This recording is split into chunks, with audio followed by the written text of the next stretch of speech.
Trey Morgan, though, is one of those guys, he's not somebody who participated in the huge home run numbers a year ago. He had 6.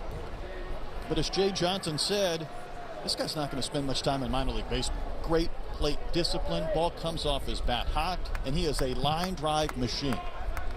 Yeah, he walks off the bus. You just see that picture of major league talent written all over him. Throws one towards Nicholas at second, and he will throw out Morgan for the first Tiger out. And think about Jake Bennett, though, and making the start today for Oklahoma. Pat, somebody probably in that dugout might say, hey, you remember the last time Oklahoma played LSU in the Shriners College Classic? What Dane Acker did? Oh, man, we had a chance to call that game. And, yeah, you think about this historically, just the only no-hitter ever thrown against LSU in college baseball. And, yeah, Dane Acker did it that day. I remember us talking in the 9th inning about, his pitch count was creeping up. Is Skip going to send it back out there? And sure enough, completes the game and gets the no-no. And off in the 4th round of the draft did he go. Dylan Cruz, he fouls one back to the top of the screen. It's tough to throw a no-hitter at any point. Certainly is against great teams, but then early in the year when you're still trying to build up that pitch count just a bit, 3 weeks in. Yeah, I remember that, and talking to Skip about that, he said, look, it was his 3rd start of the season. We had probably a 90 to 100 pitch count on him, but he was so efficient and getting stronger as the game went. And of course, you're a pitcher. You're going to do everything you can to keep yourself in that game. There's an argument in the dugout if they even suggest taking you out. Dylan Cruz, a good early test. This was a young man who was on Team USA last year, the collegiate national team. 10 for his last 19, hitting .485. Yeah, just a pure hitter. You talk about having a good feel for an approach and taking every at-bat, every swing, being purposeful. And Dylan Cruz really is that kind of player. I mean, just has a really good idea of what he wants to do at the plate. 18 home runs a year ago, and again, this LSU offense is going to be as good as just about anybody in the country. But I think they're anxious to see how they fare this weekend. They played Maine, lost a game at Louisiana Tech at the Love Shack. They played Towson and Southern, New Orleans midweek before this stiff test. Well, to handle the challenge of Jake Bennett, this is a stiff test. You think this is probably one of the better pitchers they've seen up to this point. Pettis in left will track and make the catch. Nicely done, Kendall Pettis. Boy, broke on that ball right off the bat of Dylan Cruz and just took a perfect angle to it. This jam Cruz just a bit. It sure did. Yeah, got inside on him, and he still, put the barrel on it. Almost got that ball to the 315 sign out in the Crawford boxes, but a great job by Kendall Pettis. And that's one of the things we look at here with this outfield, Brett, with all the nuances here at Minute Maid Park. So hard for these outfielders to come in and try to navigate playing in this park. Well, there's no doubt about that. Pettis did it well. Here's Kay Doty batting 3rd. Teams do take batting practice yesterday for an hour, but they can't obviously hit before these games. And you're contending with the Crawford boxes in left. There's pillars in left center. Used to be a hill in center. That's right. Towles Hill. And a short porch in right. So it's a lot to take in for these outfielders. It's hard to score runners from second on base hits. High. Fly to very shallow right. Orduno there. He'll make the catch. It's a good start for Jake Bennett. Retires the Tigers. 1, 2, 3, and done. On we go to the second. It's confirmed he's packing up and heading to Los Angeles next season. Wow. Let me down easy. Miami is losing their star player. Oh. Ouch. This is going to rock the Western Conference. We can't stop him from being traded, but we can help you trade in his jersey. With Amex Jersey Assurance, card members can get a free replacement jersey from the NBA store when their favorite player switches teams. One of the many things you can expect when you're with Amex.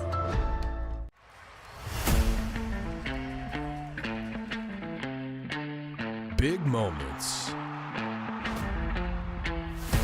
The best fans.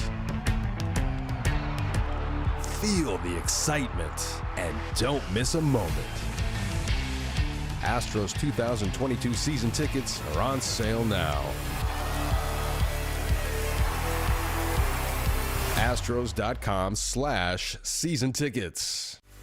Spring training is back in the Palm Beaches this spring. Experience Astros baseball, plus the best beaches, dining, and entertainment after the game. There's nothing better than Astros spring ball in sunny Florida. For tickets and more, visit astros.com/spring to book your trip. Plan your visit now to the spring training home of the Houston Astros, the Palm Beaches.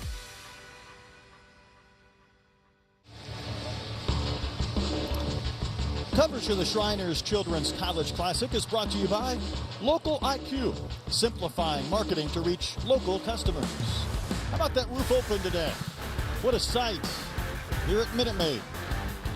Shriners and VP yesterday probably taking aim at that choo-choo train. That's right. It's been cranked up a couple of times already. First game of the Shriners Classic produced a couple of home runs between Baylor and UCLA. They've had a couple of tape measures in this ballpark over the years. I think of Luke and Baker. Oh, man. Zach Zubia. Yep. I remember Tucker Cascadden hitting a walk-off granny over the railroad tracks. In the 9th and final game of the weekend. That's right. Yeah. Against the Aggies. Yeah, I remember that game. This is Cade Horton. After a slow start on the season. Pops one up near the bag at second. Thompson will make the catch. Wind will maneuver the baseball around a little bit when the roof is open, but natural conditions today. Horton retired by Blake Money. Money's got that flow working out there at shortstop. The wind was moving his hair all over the place. Yeah, we got a little, according to the flags, wind blowing out to left field today. It's starting to pick up as this day has gone on. Well, usually carries pretty well when this roof is open. Here's Sebastian Orduña, right fielder. 3 hits so far in this season. It's an Oklahoma team that's batting just .219. As I mentioned, they've outscored their opponents 28-23, but they've found ways to pick up wins. Excited to see how this team develops over the next month. Well, no doubt the pitching has been the strength so far. The starting pitching outstanding. Skip Johnson has been juggling lineups to try to find the right pieces. There's a flare for a base hit by Orduña. The Sooners have their second hit of the game. Fastball, good pitch by Money, down and away, and Orduña just gets the end of the bat on it, enough to get it over Cade Doty at second base.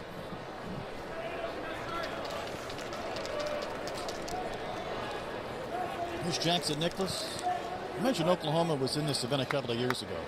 That was in 2020. Wasn't it a simpler, more peaceful time just about a week before everything shut down? Oh, man. man. To play that event?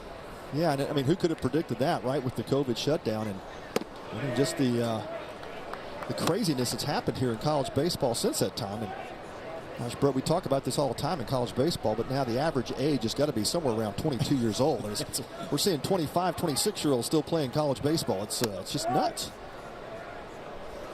I'm not so sure I didn't see a fifth-year sophomore at one point this year.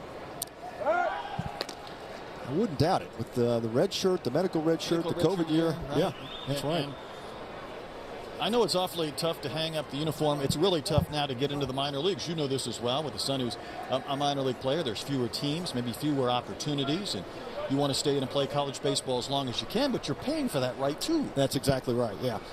Yeah, now, you know, most college baseball fans will realize that, you know, you get a 25% scholarship in college baseball. That's a pretty good chunk of dough. And, you know, there's no full rides in baseball. This is Jackson Nicholas, Sooner second baseman. But the goal remains the same, try and get to Omaha. And I think the fun part about this field this year is you have teams where you could easily look through your magnifying glass a few months from now and they'll be knocking on the door competing to be at Omaha. Pick it first. How about that slap tag attempt by Morgan? Put it right on Orduña, and the Tigers get a big out on the base. Yeah, bit of a disagreement at first base, and certainly I believe the tag beat him. We're going to take a look at the replay here. And quick tag by Morgan. Oh, he put his foot down. Yeah, he sure did. The right hand went into the foot of Morgan, and he couldn't get to the base. That's right. So that's what the argument's going to be is, did he have a fair right to the bag? With Morgan sticking that foot out there. Hey, intelligent play by the first baseman, Trey Morgan. If you can get away with it. But now it's going to be a question by the umpires as they go to review this play is, did he have enough avenue to get back to the bag? That's a lot to contend with if you're diving back in. Oh man, and you're talking about jammed fingers as well. That's where it can become an injury situation. And the tag clearly beats him before his hand gets to the bag. And fans are watching the big board. Our umpires might be doing the same thing. I think that was first base coach Reggie Willits at first. He was watching the replay, threw his hands up in the air to the dugout.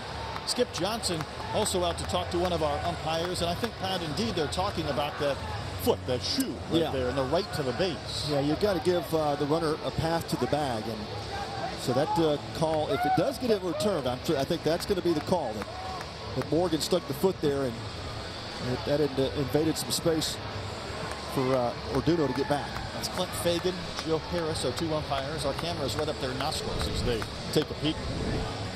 They've been looking up at the big board, and this is the play again, the pickoff attempt at first. See that right shoe impact the fingers. And the tag before he got that right hand to the base. So we shall wait. We implemented replay review a couple of years ago here in the Classic, and I think these teams playing this stiff competition, they appreciate that it's here. Oh, no doubt. No doubt. You know that if it goes back to that obstruction call, that could be the way this gets overturned. And certainly the Sooners thinking that's what happened here with Morgan's foot in the way. I think this is going to be overturned. Our umpires continue to have a conversation. The umpires who are not working the game are upstairs to our right, up in a booth, looking at the replay, the monitors. Not sure why this is taking this long, but... Well, Brett, getting back to the discussion about baseball players, staying longer. Of course, it's affected all sports in college, but I got to believe it's going to be the smartest class of baseball players ever in college, with guys getting multiple degrees, staying in college for 6-7 years. Now they're going to move to second base. How about that? Not only is he safe, the obstruction call will put Orduno at second. Now Jay Johnson is quickly out of the dugout, still standing on the warning track, talking to Clint Fagan. He wants an explanation too. This looks like our distanced COVID conversations when we're 7 or 8 feet away. He didn't cross that dirt line, but he wants to have a conversation with our umpires. You go from having the bases empty to now a runner in scoring position. Yeah, that's a huge call, and with only one out in the inning, Jay Johnson's going to get his piece in at least, and he's inching closer, isn't he? Yeah, he is getting a little closer. I think Clint Fagan's not going to change his mind. The call's already been made, and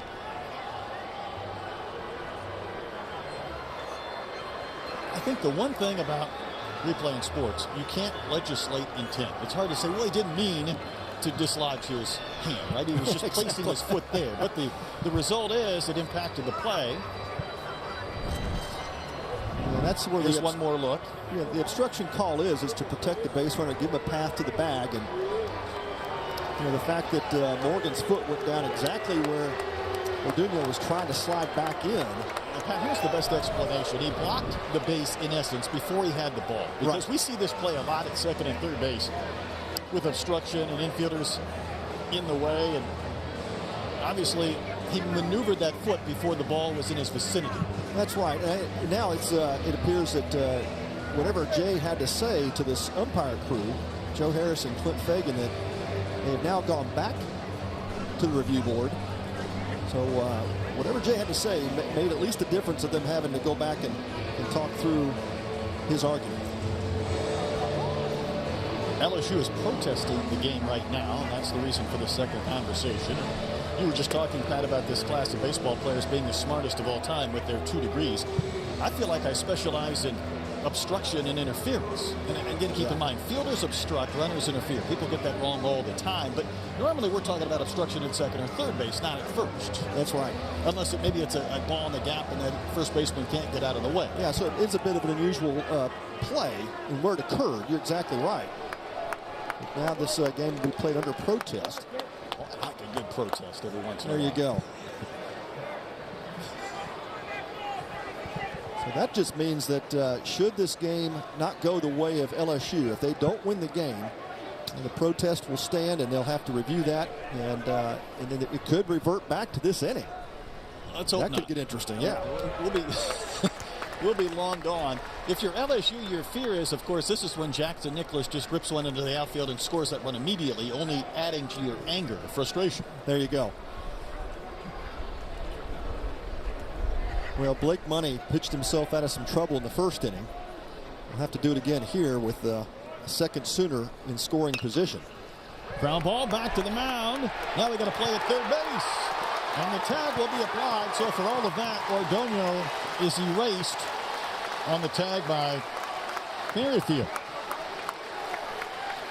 Yeah, great play by Blake Money. Made the clean play off the bat of Nicholas, and really a bad decision by Ordonio to try to take third base. Want to make sure that ball clears the pitcher and takes off, gets himself erased on the 1-5. LSU's probably saying ball don't lie, right? Wouldn't that be something we'd say at basketball? That's right. It may come into play here, but yeah, just a base running mistake there by the Sooners. And now, it would have been something had Maryfield stepped in the way of the sliding base runner and had a second obstruction in the path of one of the bases. That might have been a first in baseball. Now, to go back to the first obstruction, our only one, I guess, there was also an error charged to Morgan, so he gets ticketed with an error on that play. So we're going to class on obstruction. Man, break out the rule book. Look out. To Brett Squires. Squires, the DH, who's 0 for 5 on the season. Takes the first one upstairs from Blake Money.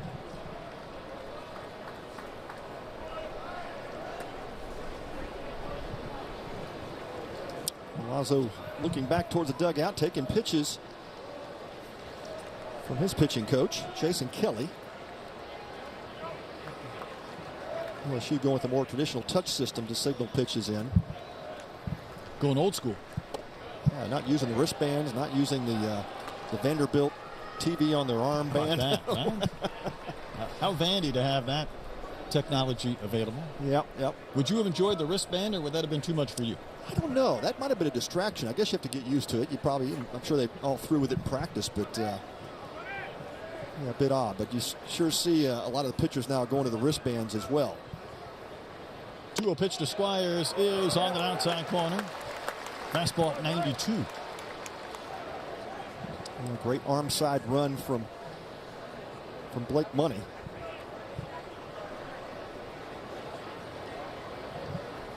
That's Milazzo putting down the signs for his pitcher Money.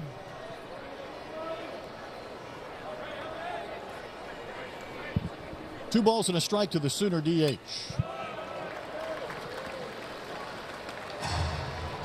So Milazzo wiggled the fingers, got the changeup. Squires able to foul off a pretty good pitch from Money. Keep the at-bat alive.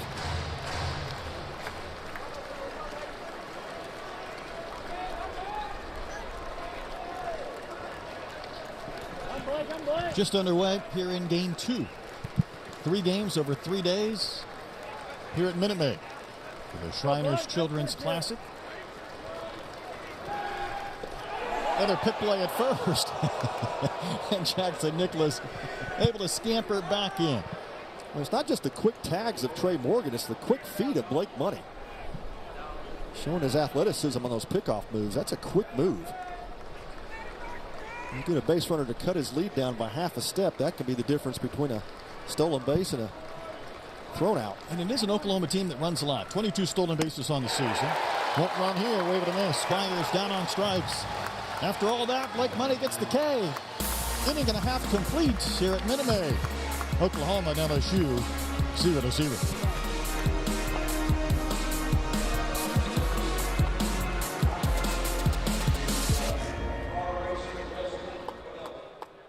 Watch me pirouette with style and grace. Watch me roam, discover, explore. I feel pretty. I must be a star. They helped me come a long way. I'll show you how far. Watch me. For 100 years, we've watched in awe as our commitment to transformative care continues to bring positive change to kids everywhere. Today, our brand is evolving too. Shriners Children's, the most amazing care anywhere. Watch me. Here I stand on my own 2 feet. Jump shot intact, here to compete. Skilled hands were there to mend the bone. From loving halls that brought me home. My world stopped with a drive through the lane. Now give me the ball. You'll remember my name. Watch me.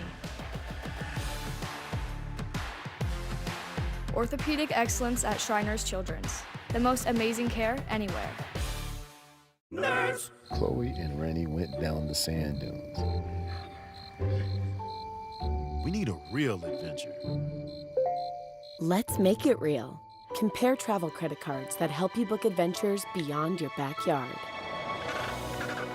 Or compare cashback cards and turn everyday purchases into your next unforgettable experience. Compare your way there. Find the smartest financial products for you on NerdWallet. Oklahoma and LSU in a 0-0 game as we go to the bottom of the second inning. Already some fireworks, though, with the protest in the previous inning. Now, obviously, with no effect on the game or the score of the game, that protest goes away. So, like it never happened. But Jay Johnson obviously benefiting from questioning of the call there, then putting the game under protest for at least the last half inning.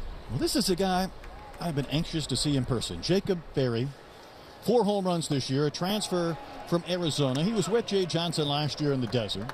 All he did as a switch hitter was hit .352, 17 homers. He knocked in 70 runs. He was the most sought-after transfer of anybody, maybe of all time, with this immediate eligibility. Yeah, no doubt.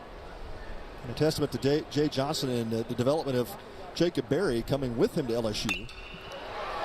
Drives that ball out to right.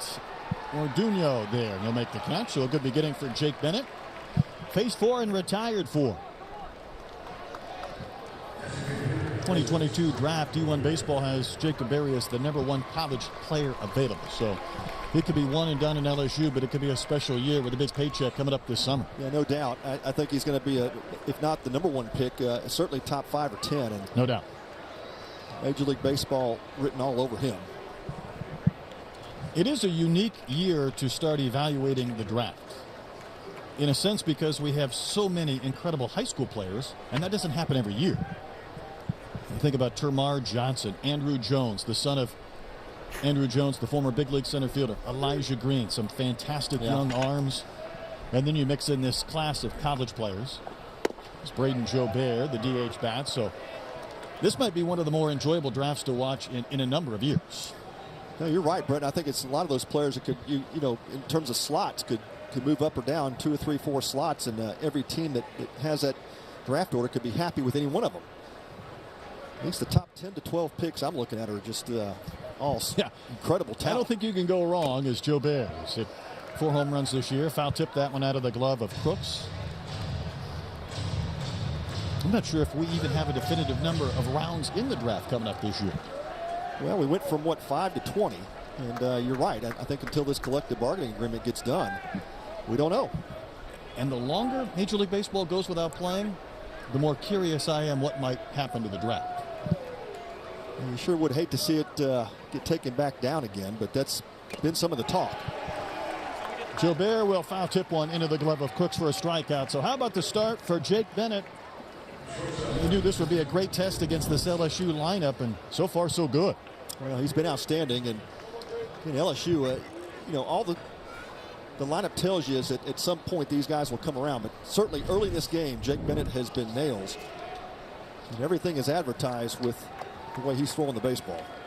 He was really good in 2020, but that was the COVID year. Had an ERA of 0.75. Last year, maybe not quite as good. His earned run average was almost 6.5. Now, he didn't walk many people. As Jordan Thomas will wave and miss. Petty had 60 strikeouts, 13 walks in 55 innings. So even though that ERA was really high up over 6, you could see maybe he was around the plate too much, but certainly there was some good numbers there too. Yeah, and the stuff has never been in doubt. Since he arrived in Norman, there's never been a question about what he has, and it's just a matter of him putting it all together, and he has done that. It's really been the maturation of him as a pitcher, repeatability of his mechanics. Skip Johnson said he just gotten better and better with his soft stuff, especially being able to command the changeup and the breaking pitches. And so, yeah, it's just been kind of the culmination of a lot of things, a lot of variables coming together for Jake Bennett. But you ask any scout that saw him in high school, they were projecting him at some point, if he continued to develop, to be a potential first rounder. This last Friday when he pitched against Northwestern State, he was very good. He struck out 11 in 6 1/3 innings, but his team did lose that game. Hey, wake up down there in that dugout. It's only the second inning. No yawning. Let's get some caffeine. 2 balls and a strike to Jordan Thompson. The pitch fluttered up and out to the LSU shortstop.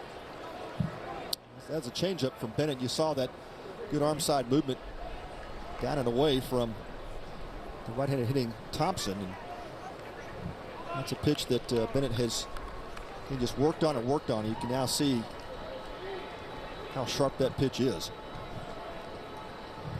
3 balls and a strike to the San Diego native, Thompson. Got a pitch to hit. Hits a straight up into the chutes. It's Orduno again. Able to make the catch. How about 2 perfect innings for Jake Bennett?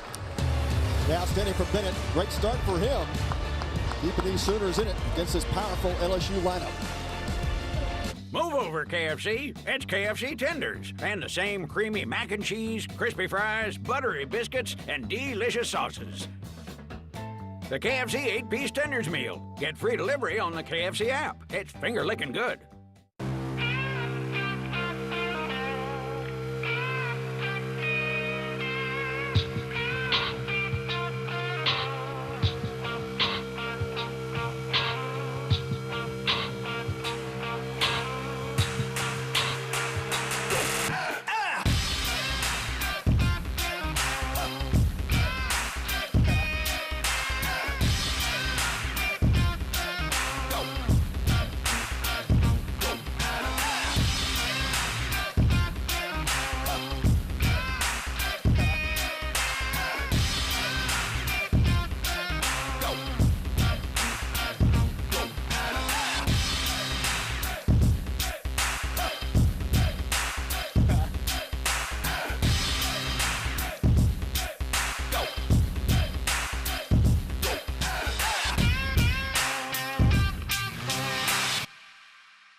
Hey, I'm Matt Adams, host of the Fairways of Life show, and you can catch us every week right here on AT&T Sportsnet. Long-form interviews with legends of the game and today's stars. If it happens in golf, we'll take you inside of the ropes right here on the Fairways of Life show. Marucci has teamed up with Shriners Children's to provide fans with a fully customized official College Classic souvenir bat. Fans who donate $100 or more receive a free bat from Marucci. Donations of $250 or more earn a free full-size bat engraved with their own name. So visit collegeclassic.org today to make a donation and receive your free Marucci baseball bat. 0-0 game with Oklahoma and LSU as we go to the 3rd inning. Kendall Pettis will lead off. We got a guest up in the booth. It's Larry Lieb, a member of the board of directors. Larry, good to see you again. Good to see you. Great to be here. Could you ask for a better weekend with these teams, this weather, this ballpark? I'm telling you, if you're a true baseball fan, there's no place you'd rather be than here. I agree. It's fun when these teams get together as well, and that's a called strike over the inside corner. Larry, give us an idea what this week is like for you once you get to town. Well, it's pretty busy. I'm the chairman of the tournament this year, and so I've been out and about. And the best thing I like to do is really be an ambassador for the Shrine and Shriners Hospitals for Children. And just getting out into the community, and walked over to Rice University yesterday and spent a little time there just walking around and wearing a Shrine shirt, and people asking me about what, of course, Rice isn't here this year, but still local Houston community, and they're all excited to have us. But I think I'd like that job to be an ambassador for Shriners, just to either spread the word or talk about the success stories. That's what an ambassador does, and Larry does it well. Larry, what's your favorite part of this weekend? I think my favorite part really is getting an opportunity to watch these young men experience playing in a big league park. Most of them, it's their dreams to someday be big league players. Yeah. And this is an opportunity for them, I think, to get some experience, but also an opportunity to see that what they're doing is for a really good cause. The interaction with the Shrine patient ambassadors is really just a special thing. A lot of these players will remember that they played here, but they'll also remember the relationships that they developed with some of the the child patient ambassadors over the course of the You think Jordan Thompson will remember that play? That was he a big pulled league off play against right there. a future big leaguer in Peyton Graham? That was a big league play. Backhand by the shortstop, deep in the hole. Makes a perfect throw to first base. Trey Morgan digs it up. Wow. That's several steps pat to his right before he hit a plant, and then watch this throw. Yeah, that's a speedy Peyton Graham as well. Yeah, Larry, you said it. It's a chance for these players to play on a big stage, and certainly with a lot more purpose behind it. And tell us what you do with Shriners and why you love it so much. I've been involved with the Shrine for more than 20 years, and I've I like to say I grew up in it. It's been an opportunity for me as an attorney from Michigan to kind of give back. I spent some time on the board of our Chicago hospital before I came on the international stage, and really my favorite part about being a Shriner is the opportunity to kind of give back to the communities wherever we have major events like here.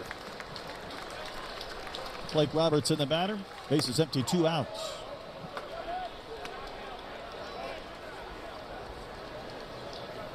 So Blake Money trying to get through 3 scoreless innings. So far, so good with these pitchers.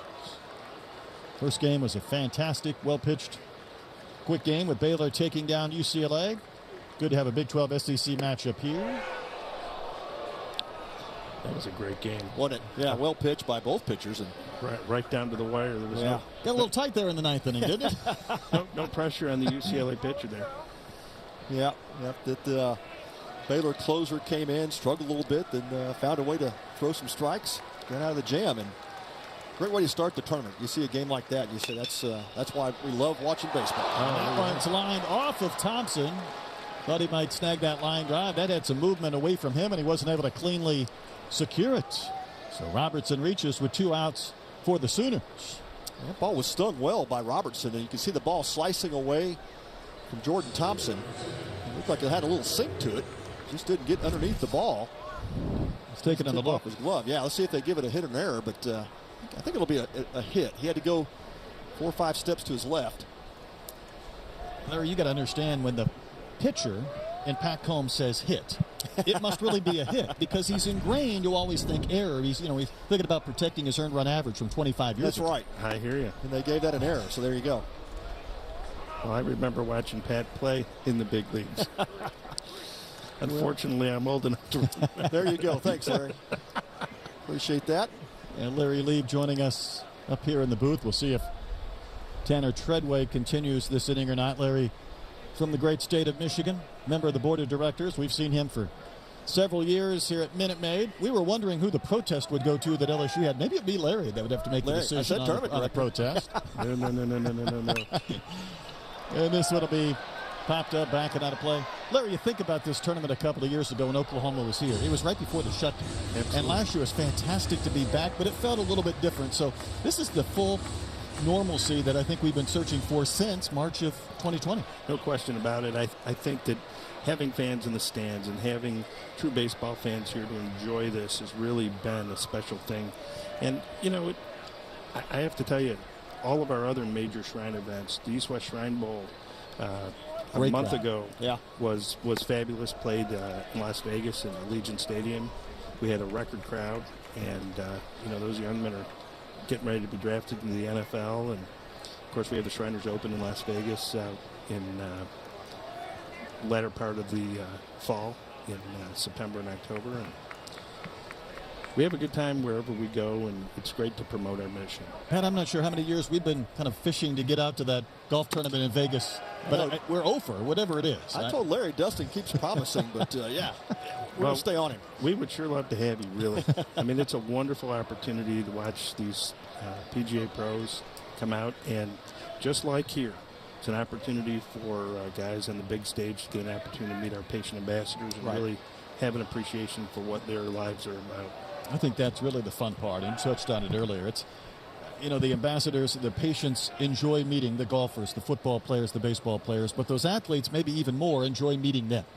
I remember when Carl Eller, you might remember him, former NFL star, came to our East West Shrine Bowl, was going into the Hall of Fame, and I asked him, I said, Carl, what do you remember about that game? He said, I don't remember how I played, but I remember the hospital visit a couple days before. Yep. Pretty special. Yep. Very special. Count remains full to Tanner Treadway. Robertson the runner at first with 2 gone here in the 3rd inning. Yeah, Larry, this feels normal again, and Brett and I were talking about before this start of this game. You can just see the sea of purple invade the stadium here. And I can't even imagine what the night game's going to be. Tennessee with Texas, but tomorrow night, Texas and LSU. There's a good chance we get 20,000 people in here. I think there's a real good chance. In fact, I heard earlier today we'd sold 13,000 preseason tickets. Man, can you imagine that? That's incredible. You get a couple of fan bases that not only love their college baseball, maybe the blue bloods of college baseball with LSU and Texas, and see where this one misses. A little bit in. Yeah. But they enjoy going head-to-head, and they enjoy being able to turn out in droves, and this ballpark allows that. It's a beautiful ballpark, I will tell you. I enjoy coming here every year and watching the games and getting a chance to experience this before our Major League season. We hope that the Tigers are good this year. We won't know for a little bit, but hopefully they'll work things out and come back. You know, Pat, there's a mound visit here. You think about the Tigers. They were a team last year. A.J. Hinch, former Astros manager, is there. He had 2 members on his staff. One named Chip Hale, went back to his alma mater at Arizona. Yep. The other, Jose Cruz Jr., came back to his alma mater at Rice. That's right. Really kind of kickstarting what we've seen in recent years. Some of these former big leaguers and coaches and managers matriculating back to the college game. Well, that just tells you how the college game has grown and now has become obviously not only a bigger spectator sport, but a bigger sport in general, for the standpoint that these big league guys now come back to their alma maters and having an impact there with young players and developing players. It's really been outstanding to see that. Hey, with some of the paychecks at the college level, I might come back too if I had a chance. That's right. That's right. Now, I think the biggest change, as we talked to Chip Hale a couple weeks ago, was just the fact that recruiting has changed so different. It's much different now than it was when he was playing. And so it's a few differences in terms of what those guys went through as players, but certainly the college game has been elevated the last 10 to 15 years in terms of development. And I'd like to think, Larry, maybe events like this have played a role in that too. No question about it. I think these are the prelude to that. This game being put up on the MLB Network, AT&T Sportsnet, streamed everywhere. People can watch this game at a time where they're looking for baseball as Jimmy Crooks fouls one back. And then you see the competition padded again. There will be a team or 2 probably out of this event that we'll see in Omaha later on this summer. Yeah, I have no doubt. I mean, to me, it's the University of Texas team, obviously ranked number 1, but this LSU team, if this pitching staff comes through for them, that lineup is a World Series type lineup. So 2-out error, 2-out walk that has continued this 3rd inning. Money's been economical on the pitch count. He's still 3 below that 50 mark. Larry Lieb joining us up here in the booth. Money looking for that final out of the inning. Hit well to right field. This ball's starting to carry, but the catch will be made by Barry to end the inning. Larry, thanks for what you do. We'll see you again this week. Brett, my pleasure. That's Larry Lieb. We'll step aside and come back to Minute Maid. Watch me. Watch me shine with every snap. Born to move fans, to cheer and clap. 2 different legs, that's how I play. One built from science to help me on the day. Between these lines, I'm all heart and muscle. Don't stare too long, you'll miss the hustle. Watch me. Pioneers in prosthetic technology at Shriners Children's. The most amazing care anywhere. Watch me. Watch me roam, discover, explore. The forest is quiet. The river will roar. One slip by the fire is all it took. But they made my arm better. Just take a look. Under moon and stars. That's where I love to stay. Let's go play in the woods. I'll show you the way. Watch me. The place to turn for any bird. Shriners Children's. The most amazing care anywhere.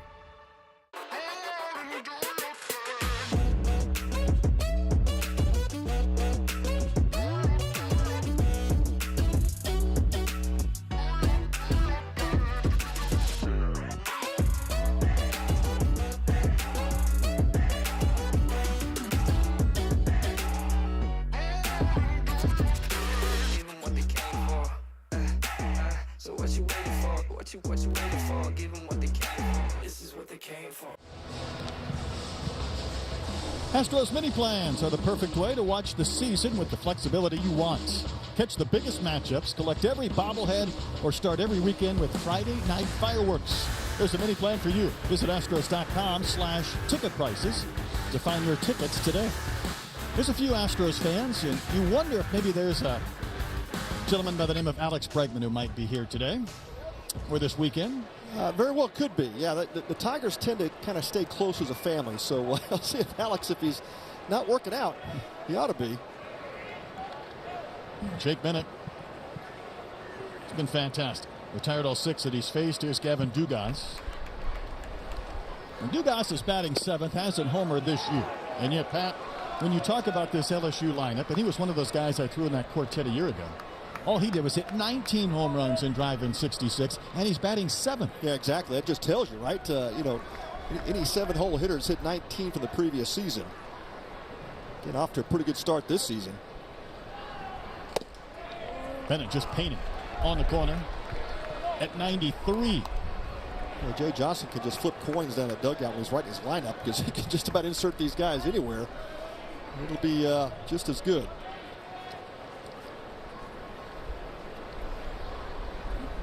It's an LSU team that went 38-25 last year, in the last year of Paul Maneri. And that one should find the seats and bend out of play. But Pat, they were 13-17 in the SEC. They did make the regional. And Jay Johnson in one of those situations where the team was a little bit down last year. Obviously a lot of talent this season. And I think Jay understands the expectations that come with being the head coach for the Fighting Tigers. Yeah, there's no doubt. It's such a great place to coach. And, you know, you look at the history and the legacy that's been established. I go back to the time when I was able to play for Skip Bertman in 87, 88 USA team years. And, you know, what Skip built there with Alex Box. Then you go to, you know, guys like Paul Maneri, who then I think improved upon the product as well. And so when you think of LSU baseball, you just think of obviously the history of that program and the College World Series appearances. And now another son in the fold of Jay Johnson, who I think it'll just be a matter of probably this year with pitching coming together for them to get back to the College World Series. Speaking of pitching, Jake Bennett with the K on Gavin Dugas, his second strikeout. Retired all 7. We had that shot at Jay Johnson. When I first met Jay, been a few years ago, I was calling a regional in Lafayette, Louisiana. And Jay's Arizona team came in as the number 2 seed. They won that regional. They went to Starkville, won the Super, went to Omaha, and were a game away from a national championship. That's right. Yeah. This is Jack Maryfield, the third baseman. 8 hits already this year. Yeah, the pedigree is there, and I love what Jay said. You know, they probably know their job in college baseball that he would have left Arizona for, and that's LSU. And so he said it was just a difficult decision, but LSU made it almost impossible to say no to make that move. You talked to Jay about what has really been pleasant for him, and I got to believe there were a few scrimmages this fall or maybe even in the spring where you look up and there's 2,000 people there. You know, you go to get groceries and people are stopping you and shaking your hands. That probably doesn't happen a lot in Tucson. Yep. But he talked about a 40-minute conversation he had with Skip Bertman in a car and just that incredible experience of being able to pick his brain. Yeah, he said that's something he'll never forget. It was just a memory that got emblazoned in his mind. But yeah, again, go back to the history and what Bertman was able to build there at LSU. First base hit for the Tigers. First base runner as Jack Maryfield rolls one into right. His 9th hit of this young season. Nice job of hitting by Maryfield. Got a pitch down and away from Bennett. Not a bad pitch. Always tailing away from him and just goes with it. Finds that hole between Nicholas and Robertson.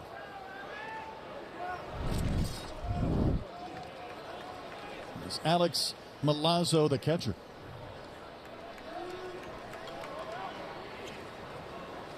I think you asked Jay about, you know, the perception of the Pac-12 versus the SEC, and he said, look, it's just, you know, you think about the resources that have been poured into SEC baseball. You know, it's changed the recruiting. It's obviously the coaches are paid really well, but because baseball is outstanding in both those leagues, but when you think about the eyes of and attention that goes into SEC baseball, it's just different.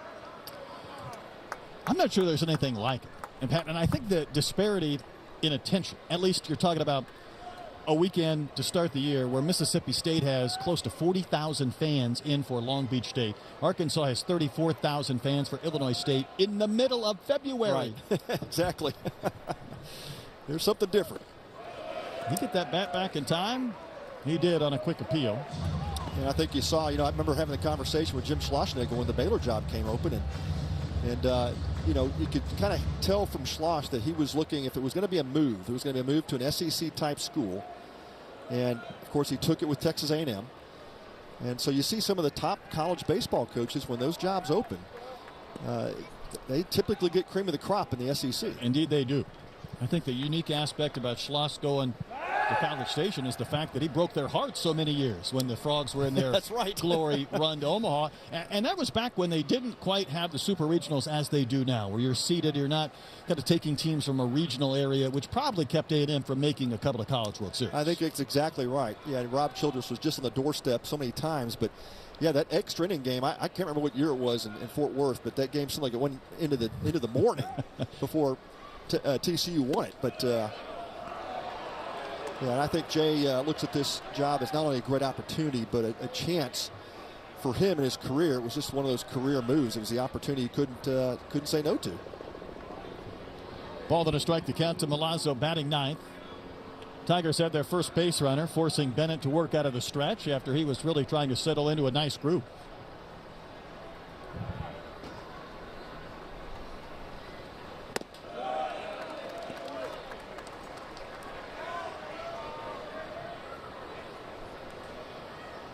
Just 32 pitches so far for Bennett, trying to work his way through 3 scoreless innings, something Blake Money did after dealing with a little bit of traffic in the top of this frame. Tell you what, that's a game face, isn't it, right there from Bennett? Intense. Milazzo, known as one of the college baseball's better defensive catchers, but really has shown some steady improvement with the bat last couple of seasons.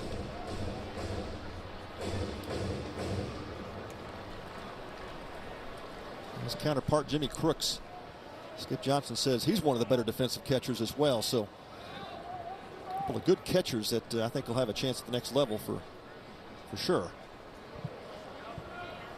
2 balls and 2 strikes to Milazzo.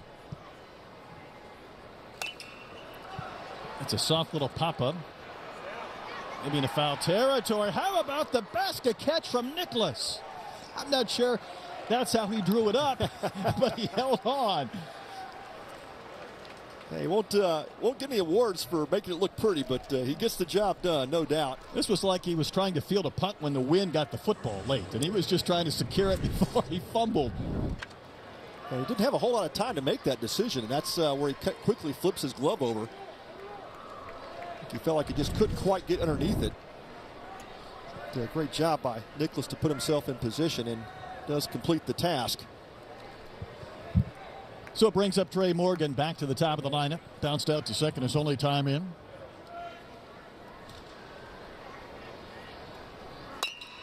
Morgan drives one to left, but out there is Pettis. Ball traveling right to him, and that will end the inning. So the Tigers get their first hit. 3 scoreless innings in the books between Oklahoma and LSU. Oh, here it go. Okay.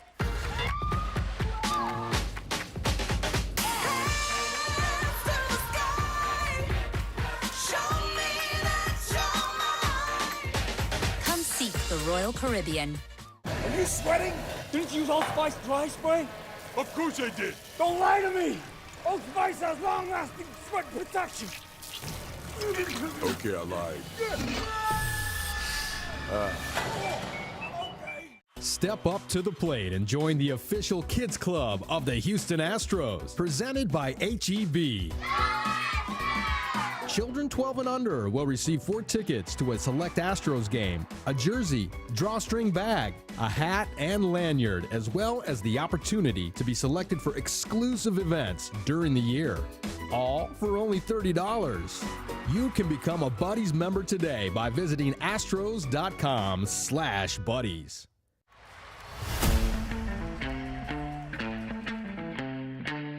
Big moments. The best fans. Feel the excitement and don't miss a moment. Astros 2022 season tickets are on sale now. Astros.com/season tickets. What a beautiful sight. Baseball, downtown Houston, roof open at Minute Maid. 3 innings in the books. Here in our middle game. Blake Money's going right back to the mound. Going to face Jimmy Crooks, Cade Horton, and Sebastian Orduño. Crooks a couple of years ago was at McLennan College in the COVID year, so he did not get a chance to be a part of their national championship in the JUCO ranks last season under Mitch Thompson. Takes that slow curve for a strike.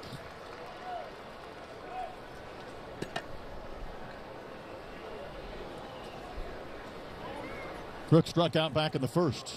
One of 3 strikeouts put up by Money today. So all Money has done so far this year. Beg your pardon, this is Cade Horton. All Money has done is thrown 17 scoreless innings. It's a nice way to begin your year. Oh, man. Outstanding start. And you think about the pitchers that Jay Johnson had to replace. It's not easy. You know, Landon Marceau and A.J. Lavis last year, I mean, both had great seasons in the weekend rotation, moved on to the professional ranks. And it was really just getting in there for Jay Johnson to figure out, you know, he knew he had good arms. Which of these guys was going to rise to the top and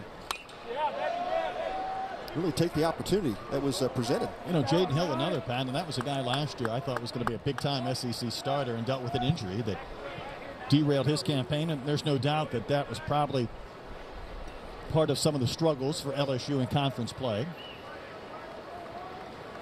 Marceau was a 3rd-round pick. Just a little bit up and out.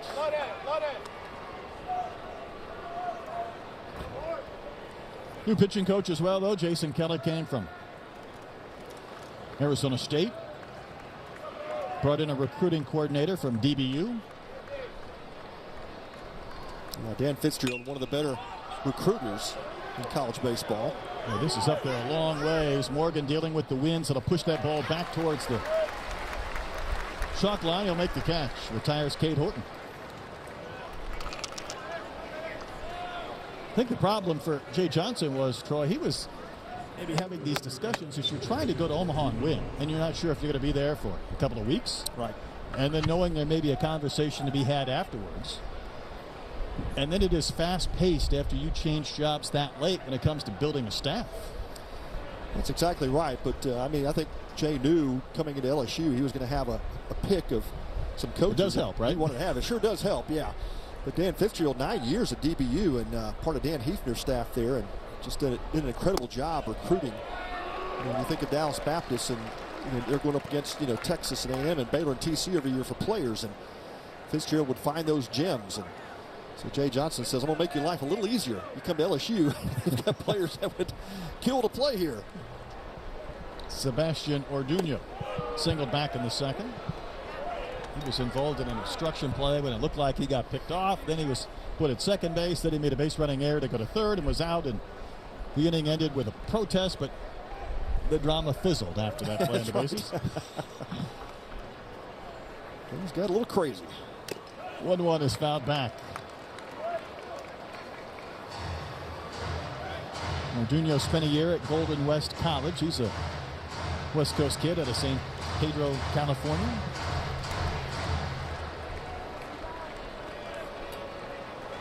St. John Bosco High School, Bellflower.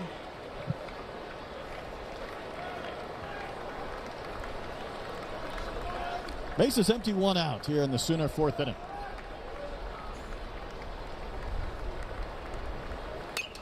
Off the hands, fouled right back to the screen.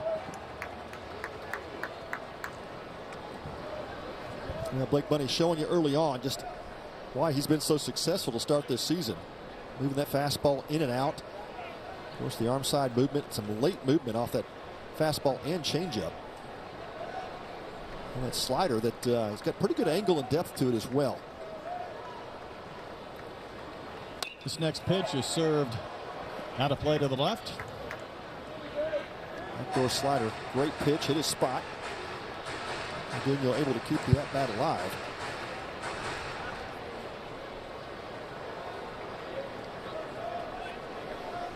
I like those purple pins. That's a different look for the Tigers, isn't it? I like it.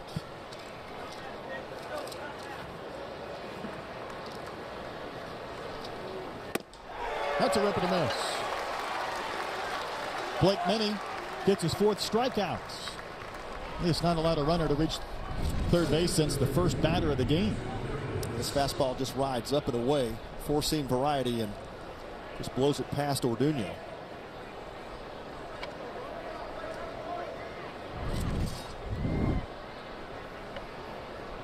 Next pitch will be number 60. Trying to get through 4 scoreless innings for money. And the batter is Jackson Nicholas. Hit a comebacker. Reached on a fielder's choice in the second. He takes strike 1.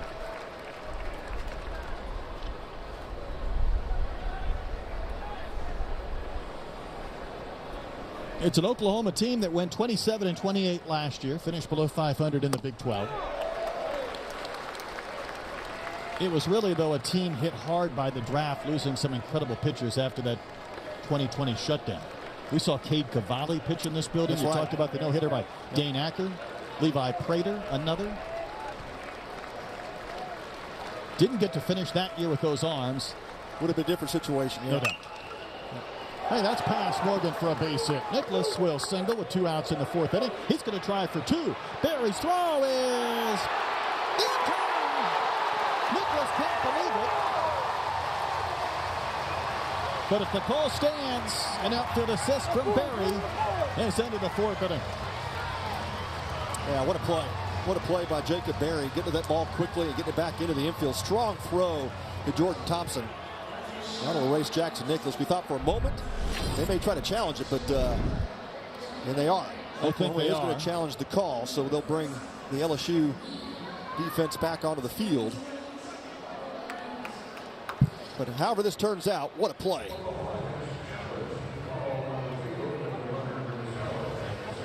Yeah, good turn there by Nicholas and turned on the Jets. Real time, Pat. I'm not sure I can tell. That's hard to tell. You have to slow that down. We're going to have to slow that thing down. Well, just walk it backwards, too. Yeah. That might work. Let's do this. This is kind of fun. Perfect one-hop throw from Barry. Deep in the corner in right field. And just flashing his arm and one more tool. Right? I think he's safe. Boy, that is close. Right? Is that right hand get to that base? Yep. First. We're really going super slow-mo now. And he's... That's close.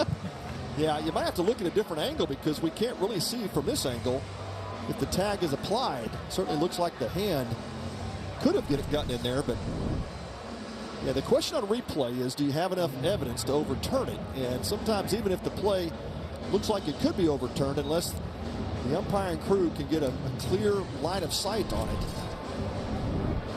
LSU doesn't want to be 0-2 on replays.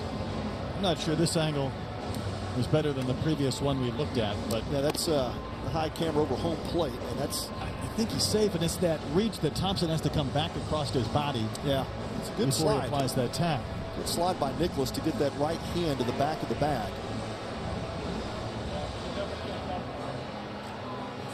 Gonna go safe, Pat. You might be right. The question I think is going to get down to, do they have enough video evidence to overturn it? Blake Money, instead of being out of this inning, has thrown a few warm-up pitches during this umpire review. Yeah, that's about as bang-bang as you're going to get on a call, and that's the difficulty when you've got a player sliding and you're trying to check a tag to a hand or a foot. Yep. You've got to have the right angle. And Nicholas was making a path to second immediately. And by the way, the first base coach for Oklahoma is Clay Overcash today. Clay Van Hook at third, so the Clays have him covered.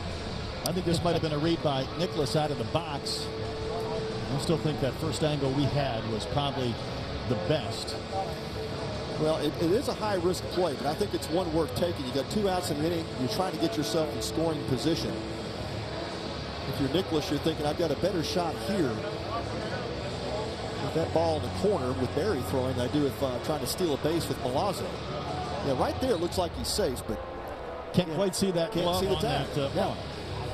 And I think you deal with this a lot in college baseball. It's just really hard when you get down to those final couple of inches on where the glove is, where the baseball is. Yeah, Ronnie Teague on the call, and they're going to stand with the call. Call will stand. I'm wrong. Tiger fans have broke even now in the reviews. It's still a 0-0 game at Minute Maid. Dang, son. This bacon is just hanging out of this burger, dog. That nice, tangy smoked sauce. The bacon on this burger is just asking me to eat it. You should oblige. Sonic bacon on bacon, quarter-pound double cheeseburger.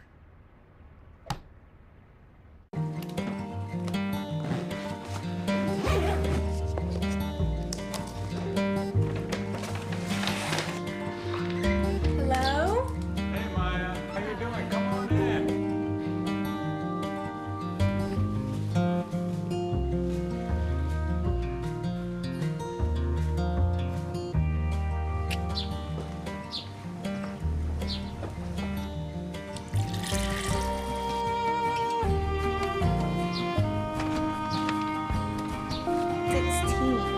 That's a pretty full lip. It is.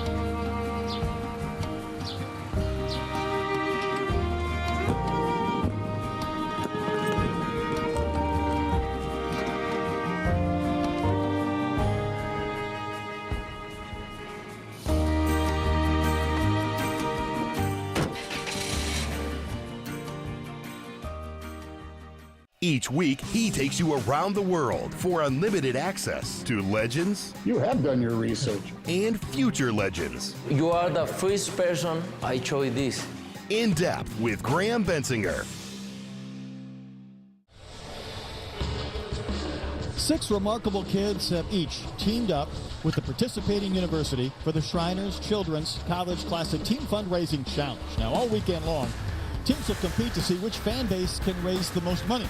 In support of Shriners Children's, go online at collegeclassic.org to donate in honor of your favorite team today. All right, Baylor, Oklahoma, Texas, LSU, Tennessee, UCLA. Get after it. Hard to pick out of that crew.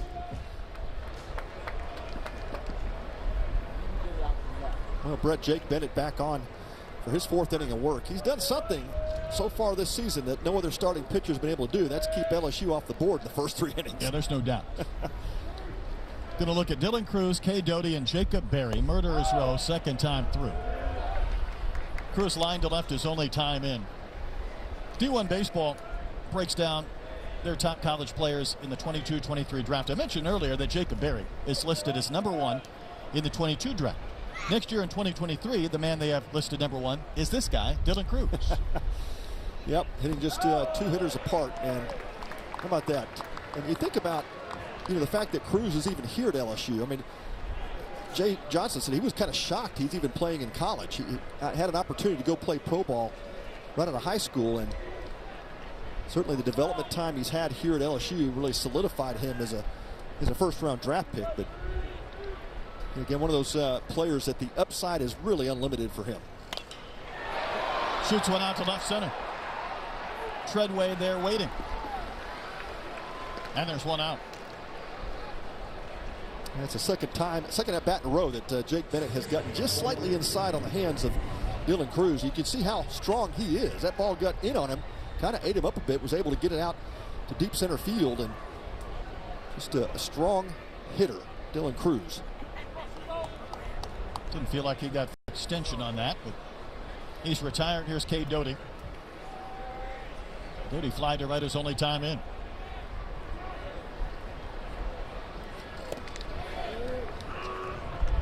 And Doty, one of those Tigers that we talk about legacy and programs, and Dad played here at LSU years ago, and it's all he's wanted to do as a youngster is grow up and wear the purple and gold, and here he is.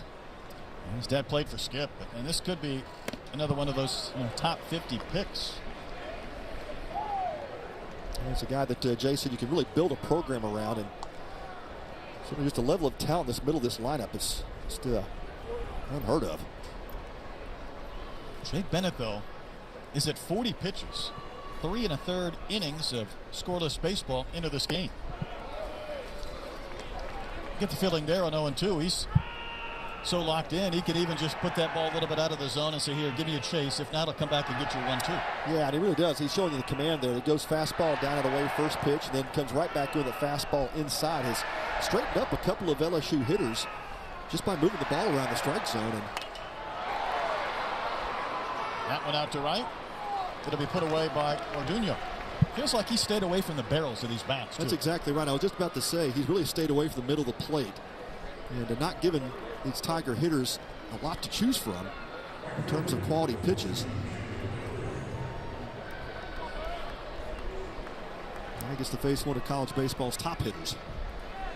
Jacob Berry, and I don't know if his dad is here today, Pat. If he is, his father's Perry, so Perry Berry, but a guy who played at Louisiana Lafayette, but also spent 4 years in the Astros system, did not get to the big leagues. Maybe dreamed about playing in Houston, coming up through his pro ranks. Well, his son's doing that today in a college uniform. Yeah, pretty cool. One thing about this kid, though, Pat, it's the switch hitter in Berry. And pretty low maintenance swing, pretty similar from left to right. There's some switch hitters that have different swings. Chipper Jones was a great example of that. Just had a very different looking swing. Even Lance Berkman, who played here. And that's hard to do. It really is. Yeah, and the consistency from both sides of the plate, because usually you have one side of the plate you hit for better average, one side of the plate you hit for more power, but Berry does it equally well from both sides. That is difficult. Takes that pitch at 92, just off that outside corner. And some might think, well, he transferred to LSU because Jay came from Arizona to LSU, and maybe that worked out that way. But as Jay Johnson said, if we don't get him, he's going to Vanderbilt, and I got to play against him. That's right. That's a preemptive strike. Lifting one out to very shallow right field. Orduño has been busy, and the Tigers hard to the lineup has 3 harmless flyouts. And Jake Bennett has authored 4 scoreless innings. Good pitchers matchup today. Watch me. Watch me pirouette with style and grace. An open floor of inspiration. This is my place. 5 positions to start, leotard and tights. A story through movement, under music and lights. Straight and tall, they promised I'd stand. I'm a ballerina who twirls like the blades of a fan. Watch me. Innovative scoliosis treatment at Shriners Children's. The most amazing care anywhere. Spring training is back in the Palm Beaches this spring. Experience Astros baseball, plus the best beaches, dining, and entertainment after the game. There's nothing better than Astros spring ball in sunny Florida. For tickets and more, visit astros.com/spring to book your trip. Plan your visit now to the spring training home of the Houston Astros, the Palm Beaches.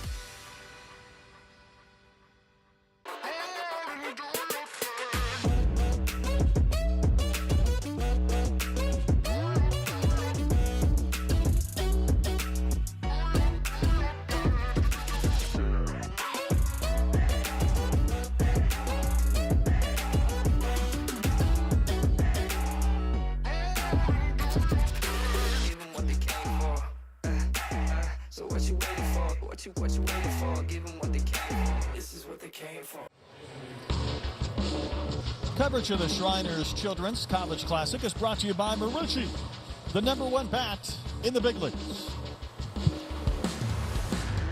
These pitchers have kept these hitters from using their bats to much effect through 4 innings. Yeah, how about for the day? The pitchers have ruled the day so far. Talked about the 2-1 victory for Baylor in the first game.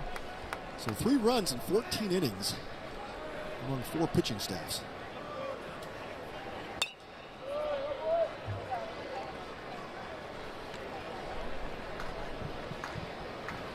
Brett Squires struck out in the second. Grapevine, Texas native.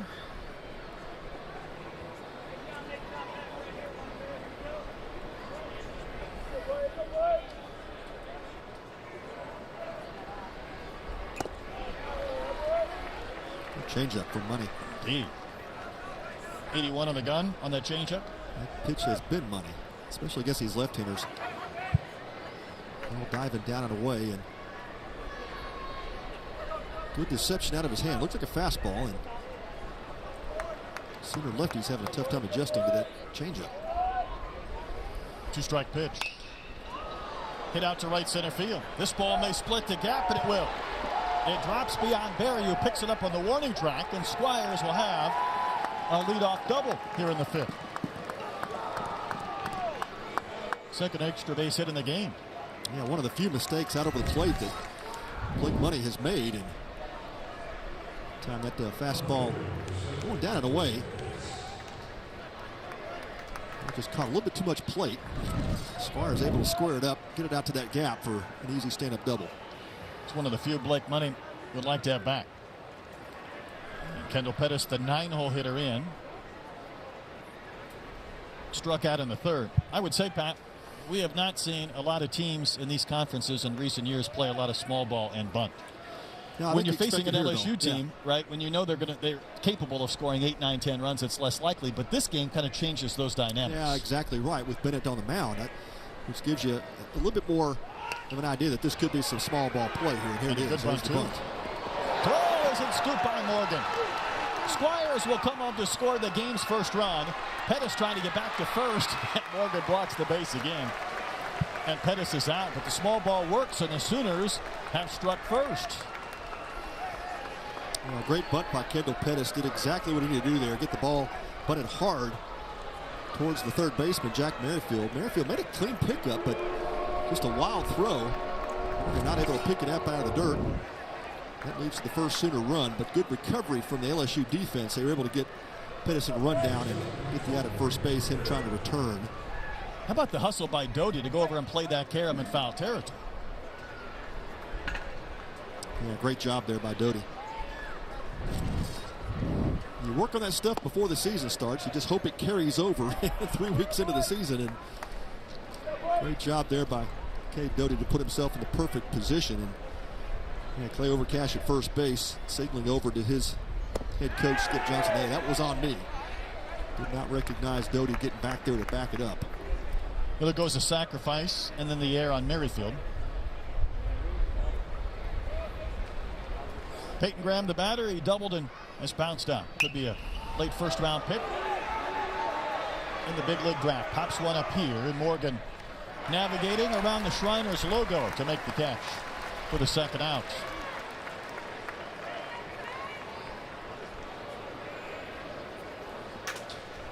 Does he keep that hat on that hair? That's right. Some good-looking hair, man. You're going to play for the LSU Tigers, and you can sport that purple cap on top of that hair. It's a good look. That's a tremendous athlete and baseball player. Been busy at first base today, hasn't he? More so than normal, just fielding throws from infielders.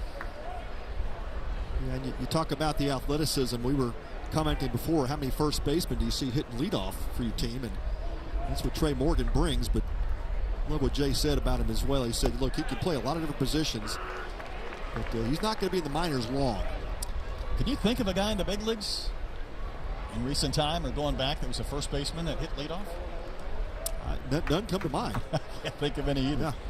Probably someone out there, but we'll have to put our thinking caps on as Robertson fouls one away down the left field side.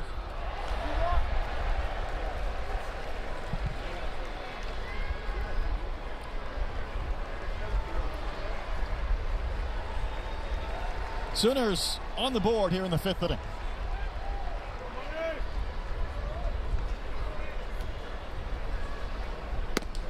Upstairs 2-2.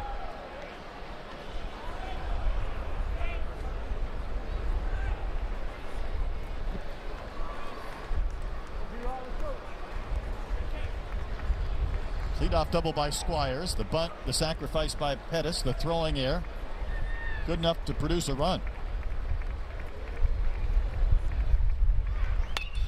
Served on the ground to short. Right to Thompson. He's got it. That throw was low. Nice pick. Another one by Morgan.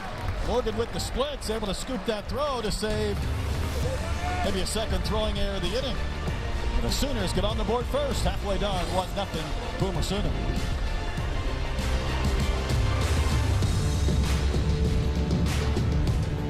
Itchy, scratchy, Family not getting clean? Get Charmin Ultra Strong. It just cleans better, so your family can use less.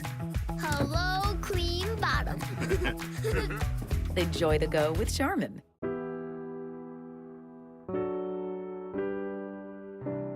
It's my pleasure to introduce Brendan, the Shriner patient, and car racer, wrestler. Yep. What else?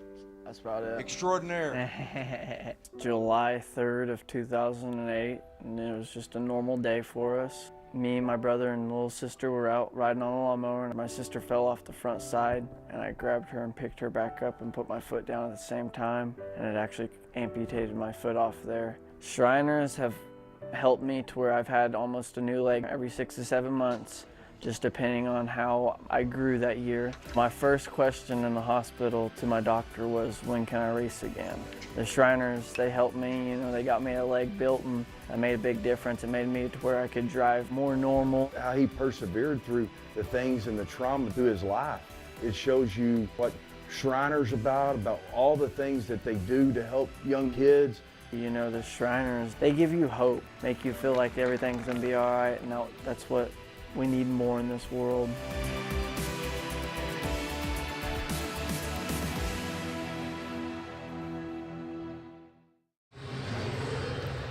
Great crowd today. Even one fan yawning there. Nonetheless, maybe he's an offensive guy. He wants to see some hits. That's right. It's 1-0 Oklahoma. As LSU bats in the bottom of the 5th with Braden Jobert to lead things off. Slidell, Louisiana native. You know, Brett, it's often said in baseball, great pitching can beat great hitting, and I think certainly that's the case today. We're seeing Jake Bennett so far just dominant in his start against these Tigers. Those that haven't tuned in yet, what has Bennett been doing that has had him so effective against this LSU team, giving up just one single? Yeah, it's really the strike zone, the command of it, you know, working ahead consistently. But even more than that, once he's gotten ahead, he's making quality pitches in the zone. And I think there's been 4 or 5 occasions where he's made the first pitch strike, he's come back with a fastball hard in. And that's, I think, really kept these Tiger hitters honest, you know, keep them from diving out over the plate where they can reach better pitches. And the other thing that you say about Bennett is he just hasn't given LSU much to hit. He has not. He's facing Jobert, who struck out in the 2nd. At a Delgado Community College where he had 16 home runs last season. Facing this tough lefty today, and that just does miss in. And you talk about that in pitching all the time, the lost art of pitching in. And a lot of times you'll see college pitchers shy away from that and trying to develop that skill because you've got these, these metal bats you're facing. But as far as development goes, Skip Johnson will be the first to tell you, you've got to be able to control both sides of the plate. You won't pitch at the next level unless you can do that. Soft pop-up hit to the shortstop, Peyton Graham, and he'll make the catch for the first out. All right, Pat, is it harder for left-handers to throw into lefties or right-handers to throw into righties? That's a great question. I've never really thought about that. I mean, I think it's just the individual pitcher. I mean, I never had a problem throwing inside to anybody. Because you see a lot of left-handers that focus on that outside corner. Oh, right? There's no doubt. There's no doubt. And I think, you know, especially if you have any fear at all about a ball getting away from you, you know, sometimes pitchers will shy away from that. But you've got to go out there with that dominant mindset that, you know, both sides of the plate I'm going to control. This is Jordan Thompson. Were you a pitcher at any time that it would be in the back of your head as far as hitting guys, not wanting to put guys on base? I mean, some pitchers probably feast off that, right? Some guys do, and I never had a problem with it. It's you know, I always felt like, hey, I'm going to throw a pitch here, and if it goes in or it gets away from me, the hitter has to get out of the way. Right? It's his choice to stand there and take it or move. What I like is the fact, you know, 4 or 5 years ago, guys were diving in front of the plate to get hit by pitchers. Yeah, that's 0-1-0-2. I mean, they'd lay down in front of the dish in order not to wear an over. Well, that's where you saw the rule changes because these guys go up there with all this equipment on, right? You're just kind of sticking your elbow out there with that elbow guard, and so that was where the rule changes, I think, really had an effect. That and the bats were so dead they just couldn't do much damage with them. So Thompson waves and misses. That's now 7 in a row. Set down by Bennett. There's that cut fastball. And just you look at the sequence of what Bennett's doing as well. He's changes his sequence up as these hitters have not been able to sit on much. And so the offense for LSU, I think, is going to probably for the first time this year going to have to make an adjustment, possibly cut the plate in half and look for a particular zone. That's what hitters usually do. They can't cover the whole plate anyway, but especially against Bennett, you got to pick a side of the plate, and you just have to give up one side. Kevin Dugas struck out his only time in. This is pitch number 53. What's your thought third time through in this rotation for a pitch count? 95-ish maybe in that area for Bennett? I think so. I mean, if we go back a couple of seasons ago when we saw Acker throw that no-hitter, Skip will let a pitcher go. I think it really also depends on, how much strength he feels like Bennett has at this point in the season. He hasn't been tested much to this point. No, and that's the other part of that. When you look at a pitch count, it's hard to say I'm only going to let my pitcher go 95 pitches today. Look, if he's pitched in a lot of low-pressure situations, hasn't had a lot of stress on him, I let pitchers go. If they're having to pitch out of trouble all the time, you have high-stress situations, that 95 can sometimes feel like 115. And that's probably too much for 3 weeks in. No doubt. 2 balls and a strike to the Tigers left fielder. And we saw Tyler Thomas for Baylor earlier go, I think it was about 116 pitches or so, but he didn't get much trouble the entire day. So a lot of low-stress pitches, was able to extend his outing. LSU has not had a runner in a scoring position this entire game. And that dribbler won't quite come back. And it's a team that has just done an incredible amount of damage. Speaking of which, we'll see another one of those teams tonight in Tennessee taking on Texas. Yeah, again, another great offensive matchup versus pitching. Texas with probably, easy to say, the best pitching staff in the country right now. And well, that's what you love about baseball. You love those matchups, right? Our pitching coach at Arkansas used this description of that game: the immovable object against the irresistible force. An offense against pitching. Which one will give? I love it. I'll steal that with just a little bit of credit. 2 balls, 2 strikes to Dugas, and he'll step out.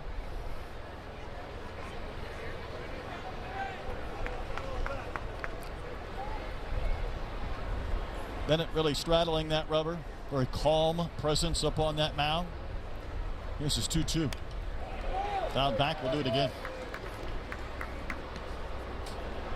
Keep in mind, as good as Bennett pitched last week, didn't factor in the decision, didn't give up any earned runs. His team lost at Globe Life, the Rangers Park, to Northwestern State. Yeah, hard to believe, but again, you start to get extended into a game, and that's what the LSU offense is probably thinking right now. Hey, let's just continue to have good at-bats, put a little bit of pressure on this defense, scratch and claw, just try to figure out a way to get runners on base and eventually in scoring position. But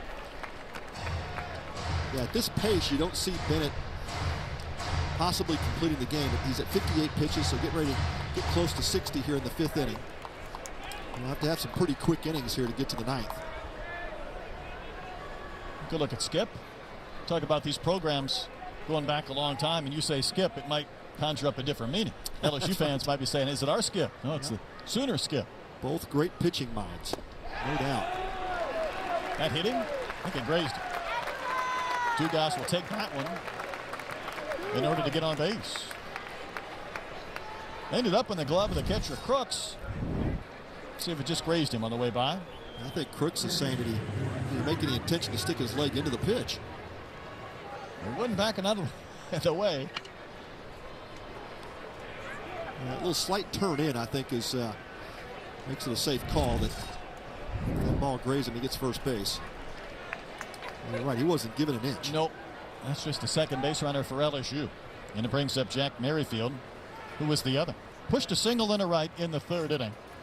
That's it as far as the Tigers offense against Jake Bennett. Good pitcher, strike one. Do that changeup again. When you see a pitcher throwing first pitch changeups multiple times during a game, again, just shows you the confidence he has in that pitch. Why these scouts get excited. Doesn't feel like that changeup has a lot of drop to it, but it does have a little movement away from those righties. At least it seems. Arm side movement, it does, yeah. It just he's staying behind it really well. Keeps that thumb underneath the ball. Talk about throwing a circle change. You want at the release point, you want that thumb to start to rotate under the ball. That's what gives it that arm side run.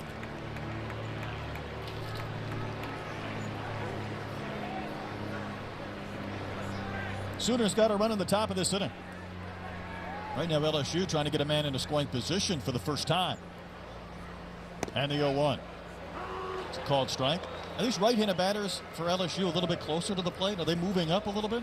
I don't know if they're moving up, but I'm still amazed at how well Bennett controls that fastball in. I mean, every time Jimmy Crooks sets up inside, it seems like he just paints the glove and makes it really difficult for these hitters. Because Maryfield was backing away, and that pitch was called a strike. See that left kneecap, not that far from that inside corner. That was fisted towards second. Nicholas will make the play. If he was swinging wood, that would not have ended up well. There may have been 3 or 4 pieces. Jake Bennett has been fantastic. Oklahoma holds a 1-0 lead. Move over, KFC. It's KFC Tenders. And the same creamy mac and cheese, crispy fries, buttery biscuits, and delicious sauces. The KFC 8-piece Tenders meal. Get free delivery on the KFC app. It's finger-licking good. Innovation transforms the world, moving us forward not just in steps, but in leaps and bounds. Innovation created a healthcare system so extraordinary, it not only improves the lives of veterans, it transforms the lives of healthcare professionals, collaborating through integrated care teams, accessing the latest technology, working with the most advanced medical science, and even creating it. Like discovering new ways to integrate technology with the human body. It's a unique culture of transformation that leads to solutions that best serve our veterans. The Department of Veterans Affairs, where innovation ensures those who served our nation are served by the very best. See how a career at VA can transform your future. Hey, I'm Matt Adams, host of the Fairways of Life show, and you can catch us every week right here on AT&T Sportsnet. Long-form interviews with legends of the game and today's stars. If it happens in golf, we'll take you inside of the ropes right here on the Fairways of Life show. 5 innings complete. Oklahoma leads LSU 1-0.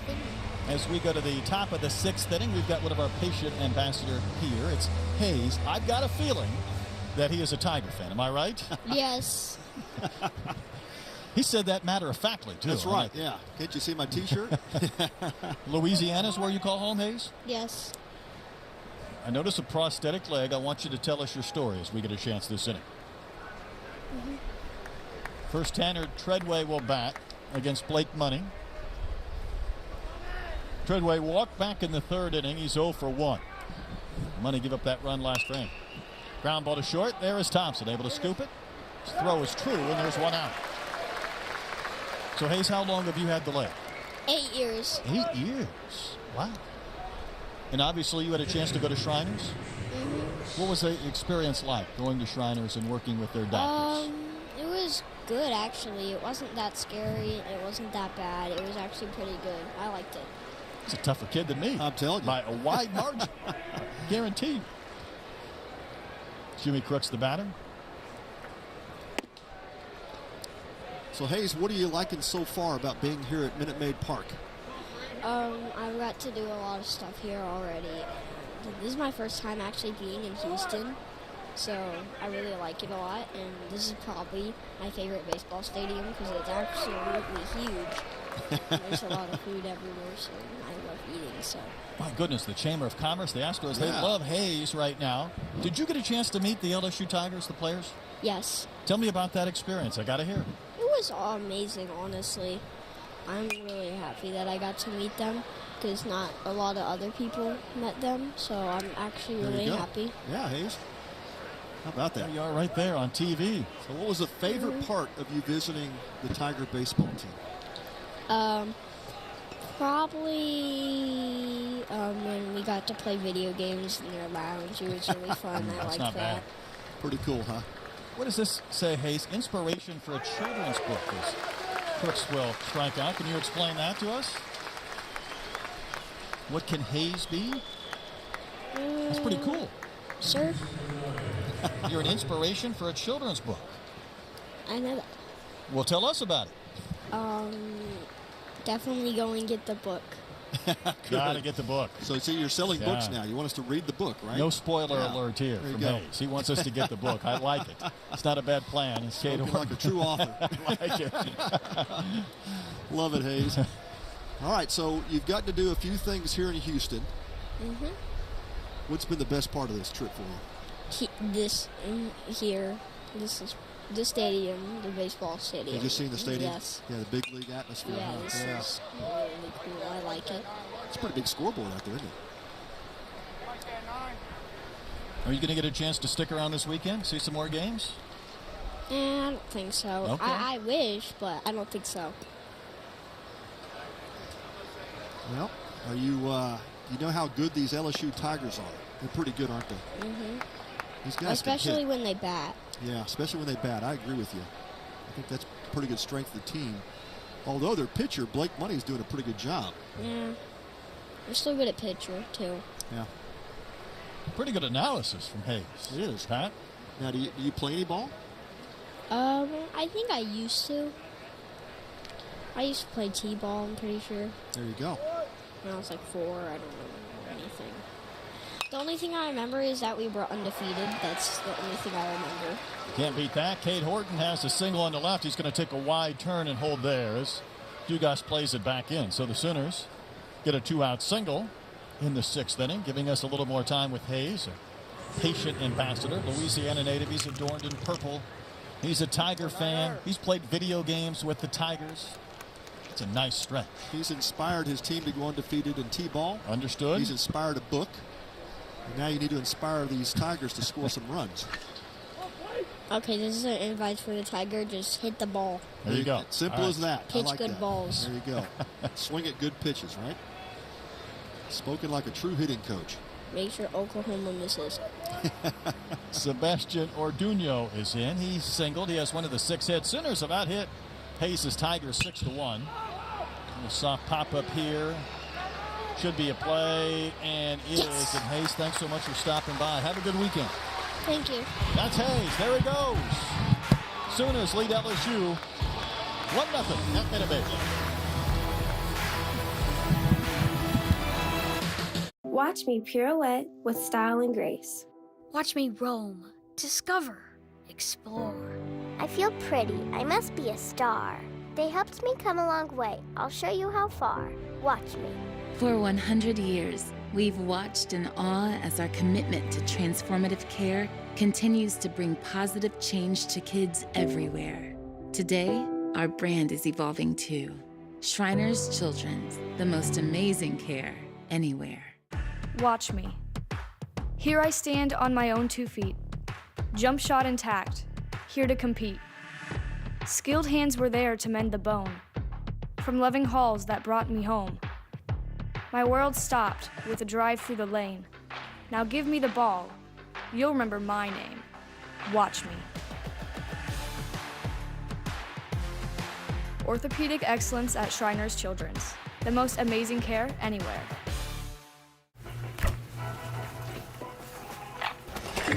You know Miller Lite only has 1 more calorie, right? Good choice. With Panera's You Pick 2, every meal is made fantastic. You can be fresh and fun, bold and classic, cozy and precocious. With 465 fresh, clean, craveable pairings, find a You Pick 2 for any mood. Enjoy a $1 delivery fee when you order on our app. The Shriners Children's College Classic is a tradition that unites athletic excellence and the most amazing care anywhere.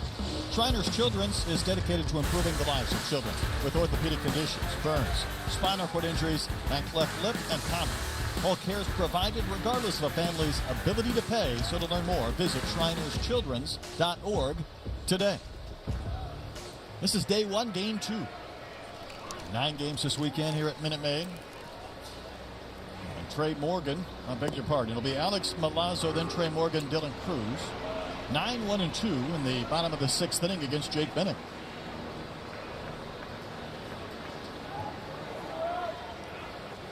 Well, Bennett certainly living up to the hype of what Skip Johnson talked about. I love Brett, his 5 absolutes. Skip says, number 1, work hard. Number 2, pitch to contact. Bennett's doing a pretty good job of that. Number 3, run bases. Number 4, play smart. And 5, bring the energy. And certainly the Sooners doing that today. Just a 1-0 lead, but Mr. Bennett, right now, the biggest problem for the Tiger hitters. And 5 absolutes. I enjoyed that conversation with Skip Johnson. Here's Skip. Denton, Texas native. He played at North Texas. Of course, they do not have a baseball program now. That's really a shame with the size of that school, but he was a player there when they did. Yeah, that's right. Denton native as well, and think about the legacy that when he went to Texas, and of course a longtime coach at Navarro Junior College. Graham will field and throw in one motion. Had a little extra time with the catcher Milazzo running and gets the first out. But Skip is a Texas native, obviously spent some time in junior college coaching in those ranks here in Texas. Went to University of Texas and was the pitching coach for Augie Garrido. You think about legacy there, right? And became the head coach for Oklahoma. How about the fact in Austin, he had 32 Texas pitchers selected in the baseball draft. 14 in the first 10 rounds, 3 first-round picks. Yeah, he's known throughout college baseball, one of the best developers of pitching talent. Also coaches quite a number of major league players that weren't even affiliated with him, but guys like Clayton Kershaw, Homer Bailey, that would come and do their off-season workouts with Skip, still do. 1-0 the count to Trey Morgan. He's rounded out to second, lined out to left. Yeah, third time around the lineup, this is when the Tigers need to make some noise. We've now seen Bennett a couple of at-bats, seen the spins on his pitches. How much do you think that will help them, having gone through this lineup 2 times already, especially the way Bennett has pitched through his first 5 innings? Well, whenever the unknown is, whenever you've not seen a pitcher before, you don't know quite how the ball breaks. You know, you can do all the VR analysis and wearing those Oculus, headsets and the goggles, and then getting, now you have college pitchers. You can actually face those guys on those goggles, but yeah, you can do all that you want till you get in that box and see the ball live, see what it looks like. That's when it makes a difference. Another play for Graham. He was at third base last year, playing short this season, and he handles Trey Morgan. And there's 2 gone. But it should help. I mean, third time around, that's usually when you start to see hitters make better contact. Their averages typically go up.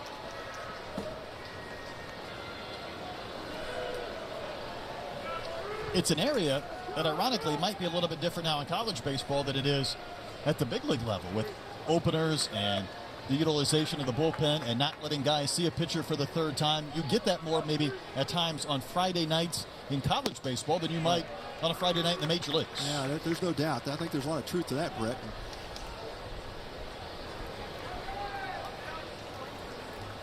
Certainly Cruz. The old adage of baseball goes, you work ahead, you pound the zone, you keep your fielders in the game, and usually good things happen. There's a liner that's in for a base hit. Over to cut it off is Orduño. Cruz will try for 2, and he's going to be out. He was tagged on the back of his leg, and look at the Sooners celebrating. Cruz tried to stretch a single for 2, and he was gunned down. Yeah, get one of those high-risk plays, and Dylan Cruz trying to make something happen offensively, but how about the defense by the Sooners today? Tanner Treadaway from center field. Peyton Graham makes the tag. Sooners out of the inning. No damage. Let's take one more look. Cruz thought he had himself extra bases. Remember, LSU has not had a runner to second base all game. And this throw from Orduño keeps that consistent.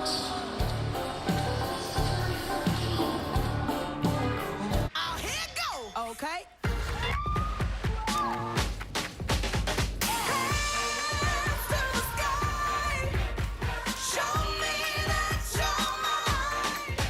Come seek the Royal Caribbean.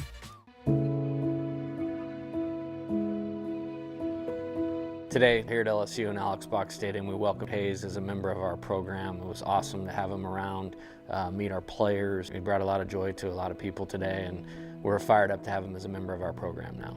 So we found out at my 38 weeks in utero that he was coming without a leg. So we had about 2 weeks to prepare We have a family member, and he's a Shriner. So we knew about Shriners, but I wasn't familiar with what the hospital did. And so when we found out about Hayes, he said, you need to go to Shriners. They will tell you exactly what you need to do. Like the jersey. We've established some really great relationships with the staff there because we've been going for 7 years. I've met a lot of people from Shriners. They told me a lot of good stuff. I loved it. I just really liked it a lot. I was amazed at how bright and how excited he was just to be here, and the smile he had on his face was unbelievable. He's obviously a part of the baseball team now. He's one of us. I got to play with one of the baseball players. It's an honor to be here, and I just like it so much. I just want everyone to know that I'm a regular kid. Go Tigers!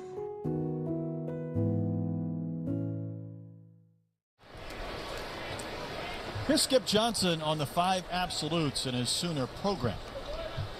Core values is called compete, championship standard, and it's really simple. When you go look at something, do you have a championship standard? Do you take a championship standard into it?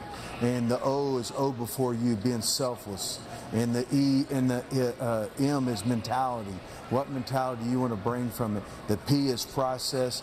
The E is engage with somebody, help a teammate. The T is toughness. No matter if the umpire calls a ball or strike or something happens to you, hey, so what? Deal with it. And then the next one, you got to bring the juices, which is energy. Bring the juice. That's my favorite part. Well, it's baseball can sometimes be accused of being a slow game or more strategic, right? But you ask any player in that dugout, and if you don't bring the energy to the game typically doesn't reward you. And so I love that. It's energy at the practice field, energy in the classroom. Skip addresses all of those things where you need to bring energy. Jackson Nicholas has one of the 6 Oklahoma hits leading off this inning. Waves and misses at a 93-mile-an-hour four-seam. So 7, 8, and 9 in the top of the 7th for OU. Sooners got their run in the 5th. A double, a sacrifice, and an error. That's on the corner, strike 3. Hey, join the Astros Buddies Club presented by HEB today. For $30, Buddies members will receive an Astros Buddies jersey, cap, drawstring bag, and lanyard, plus several vouchers for tickets to an upcoming Astros game. Visit astros.com/buddies to become a member today. I got a feeling you were an Astros buddy. I was. My first Astro was Roger Metzger. It's a somewhat obscure former Astro. Yeah. Best hands in baseball at one time. Smooth shortstop. And of course, I switched over to the pitchers after that, but pitchers always think they can hit and play defense. I'm sure they do. Brett Squires was the man who did hit, got a double in the 5th inning. Put a third on that bunt, scoring the overthrow, and he has scored the lone run in this game. Blake Money doing everything he can to give the Tigers a chance to win this game. Of course, holding the Sooners to 1 run. Unearned on the error from third baseman Jack Maryfield.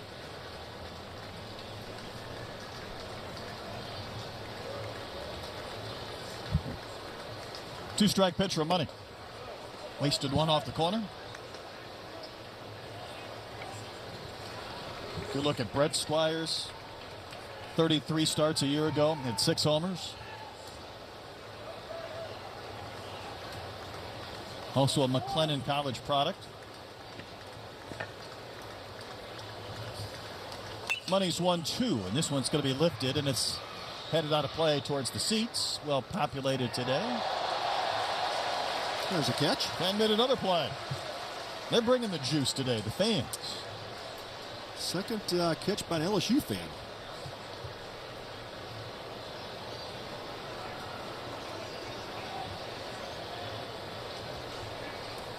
Well, it's 5 o'clock somewhere, and it's 5 o'clock here. So those LSU fans. Well, not a whole lot to celebrate yet, though. No, but I bet they're 7 innings into a pretty good afternoon. Wave and a miss. 7 strikeouts for Money. And the fastball, still a lot of life on it here. Watch this ball take off the plate away, and Gets it past the bat of Squires. Velo has not dropped a bit. That's been fun to watch him maintain that. Kendall Pettis dropped down the sacrifice bunt that was thrown away by Maryfield that led to the run in the 5th. He's also struck out. Take strike one. The fastball's been sitting 92 to 94, and that last pitch at 93. Player in Pettis that's going to continue to grow in this program. Chicago native. Takes another strike. I think Money has heard what you were mentioning about Bennett using both sides of the plate. There have been a lot of times today it feels like he's done that too. Yeah, he sure has. And again, that fastball control and his breaking ball has been sharp as well. 96th pitch upcoming. Sent into the fans and out of play. Will this be it for Money, or if he gets a quick out here, would you push him any further? Just with the way what I'm seeing right now, I'd let him go back out for the 8th. I mean, the velo's still there. Ball's still down in the zone. I mean, there's not been many signs of fatigue so far. You're old school. I like it. I love it, man. Let him go. I love the pitch counts. I think the pitch counts have done wonders for keeping pitchers safe and healthy throughout the course of the season. But I think you also have to take the pitch count and apply it to each pitcher individually. You have to look at the strength that the pitcher's bringing, and when he starts to get tired, usually a good pitching coach will pick up on that. Pettis would not chase. 2-2.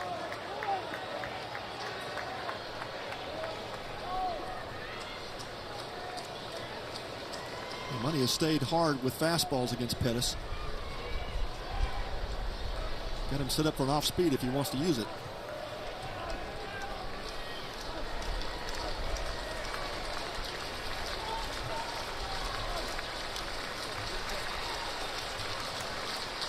Money may have been shaking off a couple of signs, and Pettis will call time and step out. Yeah, he just got the warning for the time clock. The pitch doesn't go against him, but that's his first warning. Not on the same page. I think he's shaking back to the fastball. There it is.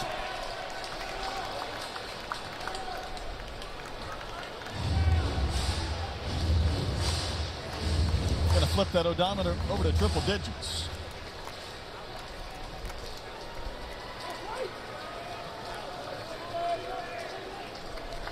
Facing Kendall Pettis from Brother Rice High School in Chicago, making Money work after a couple of quick strikeouts began this frame. Now the count's gone full.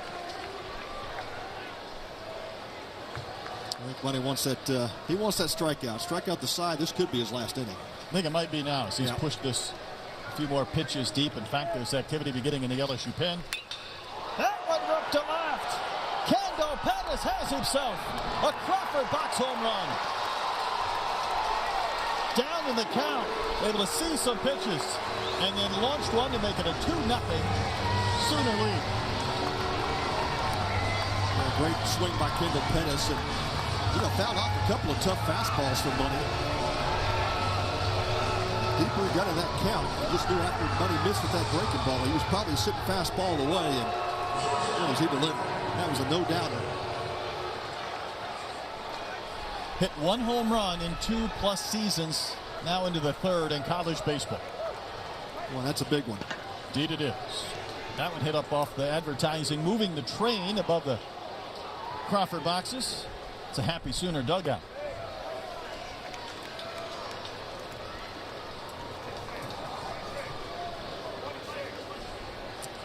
And that's going to bring a call from the dugout. Jason Kelly, the Tiger pitching coach. I think they're going to try to let Money finish the inning, but certainly a chance for him to catch his breath. It feels like it happened so fast. Couple of strikeouts, couple of strikes on the 9-hole hitter. Couple of pitches a little bit out of the zone, maybe seeing a few, and then all of a sudden, bam.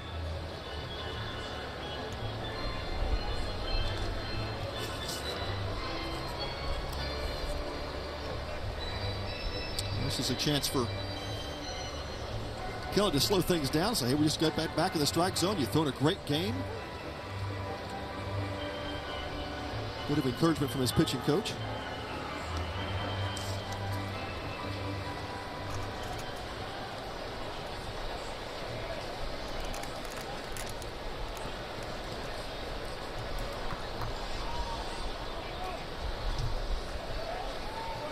Peyton Graham is that guy the scouts will focus on for this Oklahoma roster. Doubled in his first at bat. He's 1 for 3. The comparison Skip Johnson made for us this week was Trey Turner. Yeah. That's a good one. I think that projects. You know, you look at kind of that wiry, lanky frame that Graham brings, but don't let that fool you. He's got a ton of pop. 11 home runs a year ago. Certainly a plus runner. We know Trey Turner's elite when it comes to running. Lifted a mile in the air towards those seats in left. Dugas into the corner. Is he going to have a play? He will not. Fan does, though. He played the carom on the bounce. Yeah, Graham, a high ceiling, obviously. He's got a lot of tools. We talk about the speed. Fastest Sooner on the roster.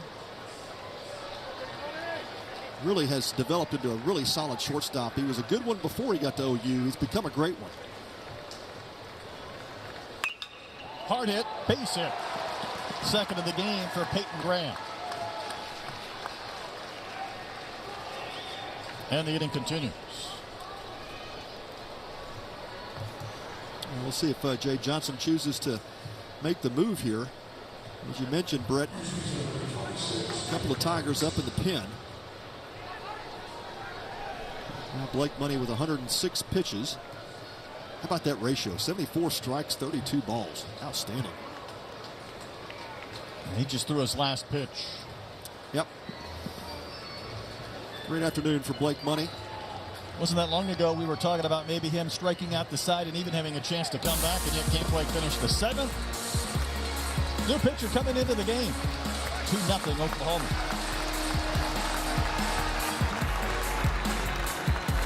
Nerds. Chloe and Rennie went down the sand dunes. We need a real adventure. Let's make it real. Compare travel credit cards that help you book adventures beyond your backyard. Or compare cashback cards and turn everyday purchases into your next unforgettable experience. Compare your way there. Find the smartest financial products for you on NerdWallet. Imagine yourself in a new Toyota. Wow. Perfect. I think red is more me. Giddy up. Did you know that every new Toyota comes with Toyota Care? A 2-year or 25,000-mile maintenance plan and roadside assistance. That's the value you can expect from Toyota. Ready, set, go get your Toyota today. Toyota, let's go places. With Panera's You Pick 2, every meal is made fantastic. You can be fresh and fun, bold and classic, cozy and precocious. With 465 fresh, clean, craveable pairings, find a You Pick 2 for any mood. Enjoy a $1 delivery fee when you order on our app. I don't think I can do this. You said you wanted to feel the power of Cricket 5G. I thought you meant like live streaming. Oh, we're live streaming, all right. Let's roll.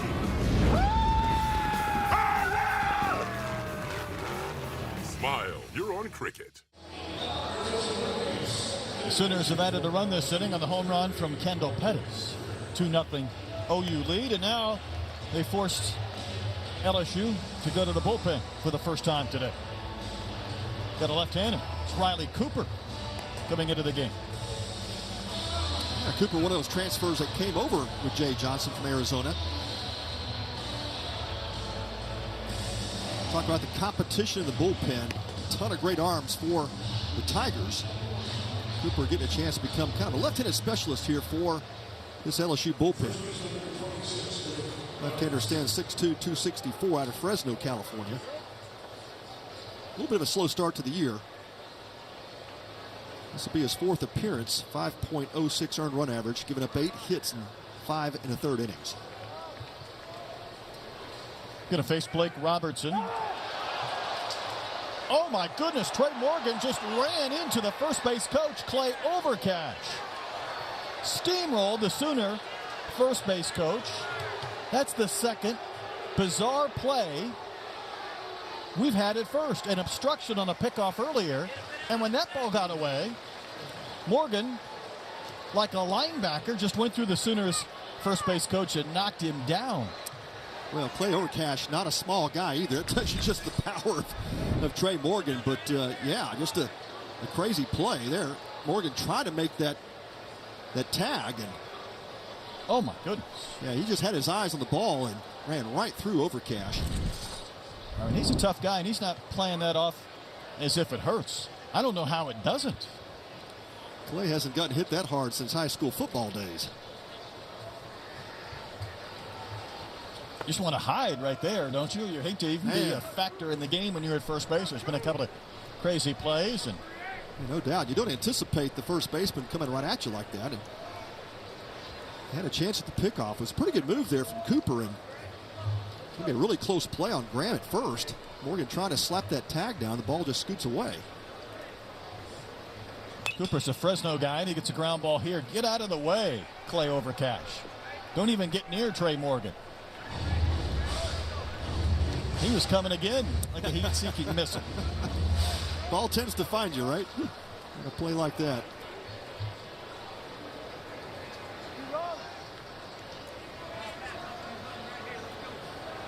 "29 appearances, though, last year for Cooper. That was a team best, including a couple of starts.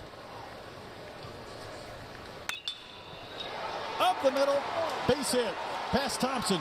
Here comes Graham around third, and it's 3-0 Sooners. All of this coming this inning with 2 outs.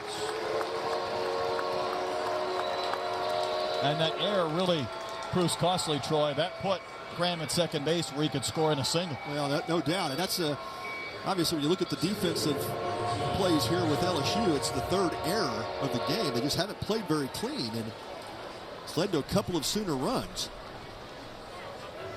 Now you go back to that Pettis at bat. You're 1 strike away from getting out of this inning, and all of a sudden the Sooners have tacked on 2 more runs. There is a lot to think about this inning for LSU. It looked like it was going to be a dramatic finish to the top of the 7th. An inning that still hasn't ended yet. And Milazzo makes a trip out. Maybe an effort to give their bullpen a few more pitches. This is an LSU team that has 2 hits, both singles. So this is an offense that you can't count out at any point of a game, but at least through 6 innings today, it's not been much to talk about. It's by far the most shocking statistic coming into this game. We thought for sure this LSU offense would be able to muster something, but Jake Bennett has had a lot to say about that. So the left-hander Cooper was summoned to face Robertson. Another pitching change. We'll be right back. New Vicks Convenience Pack. Dayquil Severe for you and Daily Vicks Super C for me. Vicks Super C is a daily supplement with vitamin C and B vitamins to help energize and replenish. Dayquil Severe is the max-strength daytime coughing power through your day medicine. New from Vicks. Oh, here it goes. Okay.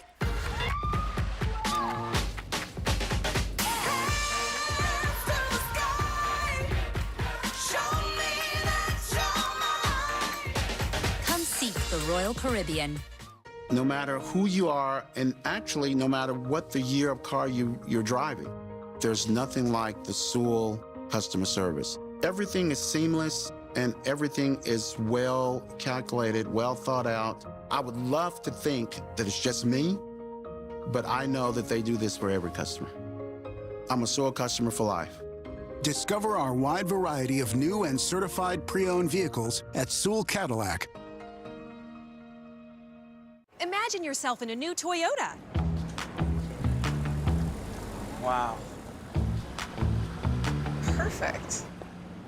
I think red is more me. Giddy up. Did you know that every new Toyota comes with Toyota Care? A 2-year or 25,000-mile maintenance plan and roadside assistance. That's the value you can expect from Toyota. Ready, set, go get your Toyota today. Toyota, let's go places.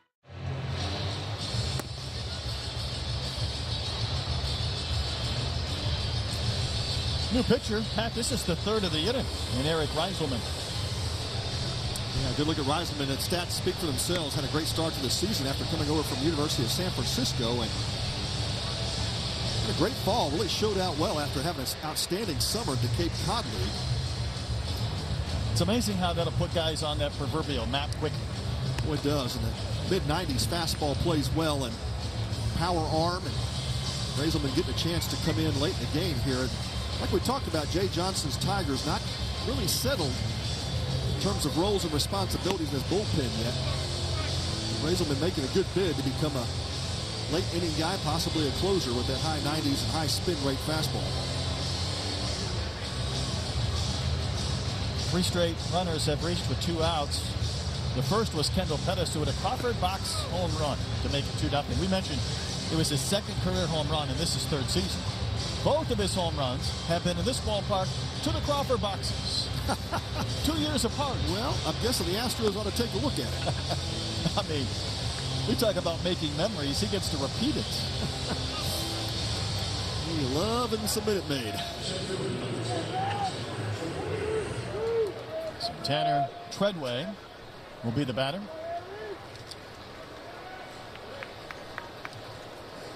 Treadway walked back in the 3rd inning. He's 0 for 2.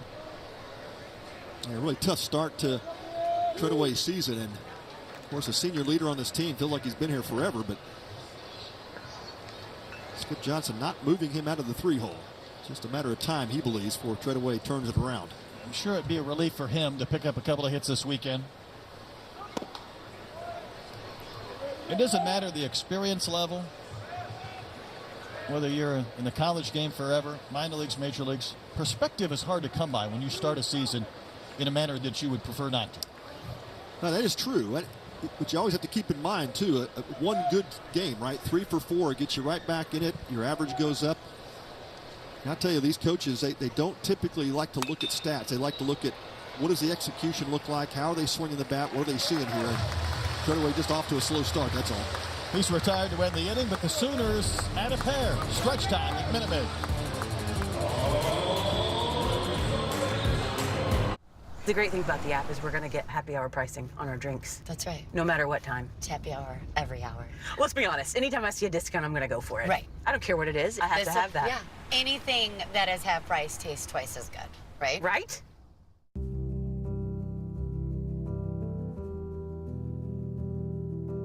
I want to beat cancer. I'm going to beat it. That's no doubt in my mind. I'm going to win this battle. Defeating cancer will take all of us. Join our team to help fund game-changing research that saves lives. At the V Foundation, V is for victory over cancer. V is for victory over the odds. V is for victory over health disparities. Victory over setbacks. Victory over the unknown. V is for victory over giving up. Don't give up.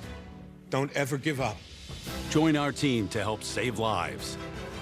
Cancer can take away all my physical abilities. It cannot touch my mind, it cannot touch my heart, and it cannot touch my soul. 100% of donations fund game-changing cancer research. Donate now at V.org. H-Town High School. Sports. The excitement. The emotion. The passion. Only on H-Town High School Sports with Todd Freed. See it right here on AT&T Sportsnet. Fans all sufficiently stretched out. It's a longer top of the 7th than those Tiger fans preferred, so now it's a 3-0 deficit. LSU down to its final 9 outs. Part of the lineup, though, Doty, Barry, and Joe Bear. Jake Bennett right back to the mound, the beneficiary now with 3-0 lead.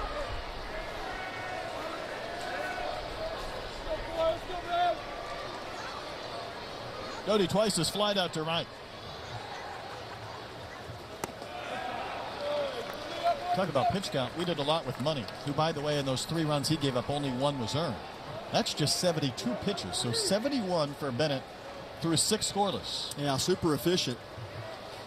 We'll talk about both pitchers really pounding the strike zone today, but Bennett in a much more efficient manner.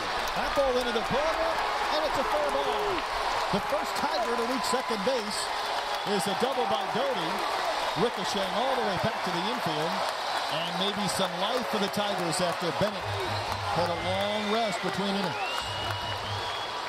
Well, you certainly heard the roar from this LSU-dominated crowd, and kind of waiting for that energy to get going here at Minute Maid Ballpark. Maybe that's the spark the Tigers need, but what a swing by K. Doty.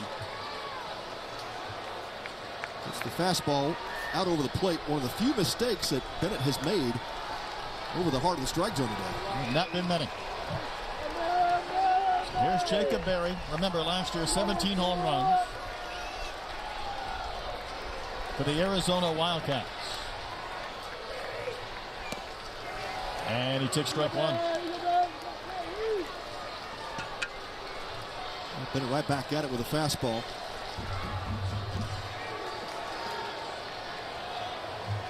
We know these Tigers can strike quick, especially in the middle of this lineup.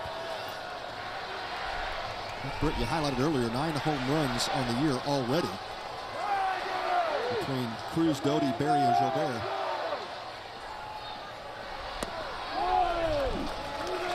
Jeff Bennett not missing by a lot. And the priority down in the zone to Jacob Berry. That's, if you're going to miss down. He'll change his eye level above his hands, but Bennett being careful.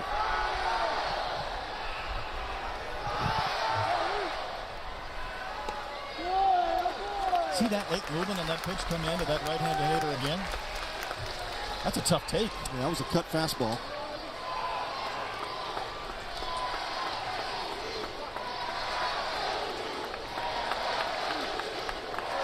Now the LSU fans really getting into it.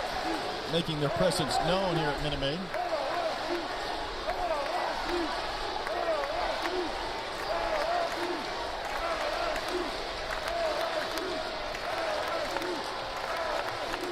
Two balls and a strike to the dangerous Jacob Berry.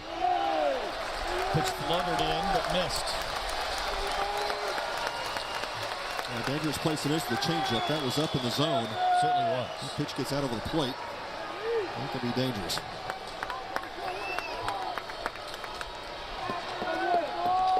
See if Jacob Berry comes out of his shoes. See if he can launch, make this a one-run game. Serves one back and out of play to the right. Been right back with that changeup. That time he got the action he wanted on it. Breaking down and away from Jacob Berry. Well, there's no time you want to give in to Berry, but full count here. You got to realize the tying run is on deck. And the left-handed hitting Braden Gilbert, so Berry should get something to swing at. Here's a payoff. Grounded to third. This will not get the job done. And out. And Doty has to hold at second base. Handled by Horton. One gone. How about the gun at third base from Cade Horton? Turn that one loose. He can sling it. And a great pitch, full count. Got in on the hands of Berry and tied him up. So to keep that ball in the infield. And looks like a pinch hitter.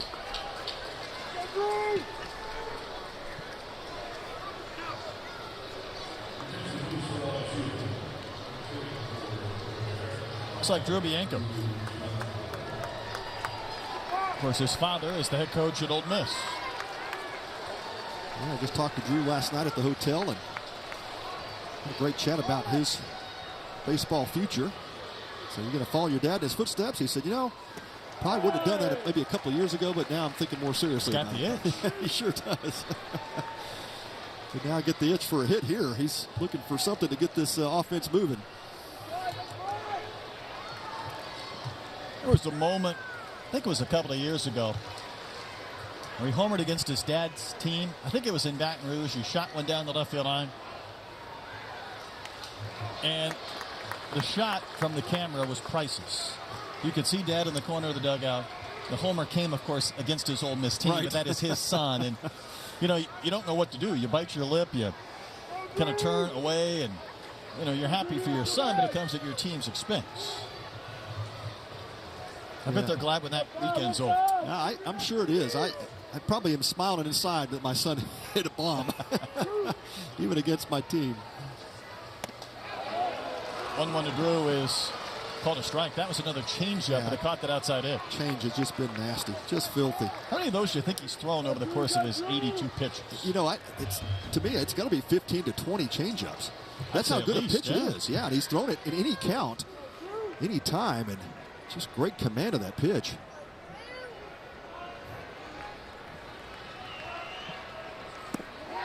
He'll rip and miss. Jake Bennett gets the strikeout now. 2 gone in the Tigers' 7th.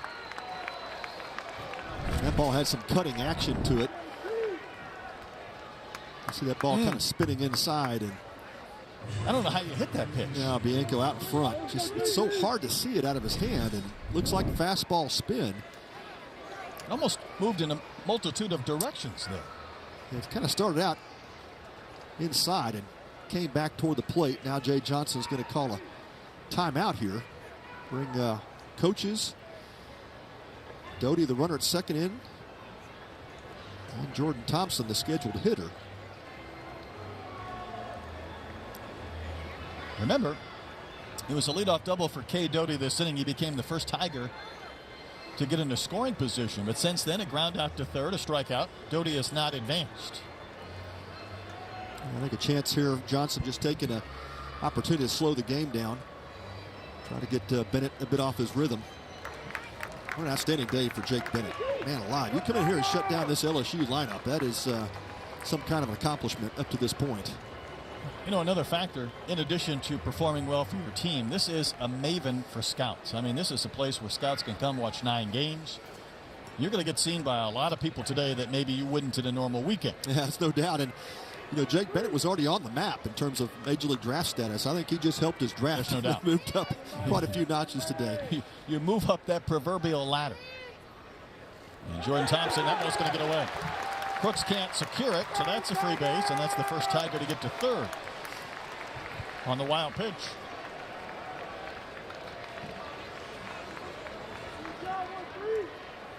Looks like it came off the arm of Jimmy Crooks. Really good backstop for the Sooners, and that caught the forearm. You can see that ball kind of spin and back up. Crawled up the arm of Crooks.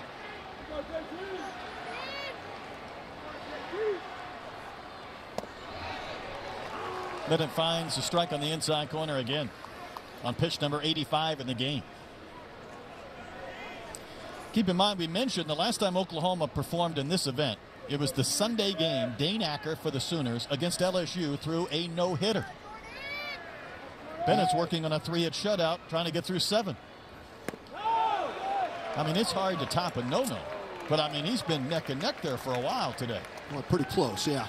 It's in the outside of Doty's double. He's given up a couple of singles. Jack Maryfield poked one through the right side of the infield. Dylan Cruz had a clean single to the outfield, but yeah, he's just not been hit hard. Even the outs have not been really that hard. A lot of pop-ups, a lot of ground balls today. A little bit in. Crooks wants a new baseball. Sooners scored a couple of runs in this 7th inning. Home run from Pettis. RBI single by Robertson to make it 3-0. Otherwise, this would be a much more impactful at bat. But for LSU, you just get that feeling again, this high-powered offense, they just want to get something. Well, they're a pitch away from having the tying run at the plate here if Bennett can't come through. Hey, that's ball 4. And Gavin Dugas will be the hitter. And again, Dugas has not homered this season. But a year ago, he hit 19. Yeah, really dangerous hitter for the Tigers, and now Skip Johnson on his way out. A good chance to talk to Jake Bennett. 87 pitches, 88 pitches. He probably still has something left in the tank. Look at that. Maybe look a right question now. of whether Johnson likes the matchup or not. Yeah, and he's going to go to the pen. Say it's a lefty-righty matchup. You get late in the game, you get the time run at the plate, and that's typically what Skip is going to want to do. Jake Bennett was outstanding for 6 2/3 innings. Sooners have gone to the pen. I'm over comedy. I just want to get in more dramatic roles. Eric, you don't have any dramatic work to show them. Yeah, but I got the new Galaxy S22 Ultra on Verizon 5G Ultra Wideband. It's got amazing video on a crazy fast network. I can film whatever I want. Can you cry on command? No, but I can download the notebook really fast.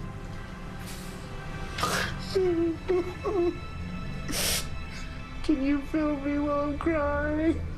Now at Verizon, buy the Galaxy S22 Ultra and get the S22 Plus on us. 5G Ultra Wideband now in many more cities. Imagine yourself in a new Toyota. Wow. Perfect.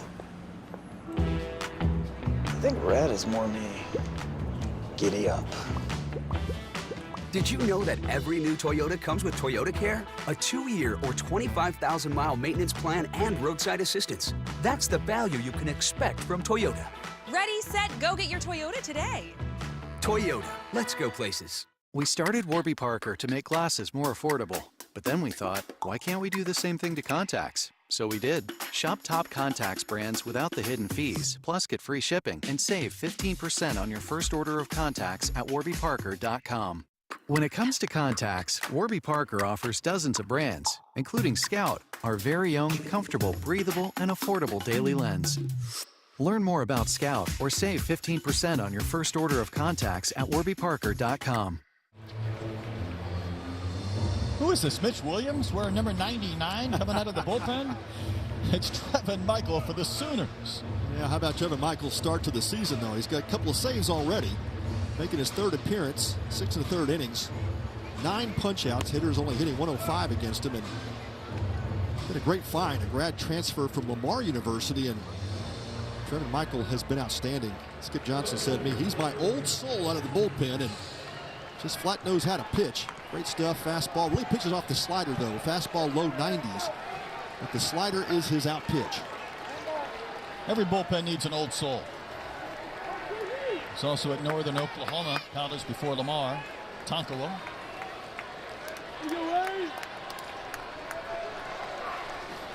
Grew up in the state of Oklahoma, facing Gavin Dugas, where one swing could tie this game. Boy, he took a healthy rip at it, too. We got the first pitch fastball. Well located, though, down and away from Michael.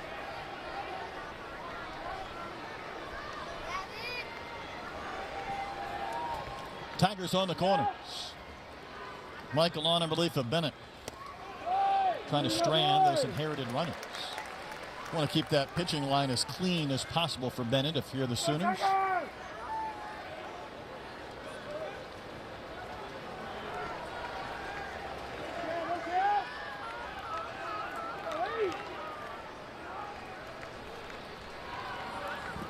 Doty the runner at 3rd, Thompson at 1st. Hard hit, base hit, and LSU has scored for the first time today. Dugas with the RBI single, plating Cade Doty. And now the tying run will come to the dish.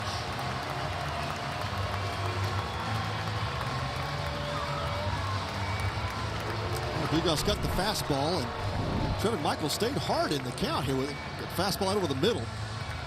And Dugas barrels that pitch up for the RBI. Tigers on the board. Nice swing by Gavin Dugas. Feels like the bottom of this inning has mirrored the top, hasn't it? When it comes to some 2-out thunder when maybe it looked like the inning was about to end.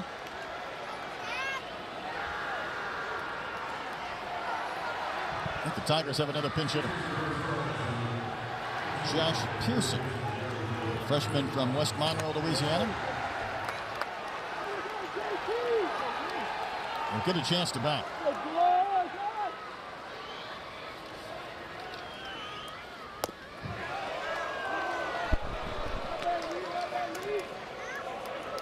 Two for 4 with an RBI so far this season for Pearson.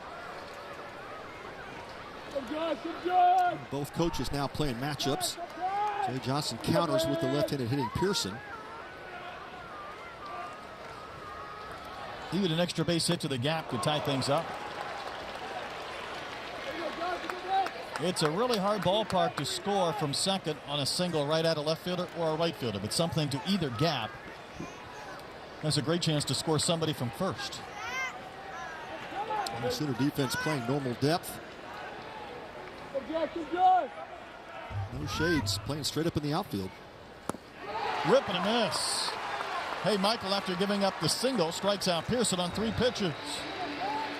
Tigers get on the board. It's a 3-1 game. It's confirmed he's packing up and heading to Los Angeles next season. Wow. Let me down easy.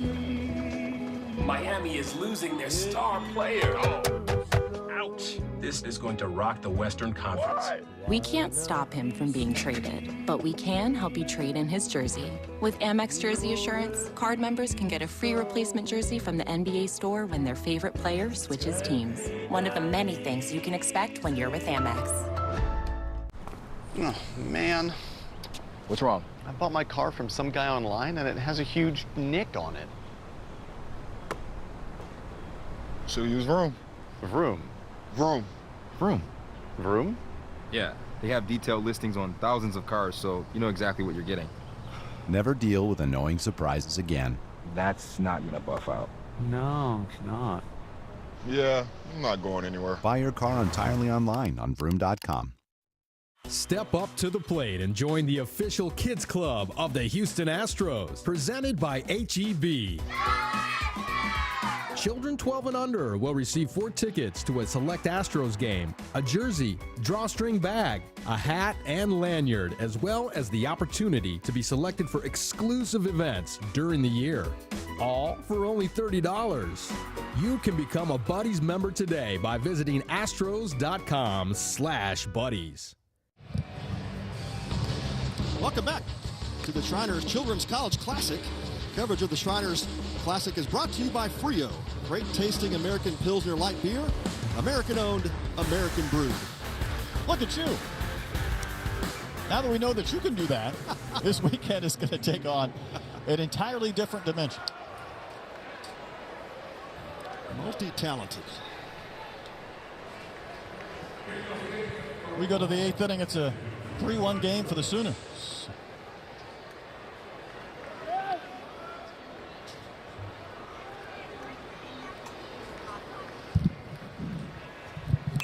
First pitch is swung on and fouled back to the screen. Tell you what, Pat, I posed this question, I don't know, a couple of hours ago, and I said, I got to believe Alex Bregman is in the ballpark. Somewhere. I think we found him. Oh, it's good to be here. It's good to be here. Good to Watching the have you. Tigers. Get the juices flowing a little bit to watch the old purple out there in the field? 100%. I miss it. It was such a great time at LSU. They have, as you see here, so many great fans that made it out, travel so well, and really looking forward to seeing how good this team does this year. Does that prepare you to play at the next level when you play in front of that fan base on a regular basis? 100%. You play in pressure situations, so that way when they come on later in life, when you're playing in the postseason here, you're ready for those situations and you embrace them. So my time at LSU was unbelievable. I had a blast, and definitely prepares you for where we are now.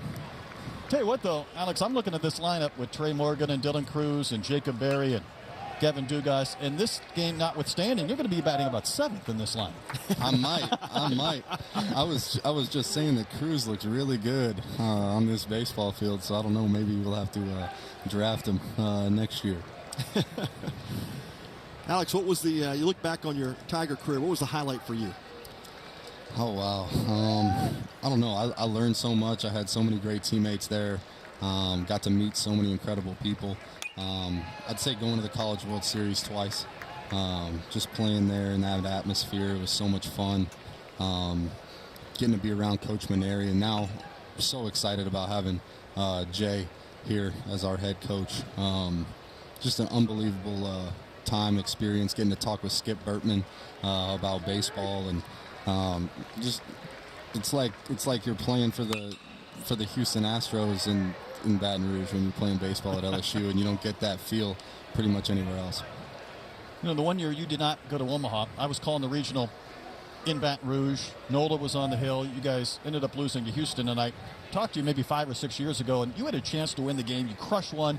It gets caught at the wall, and you say to me, "That's the dead bats." Remember that? Remember that era? Wow, I didn't. That sounds bad. That sounds like an excuse for me. That sounds like an excuse. No, I think Landon Applin was playing center field for Houston, and he made an incredible catch. I think he robbed me of a home run in the next inning. He ended up walking us off. But that Houston team was solid. Jake Lemoyne was on that team. Faced him in professional baseball. Now they had a really good team, and they ended up going on to Omaha that year, I believe. It was tough for me because Nola didn't get a chance to keep going on in his college career. He was awesome. He was my roommate at LSU. He always gave me a hard time because I was the messy roommate, and he was like super clean. Always kept everything clean. But whenever we went and played in Philly a few years ago, he made me buy him breakfast and say I was sorry for being the messy roommate. And he's a good dude. He's an ace in the big leagues. He's a stud, and he's just awesome. Alex, I know a lot of fans are hoping the collective bargaining agreement gets done and you guys get back on the field. But in the meantime, more focus on the college game. And how do you think that benefits these college players? Oh, I think it's great for them. I think if you haven't tuned in this year yet to college baseball, you definitely should, because it's been a super exciting season to start. I've actually been with probably 20-25 guys over at Rice University working out every day, and we've got to be training over there, and just had a blast. The guys over there are great. They went actually and opened up at University of Texas to start the season, and got beat 3 in a row. So they told me that the Tigers got their work cut out for them tomorrow whenever they play University of Texas tomorrow night. Hopefully we can sell out Minute Maid Park. That'd be a lot of fun. I have a lot of Longhorn fans here in Houston. It's going to be here tomorrow? Yeah. Oh, yeah, going to be here tomorrow. Yeah. Couldn't keep you away from that. No. We're rooting for the Tigers hard tomorrow. Yeah. Well, the average age in college now, Alex, as you well know, with the COVID years and all the stuff that's gone on here, you're seeing some guys that probably will be playing in AA or in the big leagues by now. We're seeing them steering the college game, aren't we? Yeah, we are. We're with the transfer portal, the COVID years, everything going on. It's a lot different than when we were in school. But you look across this field here for the Tigers. I don't really know the Oklahoma team as well as I know LSU. But for the Tigers, they have probably 4 first-round picks on the field right here. It's amazing. Yeah. So the talent level is amazing, and I'm excited about the college game right now. I don't know if it's ever been more popular. You think about the television. Obviously, these games going out on the MLB Network and AT&T Sportsnet. We talk about what it's like to play at LSU or Mississippi State or Arkansas for the weekend. How events like this continue to build this college game up, too. Oh, yeah, this is great. I'm so happy the Astros do this every year. I was actually fortunate enough to be a part of this in 2015. And, the Shriners Classic is just second to none. This is playing in a big league ballpark against the best teams in the country. This is what you dream about doing as a college kid. And I'm super thankful that the Astros do this and open up their ballpark to all these great fans and all these great teams and universities as well. How much are you chomping at the bit right now? Because your body tells you and your mind tells you you shouldn't be here. No, I'm excited. I can't wait. I'm ready to be playing baseball. I think we've been staying as ready as possible, controlling what we can control, and that's all you really can do. Stay ready, so you don't have to get ready again. Yeah, that's it. I went through the lockout and back in the mid-'90s. Went through the strike we had back in the early '90s as well. You start to feel baseball becomes a business at this point. But for you, Alex, it's still just you guys want to go play, right? Oh, I think I'm so excited for this season. I know the rest of the guys are as well. We have a team that is still, I feel like, in our prime. We have an opportunity to go do something not a lot of teams have done, and that's 6 straight ALCSs. It's amazing, isn't it? Go back to hopefully a 4th World Series in 6 years. That'd be amazing. That'd be a dream come true for us, and hopefully win it this year. That sets the bar for teams decades from now, saying, "Can you match this? Can you top this run?" It's hard. Teams are allowed a down year maybe after playing that many games to get to the postseason. You guys have been able to navigate around that. It's been a great run. It's been a great time, and just have great teammates, great coaches here. And looking forward to getting to see everybody again in the same room and go on that trip again to hopefully making a successful run at the postseason.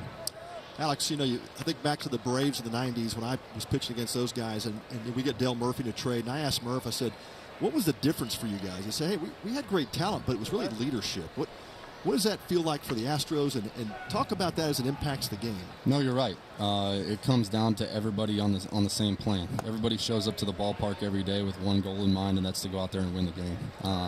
Everybody prepares the same way, works the same way. There's a certain way things are done.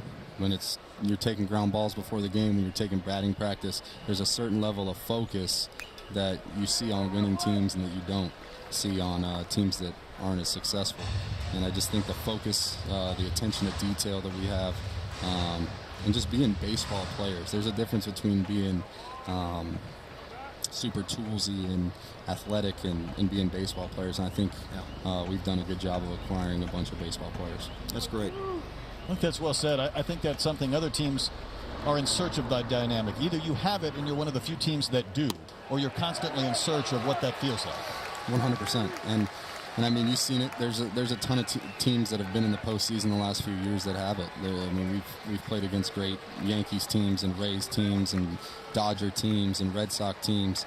It's just a different feel. It's guys that show up and, you know, the team dynamic. Yeah, it's more of a team game, similar to this college game, which is why I love it so much. It's about winning, and it's not so much about what kind of numbers I'm putting up or anything like that. It's, hey, let's go win. Yeah, and I think that is the challenge for a lot of these college coaches today, Alex, because you think that all the showcase events, the perfect game stuff, all great events, right? But it projects more to the players' individual traits than it does sometimes to the team game. And you're talking about something that you got to go out and recruit the right guys that have that mindset, right?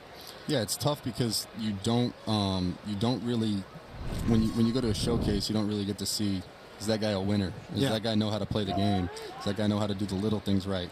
When you just go and throw as hard as you can, run as fast as you can, and try and hit a ball as far as you can, it doesn't really tell you the full story when it comes to a baseball player. So college coaches have a tough job when they're going recruiting people, picking the right kids that really are winners and know how to play the game right. Jackson Nicholas, the batter, hitting with 2 outs here in the 8th inning. Alex Bregman joining us. Nice to have him pop by to watch these fighting Tigers who got on the board in the bottom of the 7th. Still some work to do. And of course, tomorrow night, if you're watching, you could come out and see the nightcap with Texas and LSU. A couple of blue bloods. There's Morgan at first. My goodness, he's like a hockey player. He's so active. And the inning ends. We're going to keep Alex for another half. Got a few more questions for him. It's a 3-1 Sooner lead.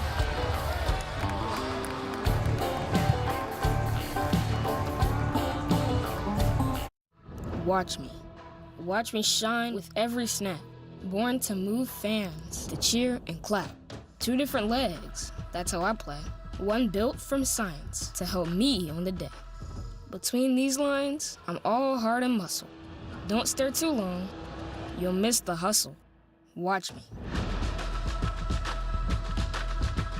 Pioneers in prosthetic technology at Shriners Children's. The most amazing care anywhere. I just want to get in more dramatic roles. Eric, you don't have any dramatic work to show them. Yeah, but I got the new Galaxy S22 Ultra on Verizon 5G Ultra Wideband. It's got amazing video on a crazy fast network. I can film whatever I want. Come, you spirit. How's that? Good. Are you filming or gaming? Can't talk. Online gaming out here is great. Well, I only got 3 more loops to get this. Wherefore art thou? Okay, I just sent you my reel. That was fast. Now at Verizon, buy the Galaxy S22 Ultra and get the S22 Plus on us. 5G Ultra Wideband now in many more cities. Nerds. Hey, we got to get you geared up, superfan. Game on. Let's compare here to there. Compare credit cards to find one that earns you cash back on jerseys that fuel the fandom. Compare and find a financial advisor so you can spend less time watching your investments and more time investing in your team. Hit me. Oh! Compare your way there. Find the smartest financial products for you on NerdWallet. It's a 3-1 Sooners lead as we go to the bottom of the 8th inning. We're going to see if Alex Bregman has any mojo for these Tigers bats. See if he can bring. I hope so. Jacob Bennett, the Oklahoma starter, did an amazing job of pitching to both sides of the plate, really pounding these right-handed hitters in. And for the first few innings when he was throwing 94, we were just a little, like a touch late. Yeah. And saw Dowdy get the head out, catch the ball out in front for that double. But I thought Bennett did an unbelievable job and really pitched really extremely well. Sounds like a baseball analyst. I'm telling you. That's what you were saying He's earlier. moving into it, yeah. You can have this chair if you want, Alex. So, you're exactly right. And Bennett, I said on a number of occasions, threw hard in, kind of straightened the hitters up a little bit, but that changeup away was just a devastating pitch for him today. It was, and if he just sticks with his fastball away the whole time, that changeup isn't as good. Right. But since he did such a great job of pounding the ball in, it makes the changeup even better than it was. Tell you what, he's got a career. I don't know about that. I know he's got a lot of playing years left. I don't want to chase him off anytime too soon. I think it's a unique perspective, and it's one that has had this incredible offense a little bit off today. That's strike two. Alex, a lot of great fan bases around the country in college sports. What makes LSU fans different? Well, they travel extremely well. They love the game. They know the game. They're intelligent baseball fans, and they're super smart when it comes to I don't know, just baseball stuff. Yeah. You know what I mean? Yeah, they know the game. Yeah, they know it, and they travel extremely well. They're loud. They love getting into the games, and they travel extremely well to Omaha. They love a party. Wherever the party's at, they're going to be there, right? Oh, yeah. Crawfish and boudin and whatever else you want. Was it a culture shock at all coming from New Mexico to go to Louisiana? It was. I didn't. I was a little scared my first fall to try any of the food, but once I started trying it, I fell in love with it. This is Trey Morgan. He's been involved in a lot of plays today. Defensively, 0 for 3 with the bat. Just about clipped him. Really good freshman year from Trey. He hits the ball from line to line, kind of like a Michael Brantley type hitter. I like that. Being able to spray the ball to left field. He has some pull side power, but does a great job of controlling the strike zone, swinging his strikes, and makes a lot of contact. Alex, I disagree. I think it's just the hair. That's some good hair. That's some good hair, man. Yeah, it looks good in that purple helmet, too, doesn't it? Yeah, we call that show hair. I feel like maybe Kramer Robertson is somewhere nearby, right? There you go. Yep. We had him in a Shriners game here where he dove into the stands about 4 rows over the top of a teammate, mind you, just to get himself a little extra time, and that's a strike to Morgan. Kramer's mother, Kim Mulkey, is actually the head basketball coach now at LSU. Yeah. We were fortunate enough to go out there and check out one of their games. She has done an unbelievable job with She the program. scares me, by the way. I mean, she's that good. She's great. She's a competitor. Yes, she is. I love her. Yes, she is. This ball made find the first row of the seats. I'm a Baylor guy, Alex, so I had a lot of years watching Kim Mulkey win championships, and you guys got you one of the best ones in the nation for sure. Yes, sir. Jack Pineda, Baylor shortstop, who is playing here in this weekend. He actually grew up with me in Albuquerque. I didn't know that. His dad, Gerard, great guy, high school baseball coach there. Nice. We always went out and took ground balls and hit at La Cueva High School in New Mexico together, so I'm excited to watch him play here. Well, he's, as I said, very underrated at that position. I think he's a fantastic shortstop. And, he's not going to give you the flash, but he makes all the routine plays. No, he does, and he's another guy like Trey who controls the strike zone, hits the ball from line to line, and I think he'll be playing professionally here next year after the Pretty season. advanced approach. Count remains full to Morgan, batting here in the bottom of the 8th. Lifting one to left. Back to the Crawford boxes. And it's off the wall. That's a tough left field to play. And I'm not sure Pettis felt real comfortable leaning back. And Morgan gets the Minute Maid Park double. Yep, the Minute Maid Park double. It's been interesting watching how these colleges have their defense out there. A lot of the time, we normally play right off the cut.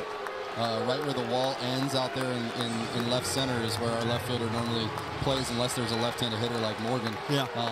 Get a better angle, right? Exactly. Yeah. And you know that if the ball's hit over your head, it's either a homer or that wall's tough to play, though. It is.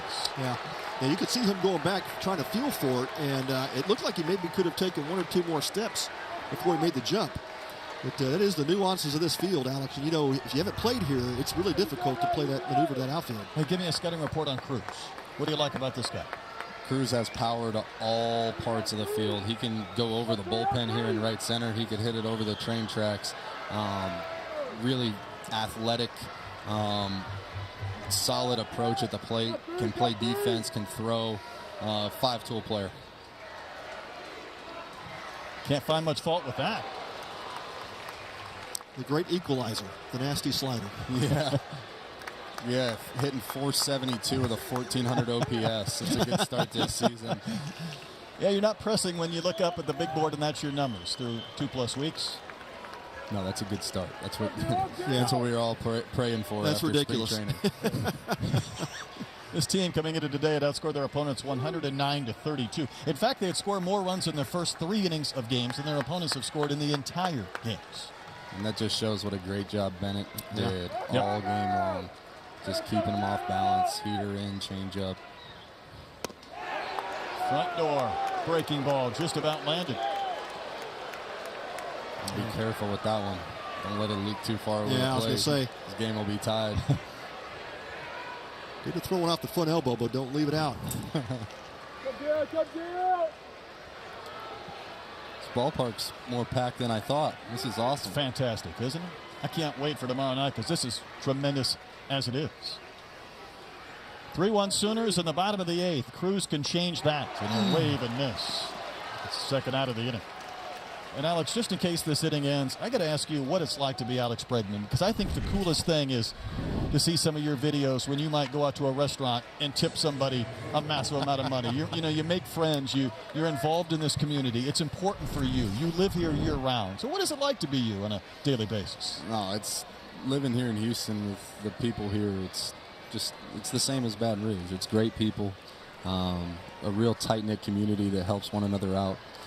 We've seen it with everything that's gone on, with whether it's been the pandemic or Hurricane Harvey or the freeze. We just step up and try and help one another out, and that's the kind of community we want to be in. Doty sends one to right. Opposite field, 2-run homer. Maybe that's the mojo of Alex Bregman. And it's tied at 3. Listen to the crowd. Listen to the crowd. Let's go. That gets you fired up. I can tell. Let's go. Oh, man. By the way, do you know how hard you have to hit a ball right now to right field with this roof open to get one out of here the other way? On a line.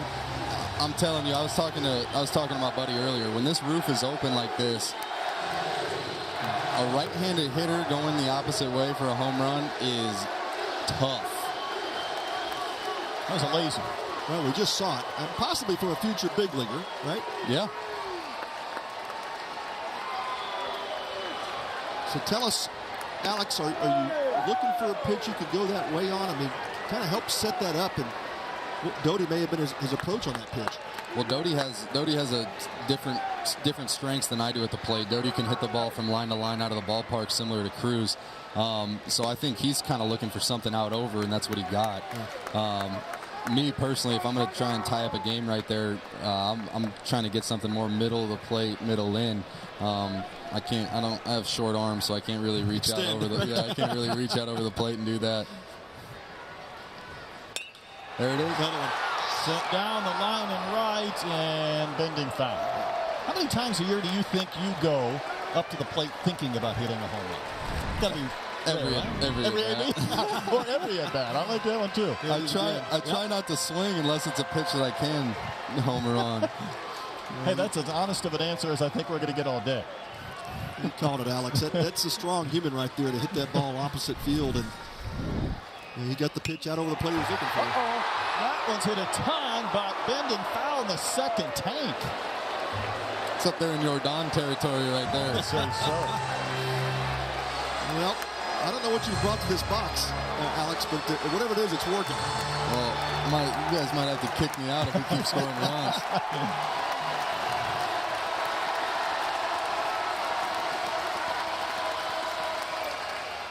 You're welcome to stay as long as you want. We enjoy the company and the baseball conversation.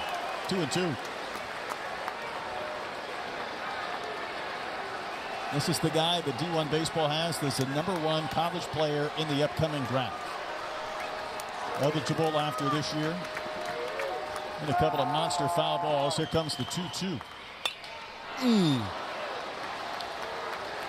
Yeah, you like to have power from a switch hitter, right? We talk about sometimes switch hitters, Alex, where they hit for average on one side of the plate, power for the other, but Barry seems to do it both from both sides.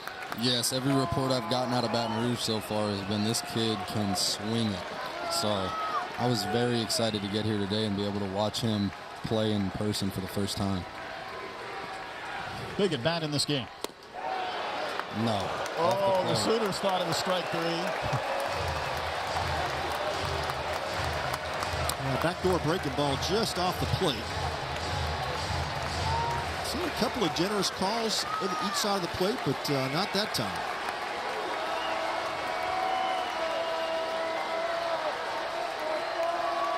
Michael ready with a payoff to Barry. Is that him just serving that ball foul when he gets fooled on the changeup? I think he was just a little out front, but stayed through it enough to foul it off. A lot of times people will cut their swing off, and that's when you see the swing and miss, but he a little off balance, reaching out in front, able to foul it off. That's hard to do too, right? There's a lot of guys that might be committed and just wave through them. Yeah, he has really good direction with his swing. Everything's going through center field, so he's able to give himself some more room for error when he's off time. What a battle here. And another payoff pitch. My goodness. Alex, do you make these sounds when you're in the dugout too? Oh, you just missed that, right? Every time. Oh, yeah. The whole dugout does. The whole dugout does. Yeah. Oh, he got his pitch. He just missed it.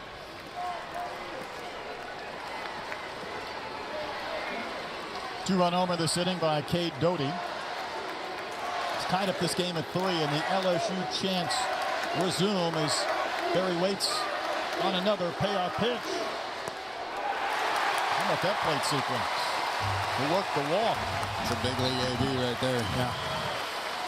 Got off a couple of tough pitches and a big drive foul. This is starting to feel like a regional, isn't it? It does. Every LSU game I feel like feels like it's a postseason game with how great these fans are getting into the game. Bianco pinch hit for Joe Bear last inning. Remains as the DH. Got to play with Drew Bianco's dad. He coached me on Team USA when I was growing up. Unbelievable guy. Drew's actually hitless so far to start this year, so let's bring him some good luck and get him in the hit column, maybe tie this game up with a double. Put him ahead. Put him ahead. I'm sorry. Had a chance to talk to Drew last night in the hotel, and I asked him, I said, hey, you're going to follow your dad's footsteps? He said, you know, maybe not a couple of years ago, but maybe I'm thinking about it more so now. Well, his dad's done an unbelievable job at Ole Miss, and he was with Skip at LSU. And right. Just a great guy, great baseball guy, great baseball mind, knows the game. Wasn't he Ben McDonald's catcher? Yeah, he was. That's right. I'm surprised Ben isn't here right now. I thought he was hunting something. In. He's killing something in the wildness. I see him every time we go and play the Orioles in Baltimore. Ben's one of the great characters still involved in college baseball, and he's not with the Orioles. Yep. I played with Ben for 2 summers on the 87-88 Olympic team, and he kept trying to get me to come to Baton Rouge to go alligator hunting. I said, no, I ain't getting no boat with you, Ben. He tweeted a picture of his cabin or living room, and there's an alligator head on the floor, and I tweeted back at him and said, do you ever step on that when, you have a couple of beverages and you're heading to the... I mean, it's sitting right there. That's one thing I never did when I was at LSU, is go anywhere near an alligator. Ground ball served to short. And this will end the inning. Staying or going? It's up to you. I don't know. I think I'm out. I'm going to end on a good note. Thank you, guys. Appreciate it. There he goes. Alex Bregman. He got the 2-run homer from Doty. We're putting that on him. I need 2 bacon on bacon quarter-pound double cheeseburgers. Coming right up. Can someone grab more bacon? We're gonna need more of that tangy smoke sauce. Order up. Sonic bacon on bacon quarter-pound double cheeseburger.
To those who serve, thank you.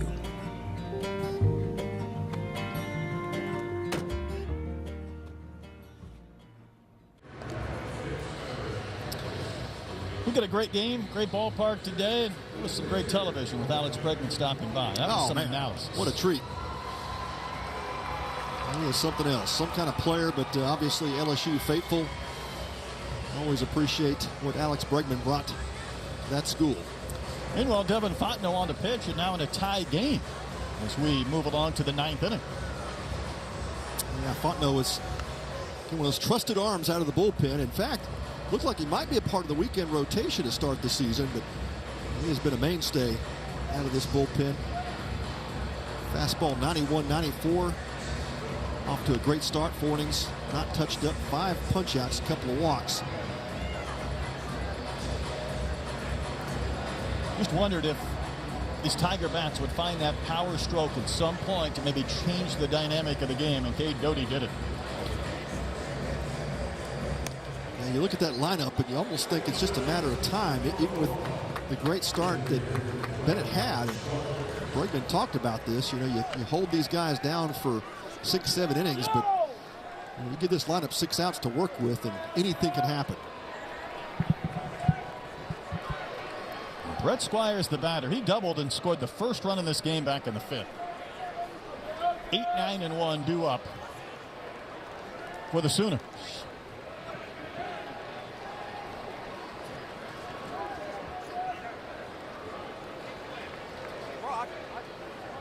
Fontenot really brings that leg back and tucks it, doesn't he, on that pitch? Yeah, a lot of deception to his delivery, and the slider's been historically a great pitch for Fontenot, and has struggled a bit with the command of that pitch.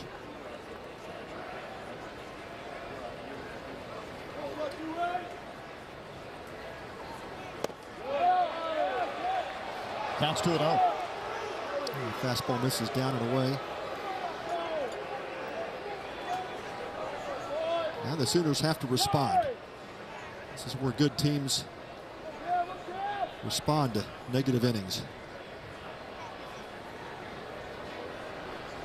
Fontenot is the 4th pitcher used by the Tigers today. That one's ripped fair and into the corner. Squires will have his 2nd extra base hit of the game. A leadoff double and a big one in the 9th inning. That's how you regain momentum, and Squires did a nice job taking a couple of pitches off the plate and gets the 2-0 fastball, center cut, and delivers the double. That'll get things going here for the Sooners in the 9th.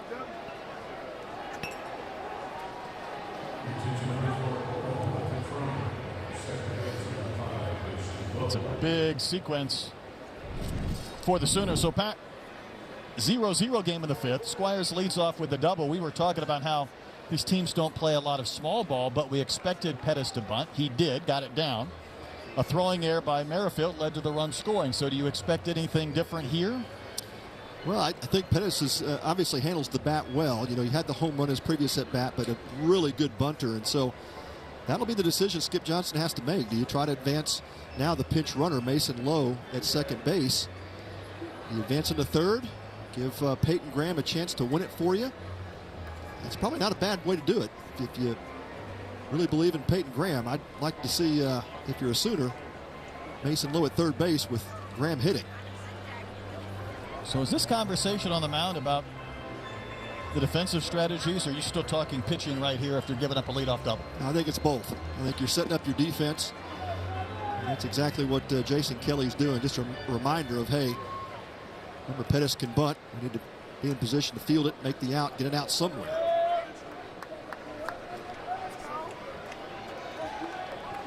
Corners already creeping in. Maryfield at 3rd, Morgan at 1st with Pettis in the box. Of course, we talk about bunt in the 7th. He crushed a home run to the Crawford boxes. Could have dropped down a good one here. Maryfield's throw a little bit high, but it's clean. Both teams get what they want. The Sooners advance the potential go-ahead run to 3rd, and the Tigers take the first out. You might think that's a little bit conservative here, looking at the Sooner offense, but we talked about, Brett, them just scratching out runs. That's how they've won these games. They're 5-2.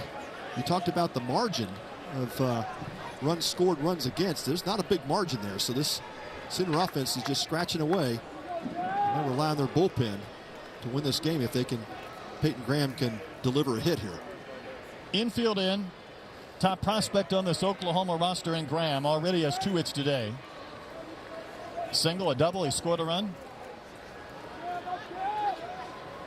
If you're Skip Johnson, this is the guy you want at the plate. He's the one that makes this offense go.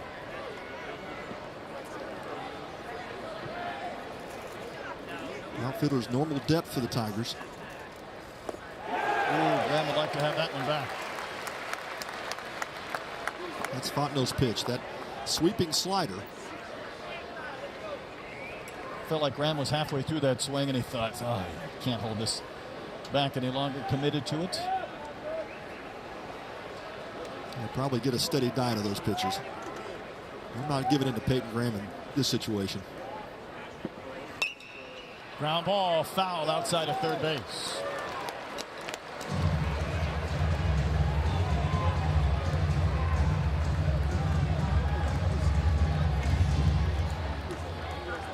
Now with Fontenot in control of this count, 1-2, he could go fastball up, try to change the eye level. Come back with the breaking pitch. You're just not taking any chances. Just keep flipping those sliders up there. Fontenot wants to strike out. Graham trying to lift something to the outfield. Serve it foul, and we'll do it again. That one caught a lot of plate.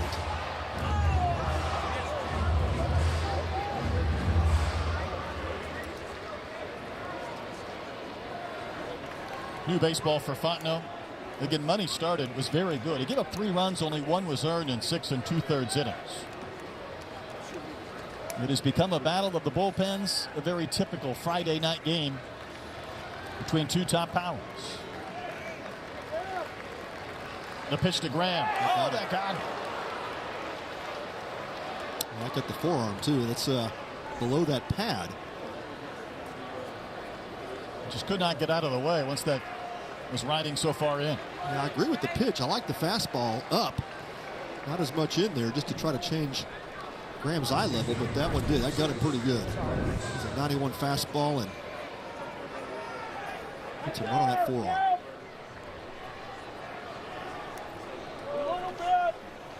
Not a lot of padding right there. He's got that pad too, but it doesn't cover enough. And look at that reaction. That is one of, that hurts.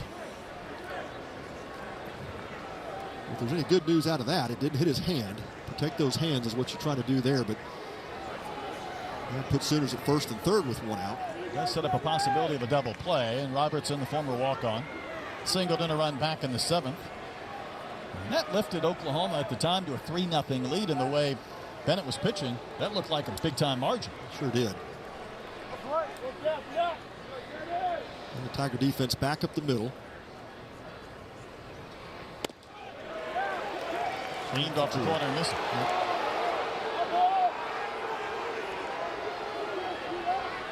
Tiger faithful, I think that's what Bregman was talking about. They're into this game. They were booing because they wanted that pitch called a strike. Well off the plate.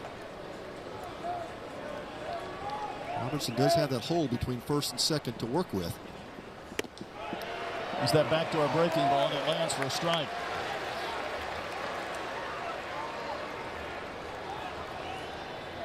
Well, Fontenot can throw 2 more of those. That's a tough pitch to hit.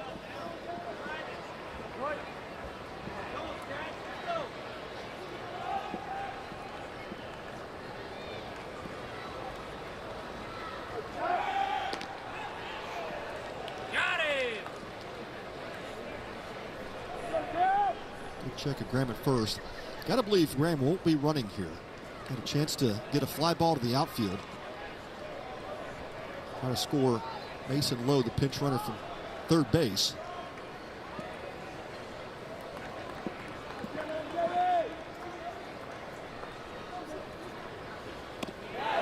There's that pitch again. Just nasty. It's so difficult for a left-handed hitter to stay on that pitch. Just give up on it early, thinking there's just no way it's coming back to the plate.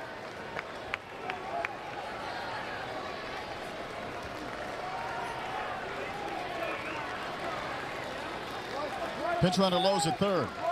Peyton Graham aboard at first. 1 ball, 2 strikes to Robertson. Upstairs. It's a setup pitch.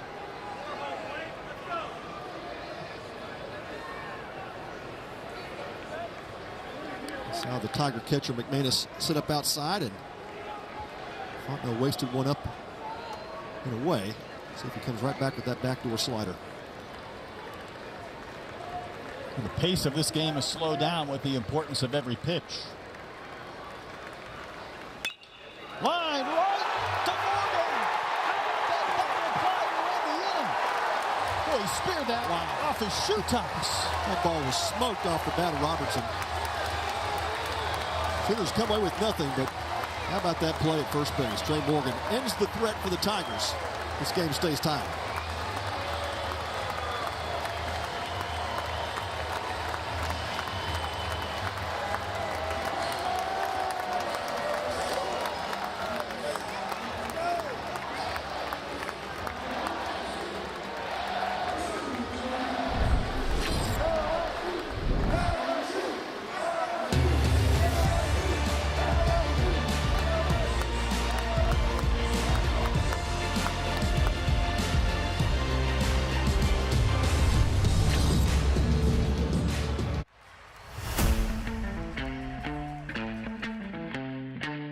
Big moments.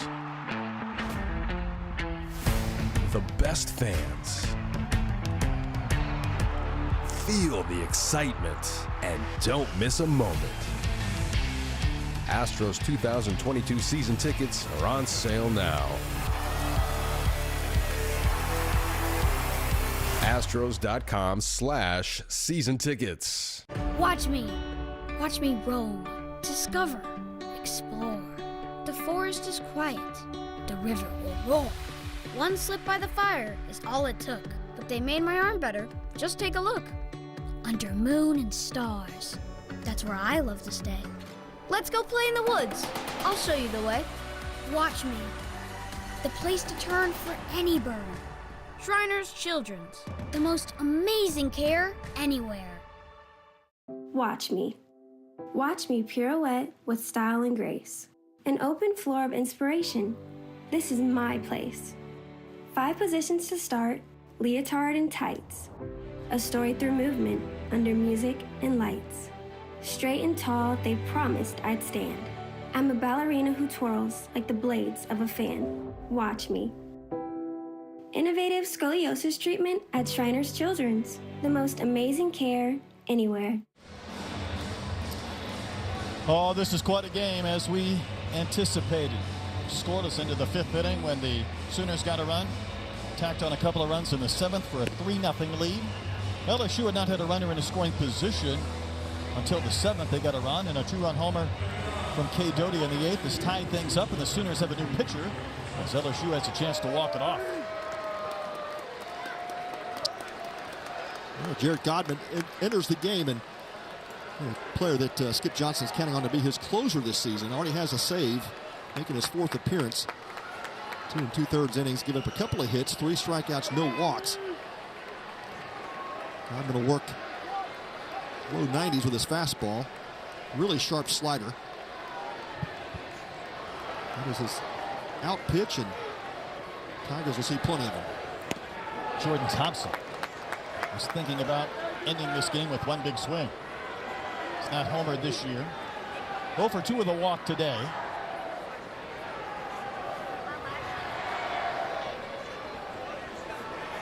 California native. Playing shortstop for the Fighting Tigers. It's well placed. That's strike 2. And a couple of fastballs both sides of the plate for Godman. And another one of those players, Brett, we talk about, had a great summer in the Cape and came back and dominated in the fall. Skip Johnson quickly recognized the improvements that Godman had made and calling upon him to be the Sooner closer.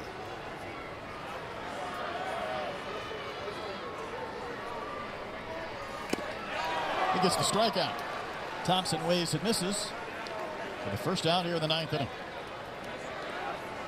How big is that line drive double play to win the top of this ninth inning? Man, that ball had double written all over it, and you got the probably most athletic first baseman in college baseball, and Trey Morgan, and just making that stab, and that ball was hot off the bat of Robertson. Could have easily been 1 run, maybe 2, if he doesn't snag that ball. Devin Dugas will hit. Dugas was hit by a pitch in the 5th. Hit an RBI single in the 7th. That put LSU on the board and maybe ended what had been a frustrating game to that point.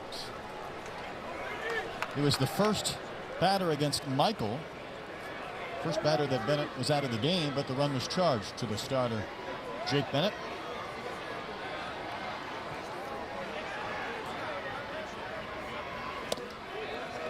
Top of that corner again.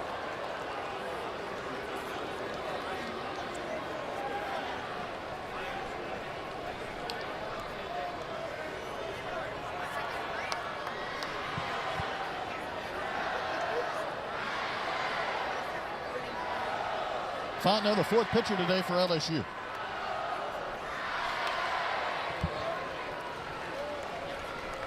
Good slider there from Godwin, and good job of Dugas really keeping his hands back. And also put a good swing on that slider.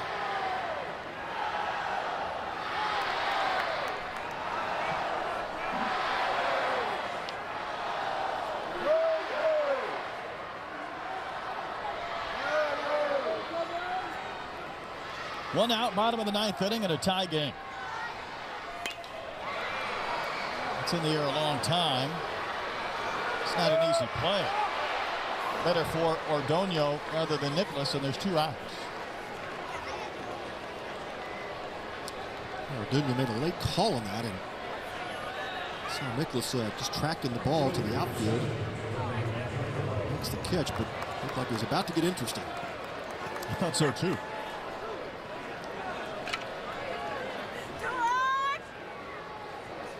A couple of quick outs for Godwin. And he's a pitcher that can be a multi-inning closer, so Skip Johnson not afraid to extend his outing if need be. Jerry Johnson using yet another offensive timeout.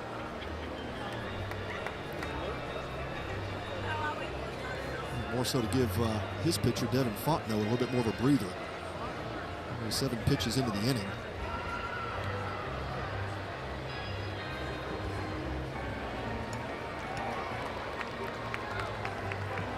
Nearly had extra innings in the first game. UCLA had a lot of drama in the 9th inning, but Baylor was able to find a way to get the 2-1 win.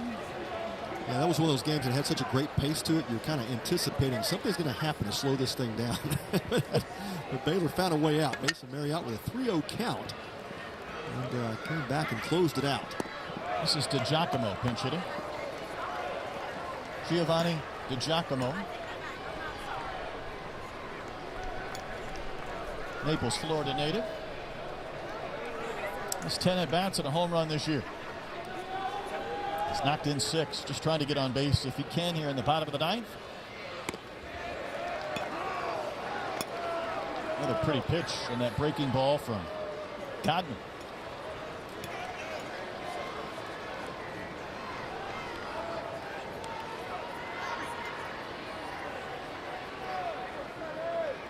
Couple of quick outs, a strikeout, and a fly out to right in this bottom of the 9th inning. Swinging a foul tip into the glove of the catcher, Crooks. A strike away from sending this one to the 10th. Fastball with that arm side run to the outside part of the plate.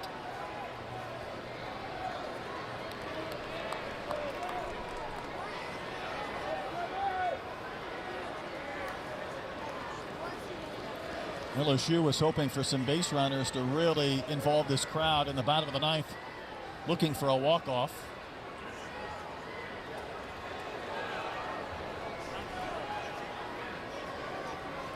There's Godwin's first time clock warning. Need a flare or something better for that. DiGiacomo will fly out to right to end the 9th inning. 9 innings, not enough. Bonus baseball at Minute Maid Park. We're still tied at 3, Sooners and the Tigers. 5-Hour Energy, because it's time to hit the gym and work up a sweat. And you're going to need some energy, lots of energy. 5-Hour Energy for every workout.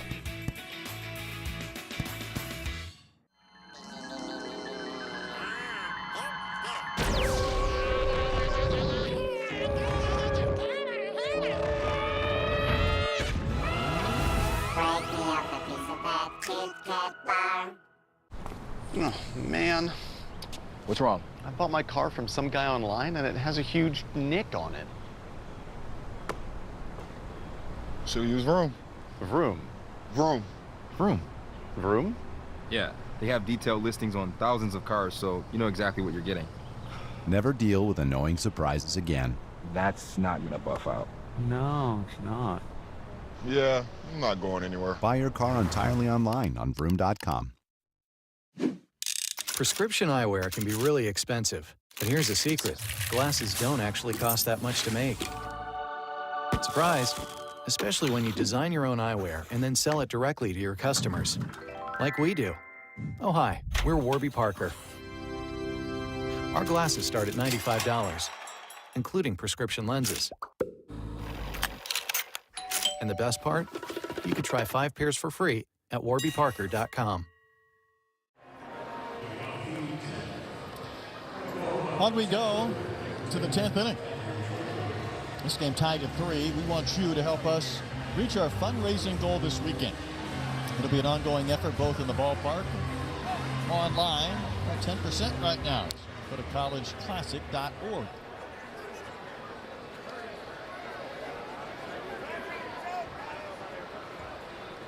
Tanner Treadaway leads off this 10th inning.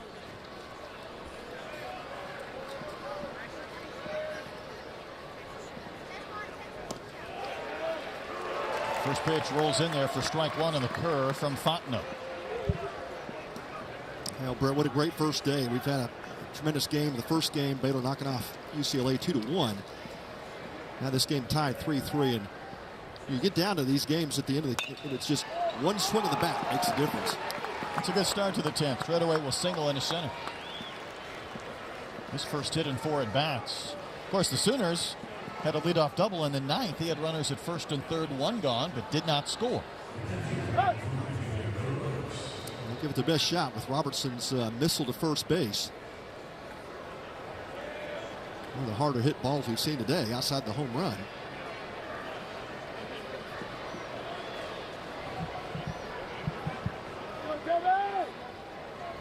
Jimmy Crooks, the cleanup hitter, 0 for 4, couple of strikeouts, couple of flyouts.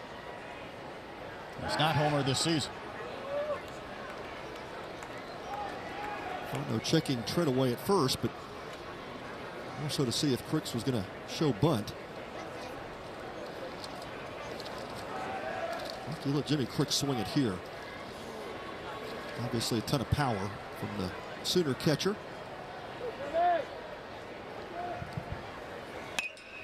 Crooks will send one foul down the line in left.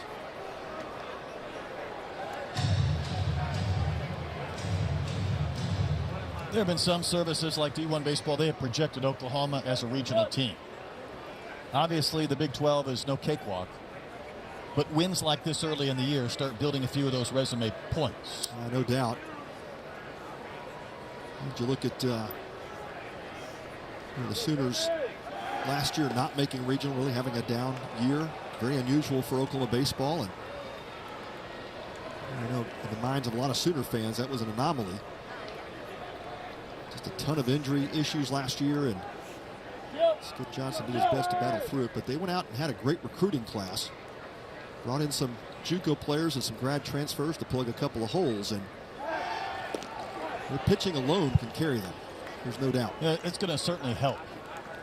Skip Johnson dropped an Augie-ism on us this week when he said adversity and baseball reveals character. And there was some of that last year. Off to a good beginning. They were looking pretty good in the 7th inning with that 3-0 lead, now trying to find a way to regain the advantage.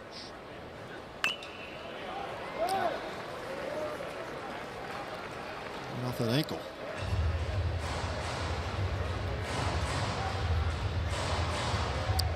Well, the Sooners had a good show a couple of weeks ago. I was in Globe Life Field for that tournament. They defeated Auburn, defeated Michigan. Got beat up pretty good against Arizona, but Wildcats had a really solid weekend. They beat up a few teams that weekend. 2 strikes to count on Crooks.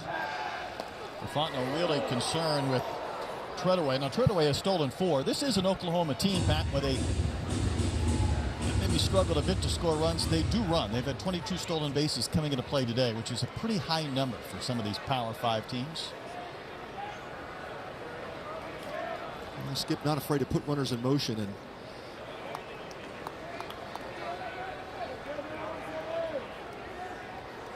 Clay Van Hook, the Sooner third baseman, really runs the offense when on the field. That's trouble. To the fence. Let's see if Treadaway might have a chance to score. There was a bobble by Berry and Wright. Treadaway will be waved in, and the Sooners have regained the lead here in the 10th inning. I think Treadaway stays at third base if Jacob Berry doesn't bobble that ball up against the wall in right field. And Treadaway with tremendous speed, but I think Van Hook would have put the stop sign on him. I think so too, especially with nobody out. Yep. Right at bat for Jimmy Crooks.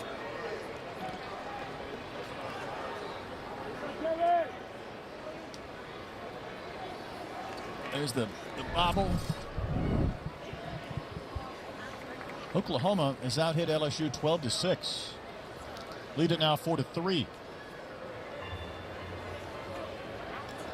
Really hard to believe Crooks' first RBI in the season. One of the senior leaders for this Sooner team, and picked a good time for it, didn't he? He sure did. And we'll bring another visit out from Tiger pitching coach Jason Kelly. And a couple of Tigers warmed up in the pen.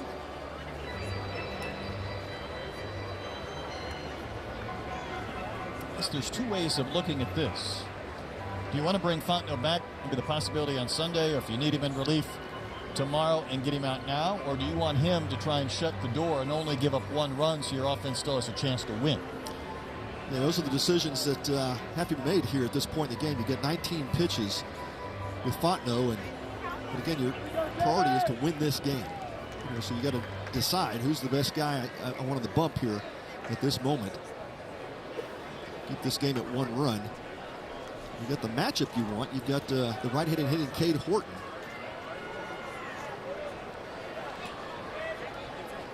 And Fontenot with that nasty slider, really difficult on right-handed hitters.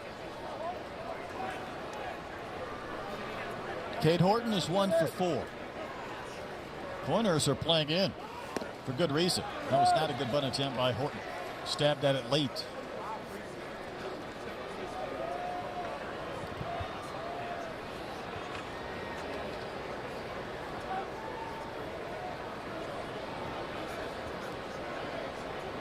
Skip Johnson feels like he can push across another run. He's got his closer, Jarrett Gottman, on the mound, so see if Horton can execute. He does not. Put umpire Joe Harris says no, he was still in the box. The ball came up and hit him. It's not started the way Horton wanted it. He was injured last year. Came out of Norman High School a couple of years ago as the #2 player in the state. Where did this one hit it? Oh, the chin. Yeah. Chinny chin chin. That flat may have helped.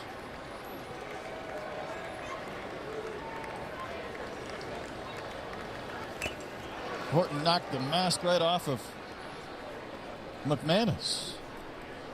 It's hard to get that mask to go airborne. Horton takes one in the chin, and McManus takes one in the mask. Recalibrate this whole sequence. Yeah.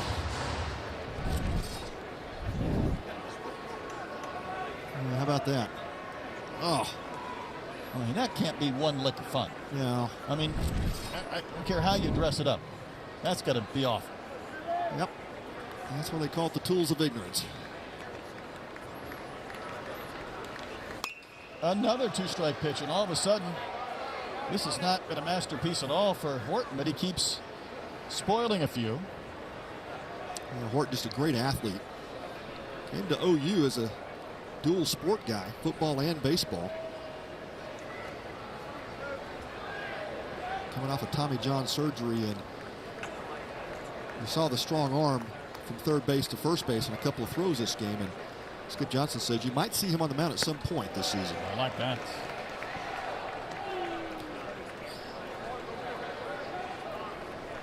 He's mid-90s across the infield. You can imagine what that's going to look like off the bump. Still nobody out there sitting. A single by Treadaway.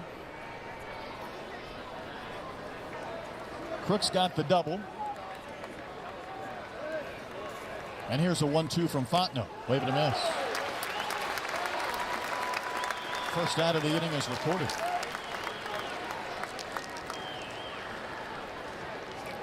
Fontenot go with the fastball up in the zone. And Horton felt off a couple of good pitches, but at times swings through the fastball. And now there'll be a pitching change.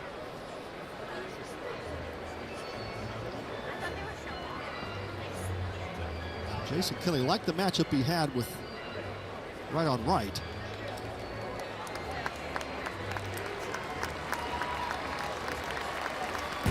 Pitching change will be made. We'll step aside. Sooners have regained the lead in the 10th. It's confirmed he's packing up and heading to Los Angeles next season. Wow. Let me down easy. Miami is losing their star player. Oh. Ouch. This is going to rock the Western Conference. We can't stop him from being traded, but we can help you trade in his jersey. With Amex Jersey Assurance, card members can get a free replacement jersey from the NBA store when their favorite player switches teams. One of the many things you can expect when you're with Amex. Imagine yourself in a new Toyota. Wow. Perfect. I think red is more me. Giddy up. Did you know that every new Toyota comes with Toyota Care? A 2-year or 25,000-mile maintenance plan and roadside assistance. That's the value you can expect from Toyota. Ready, set, go get your Toyota today. Toyota, let's go places. I just want to get in more dramatic roles. Eric, you don't have any dramatic work to show them. Yeah, but I got the new Galaxy S22 Ultra on Verizon 5G Ultra Wideband. It's got amazing video on a crazy fast network. I can film whatever I want. Come, you spirit. How's that? Good. Are you filming or gaming? Can't talk. Online gaming out here is great. Well, I only got 3 more loops to get this. Wherefore art thou? Okay, I just sent you my reel. That was fast. Now at Verizon, buy the Galaxy S22 Ultra and get the S22 Plus on us. 5G Ultra Wideband now in many more cities. Well, the Sooners have plated a run in the top of the 10th. LSU has gone to the bullpen to bring on left-hander Trey Schaefer. You look at Schaefer taking his final warm pitches, and Jay Johnson, Jason Kelly like the matchup here against Sebastian Orduño. Left-on-left matchup, and Schaefer coming over from southeastern Louisiana. By the way, those Lions went on the road today to Fayetteville, Arkansas. Ah, you showed me the score earlier. And it didn't get any better for the Hogs. Not favorable. It was a 7-3 Southeastern win. Not expected. They had one score earlier this year. And again, I think you are seeing this, as you mentioned, Pat. College baseball's never been over. I don't know what constitutes an upset anymore. I mean, it's a little bit harder to figure out because these mid-major teams are going to win a lot of games. They sure are. Well, Schaefer's had a bit of a rough start to the season.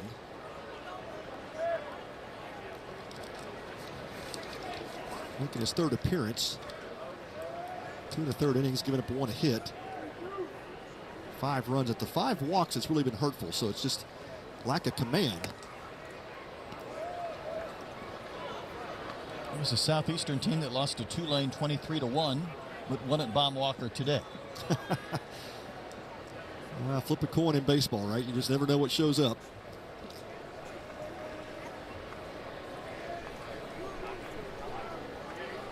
Yale defeated Auburn last week. Penn took down Texas A&M. Ivy League teams that did not play a year ago. Gotta love this game. Long Beach State goes to Mississippi State, wins 2 out of 3 against the defending champs on opening weekend, then go home and lose 3 to Sacramento State. I saw that. I mean, that's the how does that happen question, right? Try not to make sense of it. Orduño on a 2-0 pitch takes a strike. So the Sooners have a run home here in the 10th, and Orduño, if he could get a base hit, would give them just a little more breathing room before the Tigers bat in the bottom of this frame.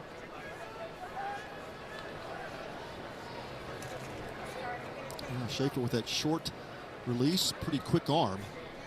Upper 80s, will touch 90 with his fastball. Staying hard here against Orduño. Not close. It's 2-1.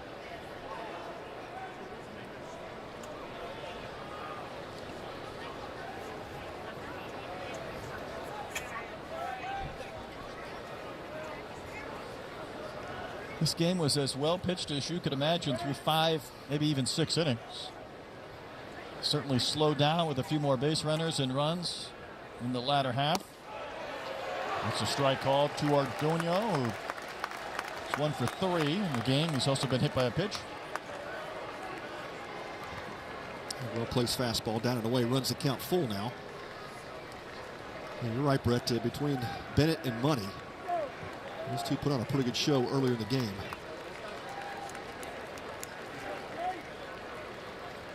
Here's a payoff. Whoop, and a miss.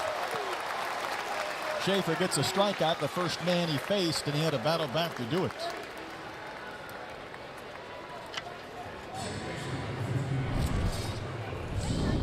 A nice fastball, late life to it as well. So the ball just kind of take off. Dots the mid of Tyler McManus. And Schaefer with the strikeout.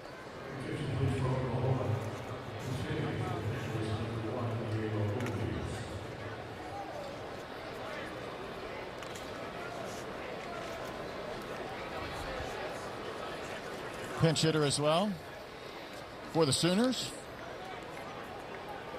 Muñez will bat. Rockwall, Texas State. I'm going to go ahead and put him aboard. Just pointed to first base. That's how we do it here in the college ranks. Saves a couple of minutes and using the old pitch out.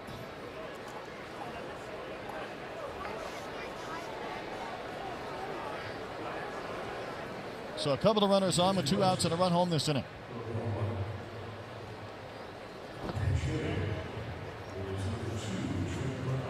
Trent Brown will pinch hit for the pinch runner for the DH.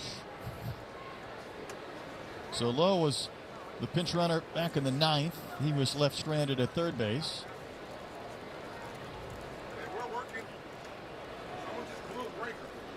Brown is an Angelina College product from Victoria.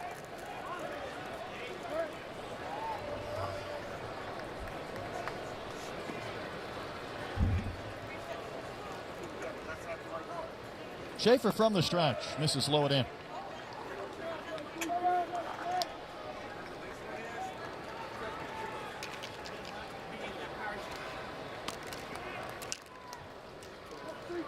For Brown, he's had 8 at-bats, knocked in 4 runs, so another chance for him to add to that total.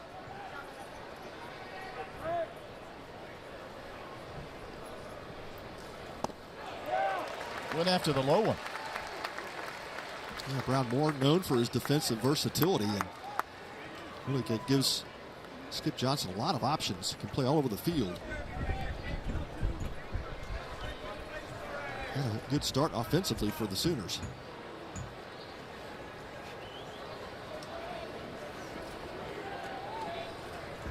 So Schaefer trying to keep this a 1-run deficit for his hitters in the bottom of the 10th.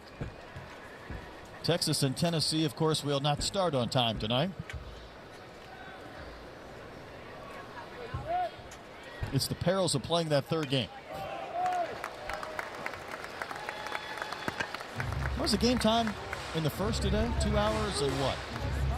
15 change? Yeah. Not much. Most of that was the last half inning.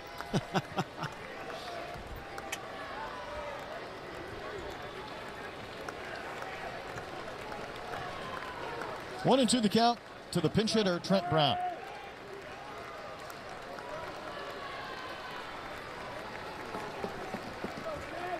Long pause from Schaefer, the left-hander. And misses high again.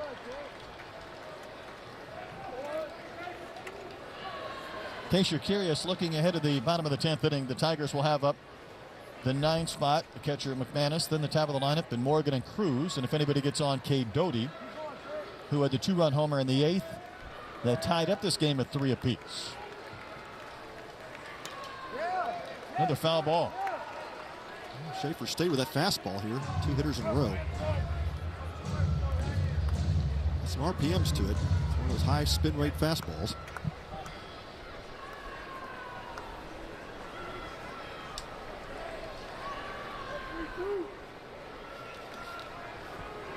Brown ready to climb back in.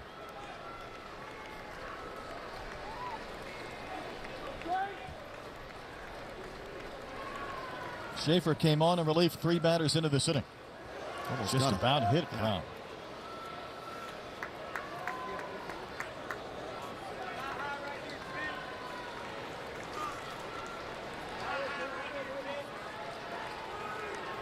Full count for Schaefer.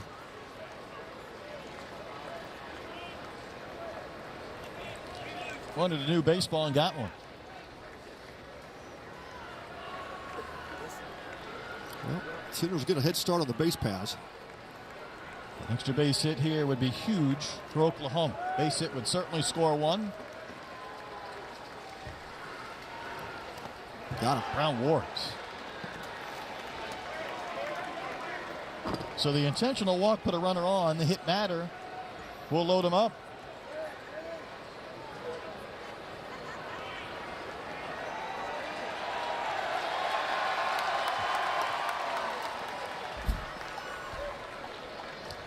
And I think the Tigers might be ready to make another pitching change. Yeah, that's been the issue for Schaefer, just the command of the fastball, and got the strikeout over Orduño, but the walk and the hit batter. And now we're going to see our 5th Tiger reliever. Another pitching change here at Minute Maid. Oklahoma scored a run. They have the bases loaded when you come back.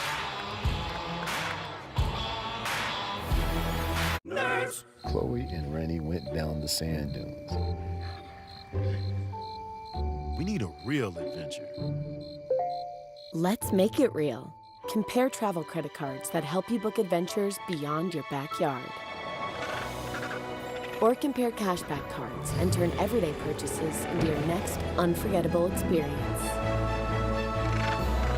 Compare your way there. Find the smartest financial products for you on NerdWallet. Imagine yourself in a new Toyota. Wow. Perfect.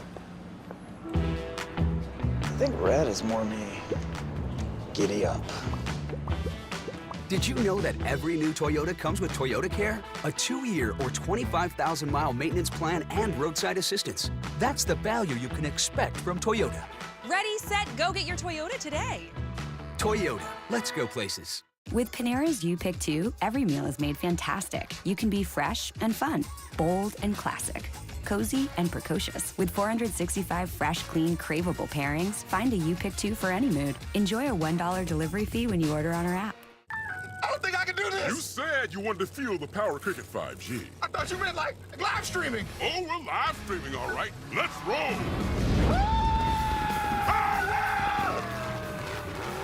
Smile, you're on Cricket. The new LSU pitcher is a Pittsburgh native, Trent Vittmeyer. Inherits a bases loaded 2-out situation in the top of the 10th inning.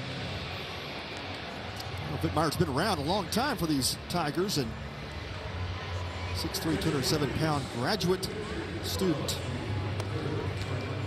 making his 2nd appearance. So he had a couple of innings in his first appearance, 1 walk, 1 strikeout, to give up an earned run.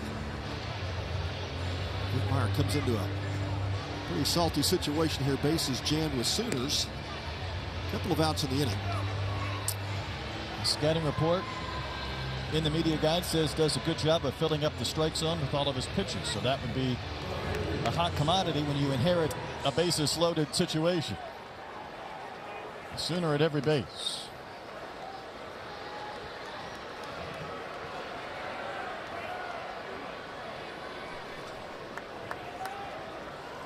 Pettis has had an unusual game. Sacrifice bunt in the 5th.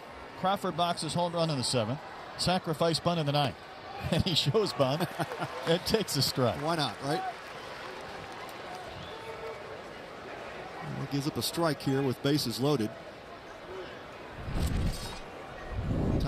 Tiger defense has him slightly to pull on the infield, but fastball catches the outside corner. It did? Not sure on that replay. We'll go with it. Nice slider from Bittmeyer. He gets some horizontal movement. Oh, we got Frisbee coming in.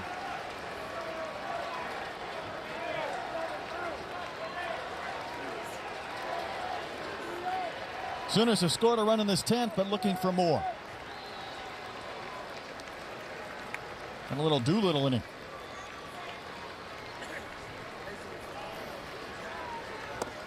Well, Bittmeyer is a volunteer fireman in Pittsburgh. He just extinguished further damage by the Sooners. OU does get a run.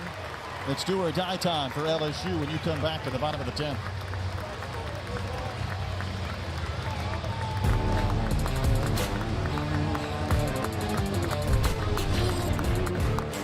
New Vicks Convenience Pack. Dayquil Severe for you and Daily Vicks Super C for me. Vicks Super C is a daily supplement with vitamin C and B vitamins to help energize and replenish. Dayquil Severe is the max strength daytime coughing power through your day medicine. New from Vicks. Oh, here it go. Okay.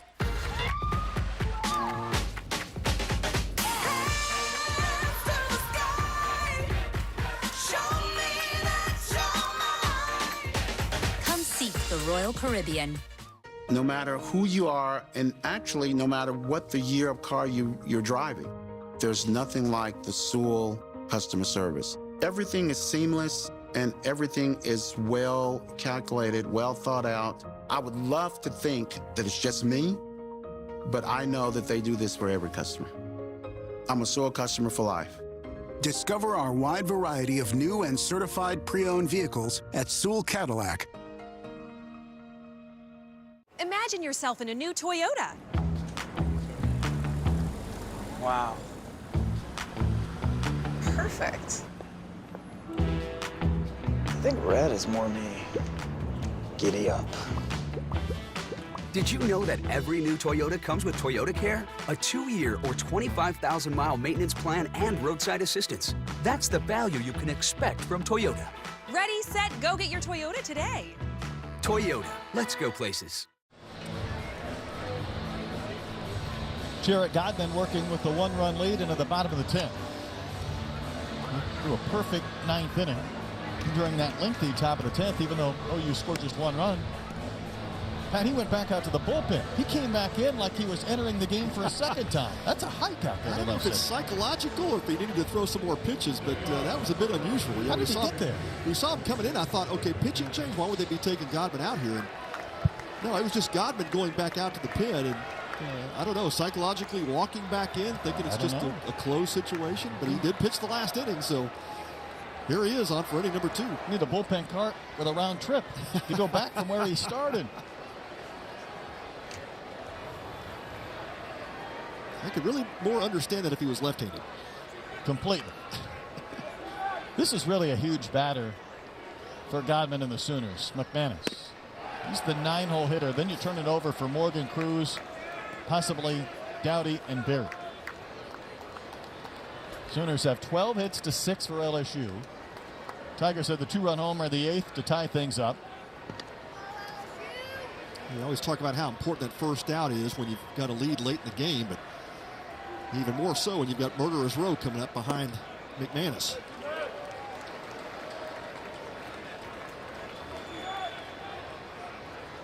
Oklahoma has left 11 men on base, so they've had some chances. maybe to do a little more damage than scoring just 4 runs. We'll see if 4 is enough.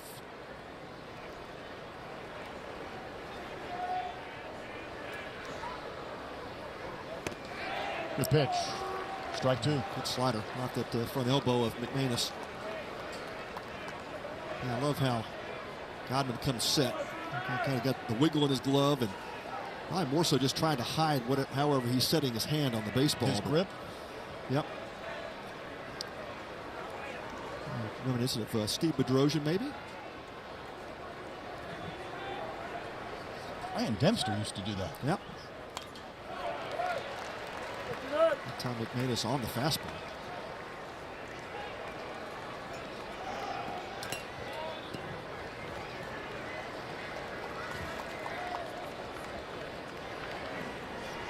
Four-3 Sooners, bottom of the 10th. McManus did not start this game. He pinch hit back in the 8th, stayed in the catch. It's a lot to look at there with Godman. Yeah, a little Louis Tiant turn. I would say he does. We're bringing out the old ringers on you. And he gets a strikeout to begin the bottom of the 10th inning, so that's a big first step for OU. But again, this is where the lineup really gets more difficult for the Tigers. He's got the Mitch Williams strut. He's got it all, man. This ball was barely caught. There was a little bit of a snow cone. Yeah, I think it was tipped. Foul ball, okay. And McManus turned around and said, man, how'd you do that? Big first out for Godman and the Sooners. Well, Trey Morgan had a big double in the 8th inning. Scored on the home run from Doty that tied up this game at 3 apiece. 1 for 4 today. This is an awfully difficult out. Godman starts him with a strike over the inside corner at 92 on the gun. If there was a tryout of any type for closer for the Sooners, I think Godman's probably solidified the position, just coming out and throwing BBs and nasty sliders. Just pitching fearless at the moment against this Tiger lineup. Really close us off that stance.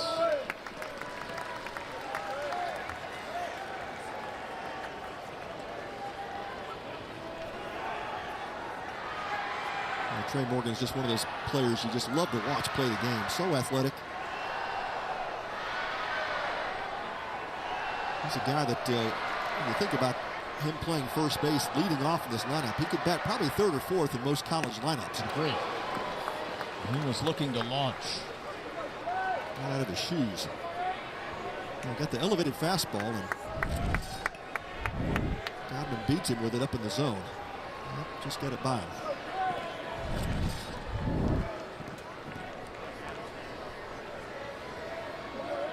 Here's the old choke up. You don't see that very often in baseball. Holds those hands pretty close to the body on top of that. Just got a piece of that fastball. Now, this is not an easy guy to strike out. No. His back control, barrel control, and now making a concerted effort with 2 strikes to put the ball in play. Hands to the ball. He's very quick. What's even amazing is an approach to his setup. He doesn't really get his hands back in his setup. He kind of leaves them close to his chest. Not a big load. He's just kind of quick with his wrists. Got a little Joe Morgan in that back elbow. There you go.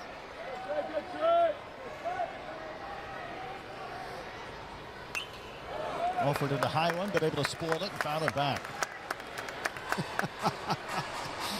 We got Tiant versus Morgan. I think so. Funny thing is, I bet neither one of those guys even know who Louis Tiant is. I hope Trey Morgan knows who Joe Morgan is. A lot of our viewers will know, I'm sure, but yeah, you love the matchup. Reminiscent of the 75 series. Here we go. Heart's pounding, too. A couple of premier college baseball players going at it. Served over near the LSU dugout, and they said bat this sequence will continue.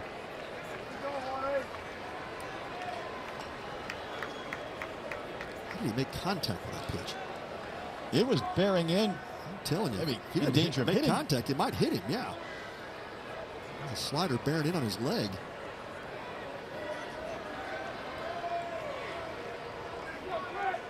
Got his face 4, retired 4, and trying to set down this dangerous hitter in Trey Morgan.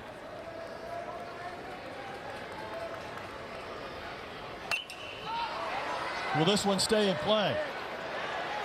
Maybe a chance near the fence. Did he make that catch?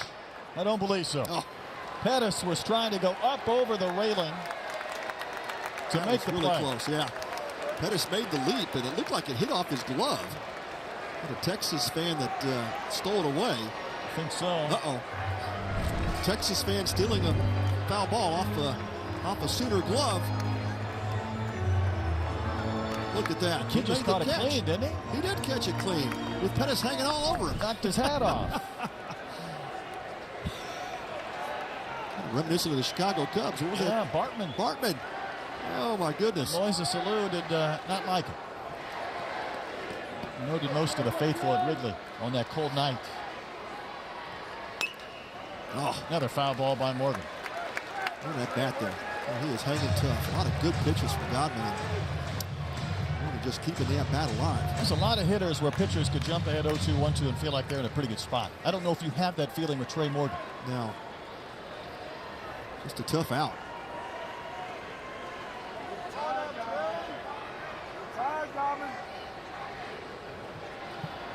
McMahon has struck out to begin this 10th inning.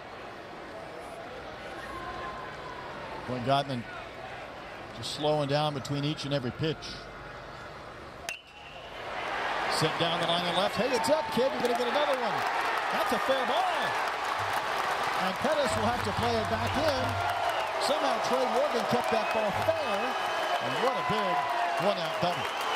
Oh, it's huge. What an at-bat for Trey Morgan. It's really hard to send a ball down that line and left and keep it in play. You see it rattling around that corner, but Pettis finally corrals it. Just kind of center cut fastball up. The beauty of that swing is just Trey Morgan staying behind the baseball. Did not want to be early in a breaking pitch. It's the fastball up in the zone. That puts the Tigers in scoring position to retie this game. Here's Dylan Cruz. Send it in 4 at-bats. 18 home runs a year ago if you're a Tiger fan and you dare to dream about one here. This large, loud fan base for LSU, they have been disengaged a bit over the last couple of innings, but that double from Morgan is giving them a little more life.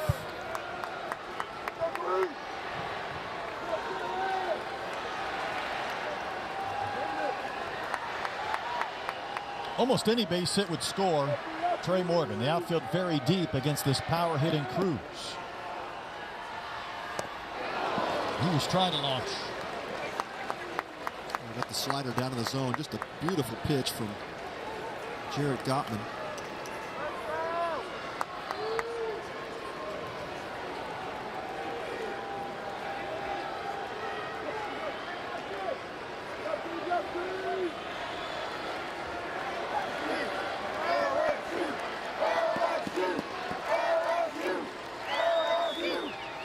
Tying right in scoring position. 1 out in the bottom of the 10th. 2 strikes the count to Cruz.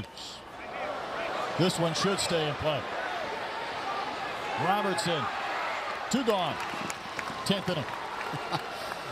Jared Gottman over to try to make the catch and his way to his first baseman, Blake Robertson. Gottman says, I got a chance to get Dylan Cruz out. I'm going to take it. But that's what Robertson says. Get out of my way. That's it. I got this. Tigers down to their final out, but it's Cade Doty, who had the 2-run laser beam homer to right, shot one the other way. A couple of rows up into the stands. Tie up the game back in the 8th inning at 3 apiece.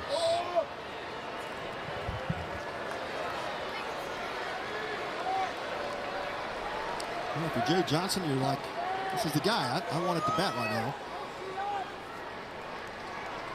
Swinging the hot stick so far for the Tigers tonight. Godman misses in. Jacob Berry's on deck, so if you're saying, well, you know, you can be a little bit cautious with Doty, I suppose you can, but that's where this murderous row lineup forces you to make some decisions on how you want to pitch all these hitters. Yeah, and I think if you're Godman, you're saying, I'm going to take my chances against the right-handed matchup with Doty. No doubt. Switch hitter Berry on deck.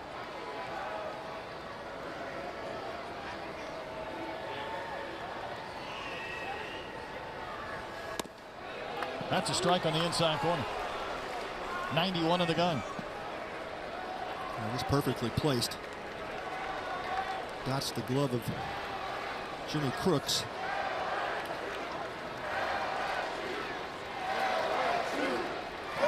Tennessee and Texas waiting patiently.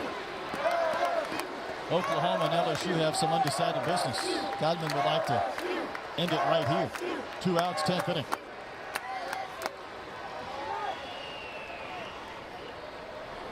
And the 1-1.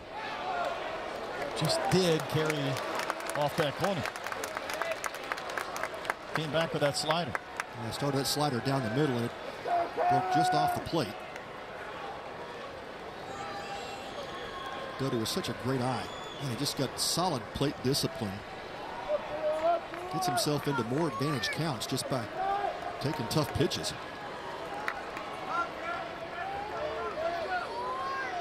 Two balls and a strike to Doty. That's the place where Godwin's found a couple of strikes on the inside corner. I don't know if Cade Doty agrees, but now the Tigers down to their final strike. Let's see it again.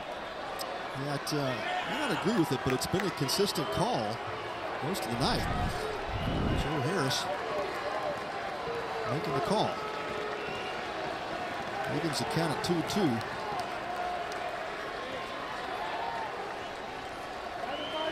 We're 4 hours into this game.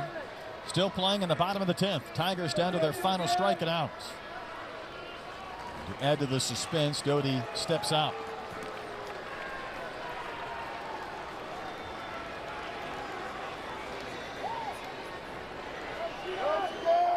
Well, Godwin goes back to the slider here. That's really his signature pitch.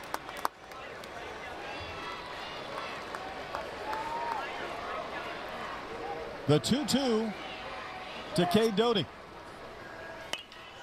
Hard hit and foul. And down to their final strike, the Tigers will tie things up in the bottom of the 10th. And Cade Doty's driven in 3 huge runs in the game.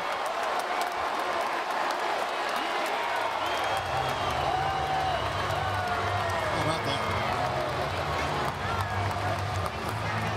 He gets rung up for a couple of strikes on an inside corner, and Godwin decides to go back there with that fastball. That time Doty gets the bat head out. So hard to do with 2 strikes. That fastball coming inside. That time it stayed a little bit up in the zone, and Doty connects with it. Man, what a huge swing by Cade Doty. And Jacob Berry will be issued the free pass. Feels a little bit similar for Drew Bianco. Remember, he batted with a base runner aboard in the 8th and a chance to put his team in front. Bats for the 3rd time. He pinch hit in the 7th inning, but this is his 3rd at bat of the game. Well, Bianco with a chance to win it. Up there hacking on the first pitch.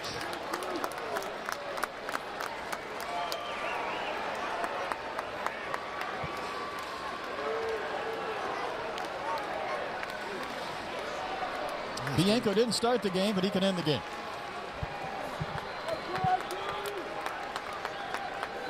A couple of doubles and now an intentional walk this inning against Godwin.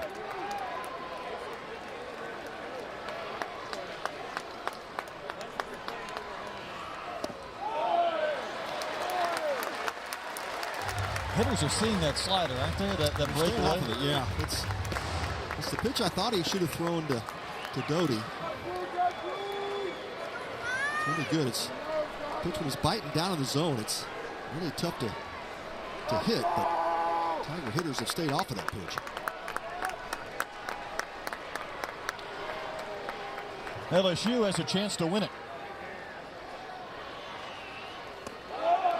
Pitch just fluttered down and out and missing. Now Godwin has to go for a stroll behind the mound to recalibrate. Yeah, that one wasn't quite as sharp, and it doesn't seem like he has the feel for that off-speed pitch.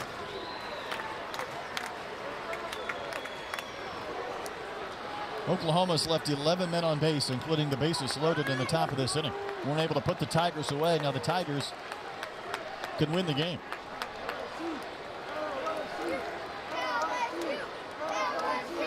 Now Bianco sitting fastball. Oh, he got one, waves and misses. 93. Elevated.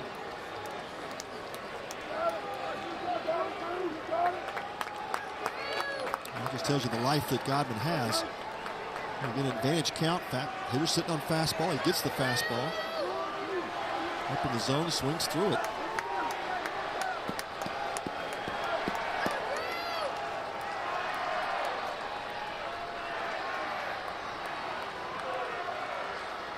Godman trying to send this game to the 11th. And he may do so. See if this one stays in play. Horton over, and it's off the dugout. And Bianco still has life. Time Godman went back to the slider, had Bianco out in front.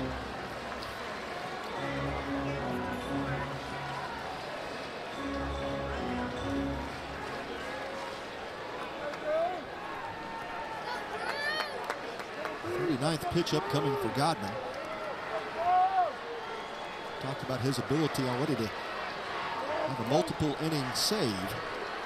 Going to be an extra inning win situation or a loss. Tiger fans on their feet here at Minute Maid. 4+ hours into this game, into the bottom of the 10th inning. And will this one find the dugout? Just barely.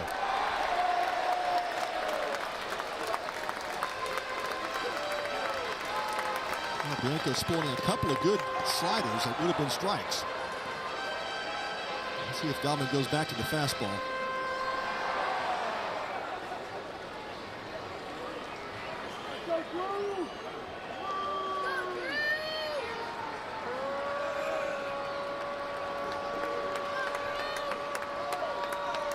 Two balls, 2 strikes, 2 outs. Tigers were down to their final strike before they tied it up on the Doty double. Doty stands out at second base. Would love a chance to try and score the game winner. Godman a long pause. Soft little pop-up. And we are going to the 11th inning. So the Tigers get that time run, but nothing is decided. On we go to the 11th inning at Minute Maid.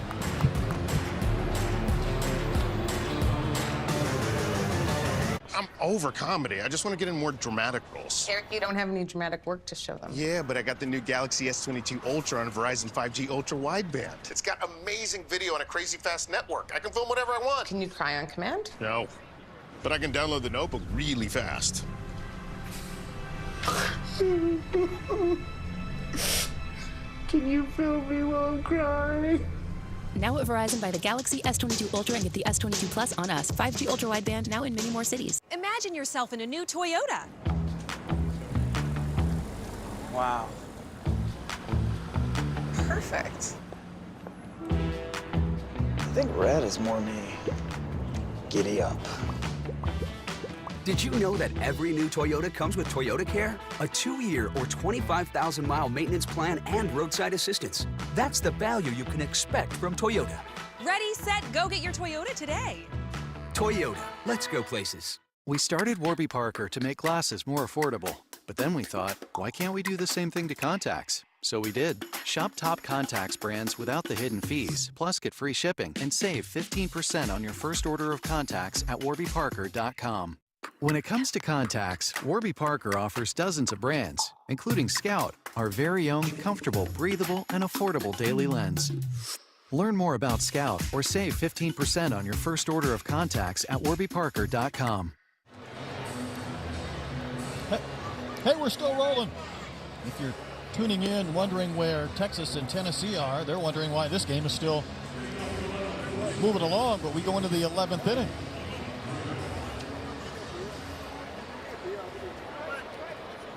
Vittmeyer was able to get the final out in the 10th inning. He faced one man, struck out Pettis to leave the bases loaded. So the Sooners had a 1-run lead, but weren't able to extend it. And then down to their final strike, LSU tied it up in the bottom of the 10th inning. Back to the top of the lineup in Peyton Grant.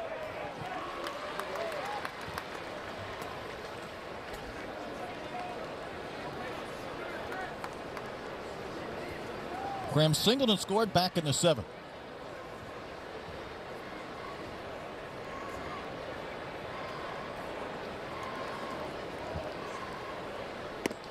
Big swing and a miss. You know, all Trent Vittmeyer's done is come in and throw in 5 pitches and 5 strikes. 5th reliever, 6th pitcher used by the Tigers.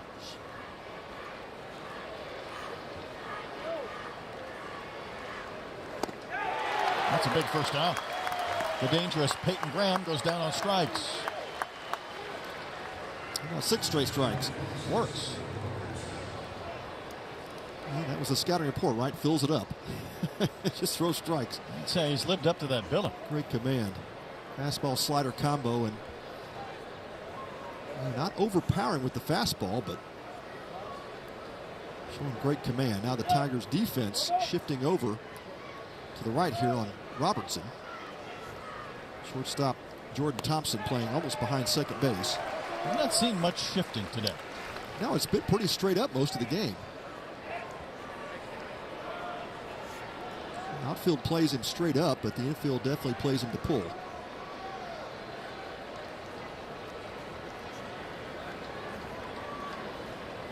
Robertson had a huge hit in the 7th, and he lined into a double play in the 9th inning when the Sooners had runners on the corner. I'm not sure if Vittmeyer can throw a ball. 8 straight. 8 straight strikes. He's going for an immaculate stretch of 3 batters over an inning plus, over multiple innings to get 3 outs, if he can do it. He threw a strike, but that one was tagged. Robertson will drive it out to center, but not near deep enough. Cruz makes the catch, and there's 2 outs. Caught too much of the plate with that 0-2 so. pitch. But when you're locked in like that. Robertson gave it a ride, though.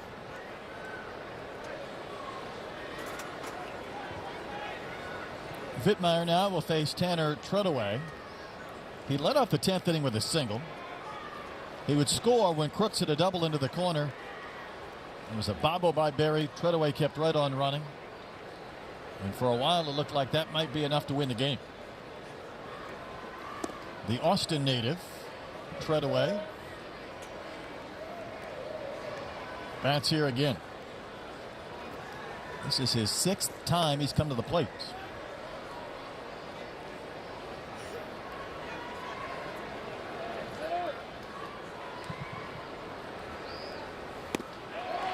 Another big swing and a miss. Treadaway from Seminole State College.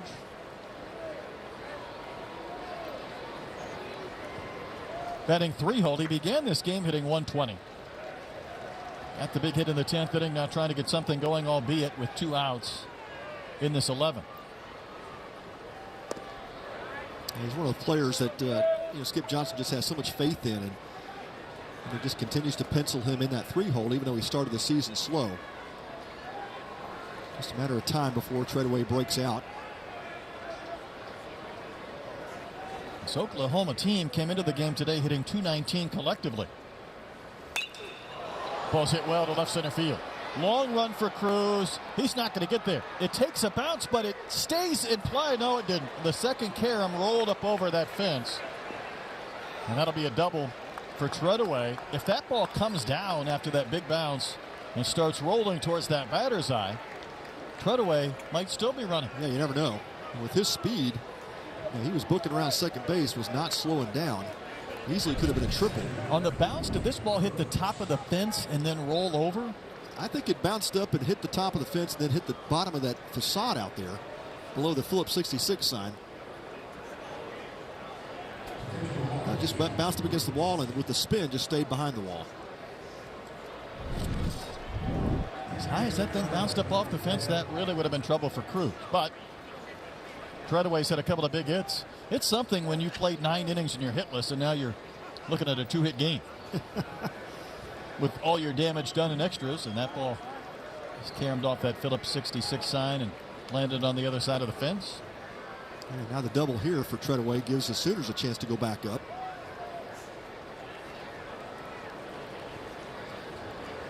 It sure be a frustrating way to lose a game when you consider the way Jake Bennett pitched.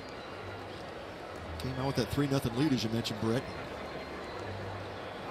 The Tigers come back tied up. Sooners go ahead in the 10th. Tigers tied up in the 10th. Jimmy Crooks was issued the free pass. So I believe LSU is going to go to the bullpen now with a couple of runners on and 2 outs in the 11th. Going to bring on pitcher number 7. Tell you who he is when we come back. It's confirmed he's packing up and heading to Los Angeles next season. Wow. Let me down easy. Miami is losing their star player. Oh. Ouch. This is going to rock the Western Conference. We can't stop him from being traded, but we can help you trade in his jersey. With Amex Jersey Assurance, card members can get a free replacement jersey from the NBA store when their favorite player switches teams. One of the many things you can expect when you're with Amex. Imagine yourself in a new Toyota. Wow. Perfect. I think red is more me.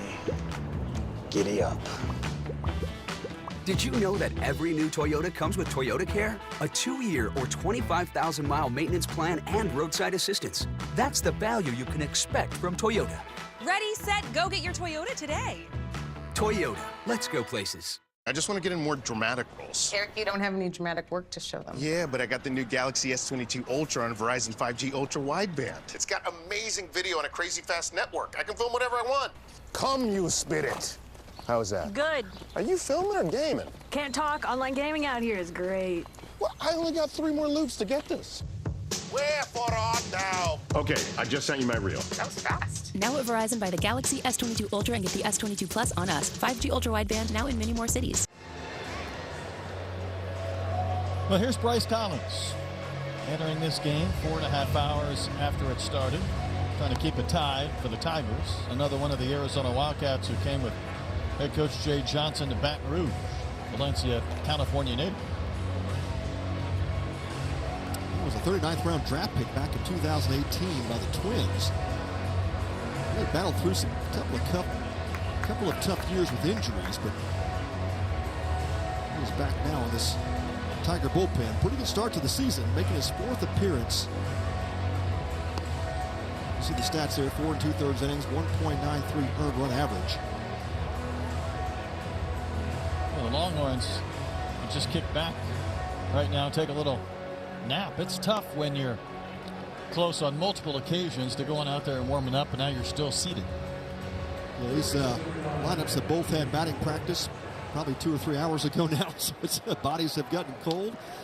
That's the challenge of playing in these tournaments, especially when you have the late game.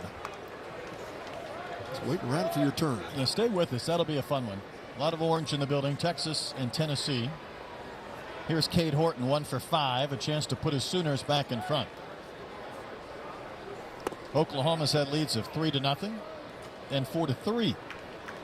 LSU was down to its final strike in the bottom of the 10th when Cade Doty did it again. Knocked in 3 today, a big double. Scored Trey Morgan, who had also doubled. It's a 2-out double by Treadaway before the free pass to Crooks, the intentional walk. And Cade Horton trying to do a little damage. This won't do it. Cruz waiting. And the Sooners have stranded 2 more. They have left 13 men on base. See if the Tigers can make them pay. LSU needs a run for the win. Nerds. Chloe and Rennie went down the sand dunes.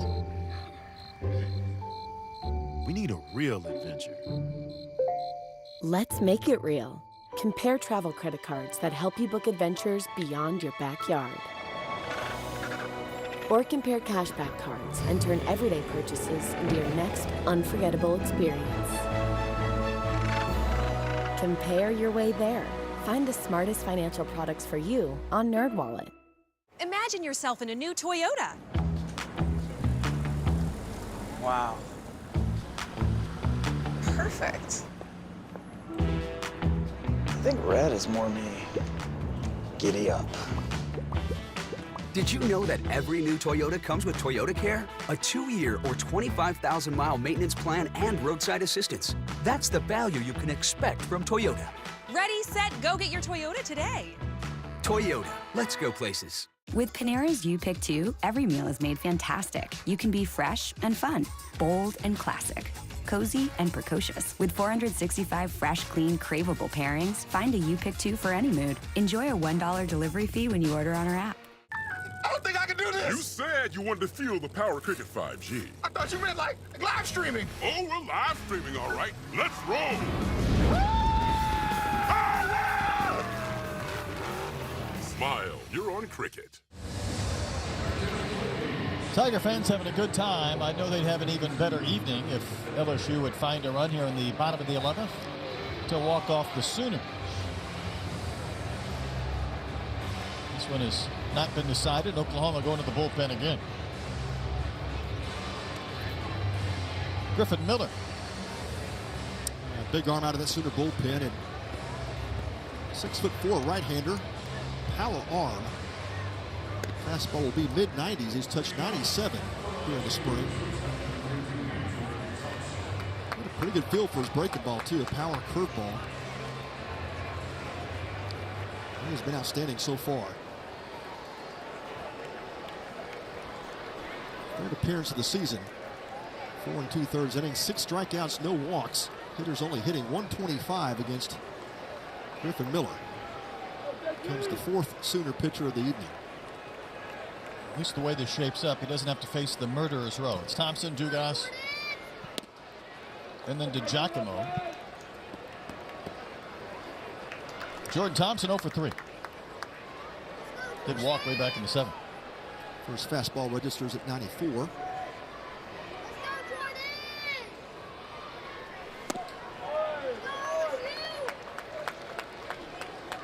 Miller, a Tennessee native.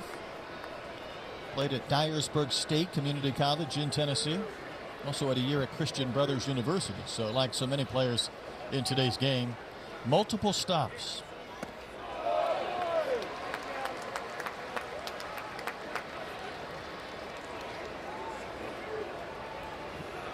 Four pitchers used by Oklahoma today.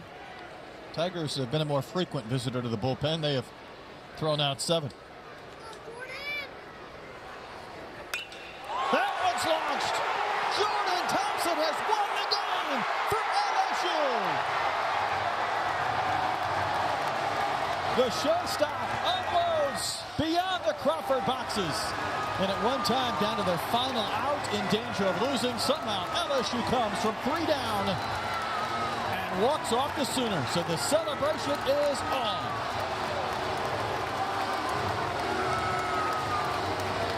On a night we had Alex Bregman, the former Tiger shortstop, up in the booth. It's the current Tiger shortstop that takes advantage of Minute Maid Park. Indeed. What a swing by Jordan Thompson. As we like to say, he got all that one, but man, what a game by these Sooners and these Tigers. Yeah, it's a shame either of these teams has to lose a 4.5 hour, 11-inning game. But it took a long time, Pat, for this LSU offense to heat it up. But all of a sudden, these last 4 innings, we're seeing the power that they present. Well, you know, Briggs is going to take full credit for this because he was in the booth when the LSU rally started. With a couple of big comebacks from the LSU Tigers tonight. Get some really good pitching. They walk it off in hero fashion. There he is, Jordan Thompson, man of the hour for the LSU Tigers. We talk about an absolute no doubt. That ball was set off, and the only question is, when would that thing land? The celebration still ongoing for the Bayou Bengals. Jordan Thompson able to play hero today. That's a disappointing loss if you're the Sooners. Had a couple of chances to really put this game away, Brett. We talked about leaving 13 base runners on the bags. I'm sure that's going to be a topic of discussion for the offense. How do you continue to move runners around the base paths? And obviously the key is touching that plate. The Sooners just didn't do enough of it early in the game when they had a chance. Think he knew it right about there? Oh, man. And a point to the dugout, and Jordan Thompson plays hero tonight. Look at the emotion of college baseball. And the celebration will carry into tonight. And again, LSU and Texas will play in the nightcap tomorrow. And I know that'll be a massive crowd here at Minute Maid Park. And LSU a couple of times, Pat, it didn't look good. I thought Oklahoma was in position to win this one, but somehow the Tigers get it done. Yeah, I guess you talk about the resiliency of a team to just continue to come back, and that's exactly what LSU did. That potent offense we thought they had, they did at the end. 8:30 Central Time for Texas and Tennessee. Don't go anywhere. For Pat Combs and our entire crew, I'm Brett Dolan, thanking you for watching. 4.5 hours, 11 innings. Jordan Thompson walks it off, and LSU takes down Oklahoma. So long, everybody.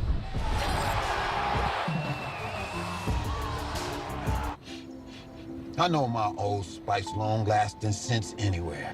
That's me, Mr. Cole. Oh.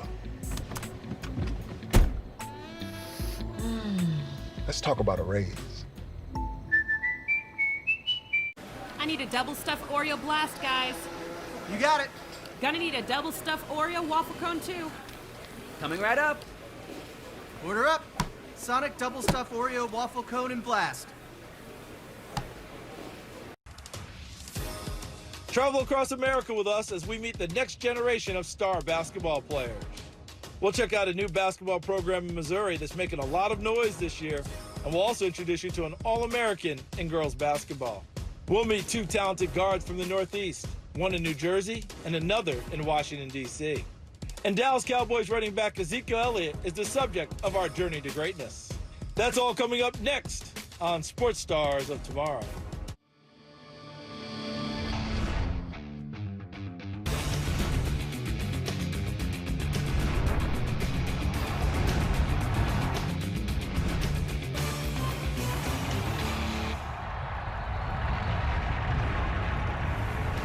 Welcome to Sports Stars of Tomorrow. I'm your host, Charles Davis. And today, we'll be introducing you to some talented young athletes who could one day be household names. My good friend and colleague Joe McCann is in Missouri for this week's 5-star feature. Located in the southwest part of the state, Branson, Missouri has long been known as a family vacation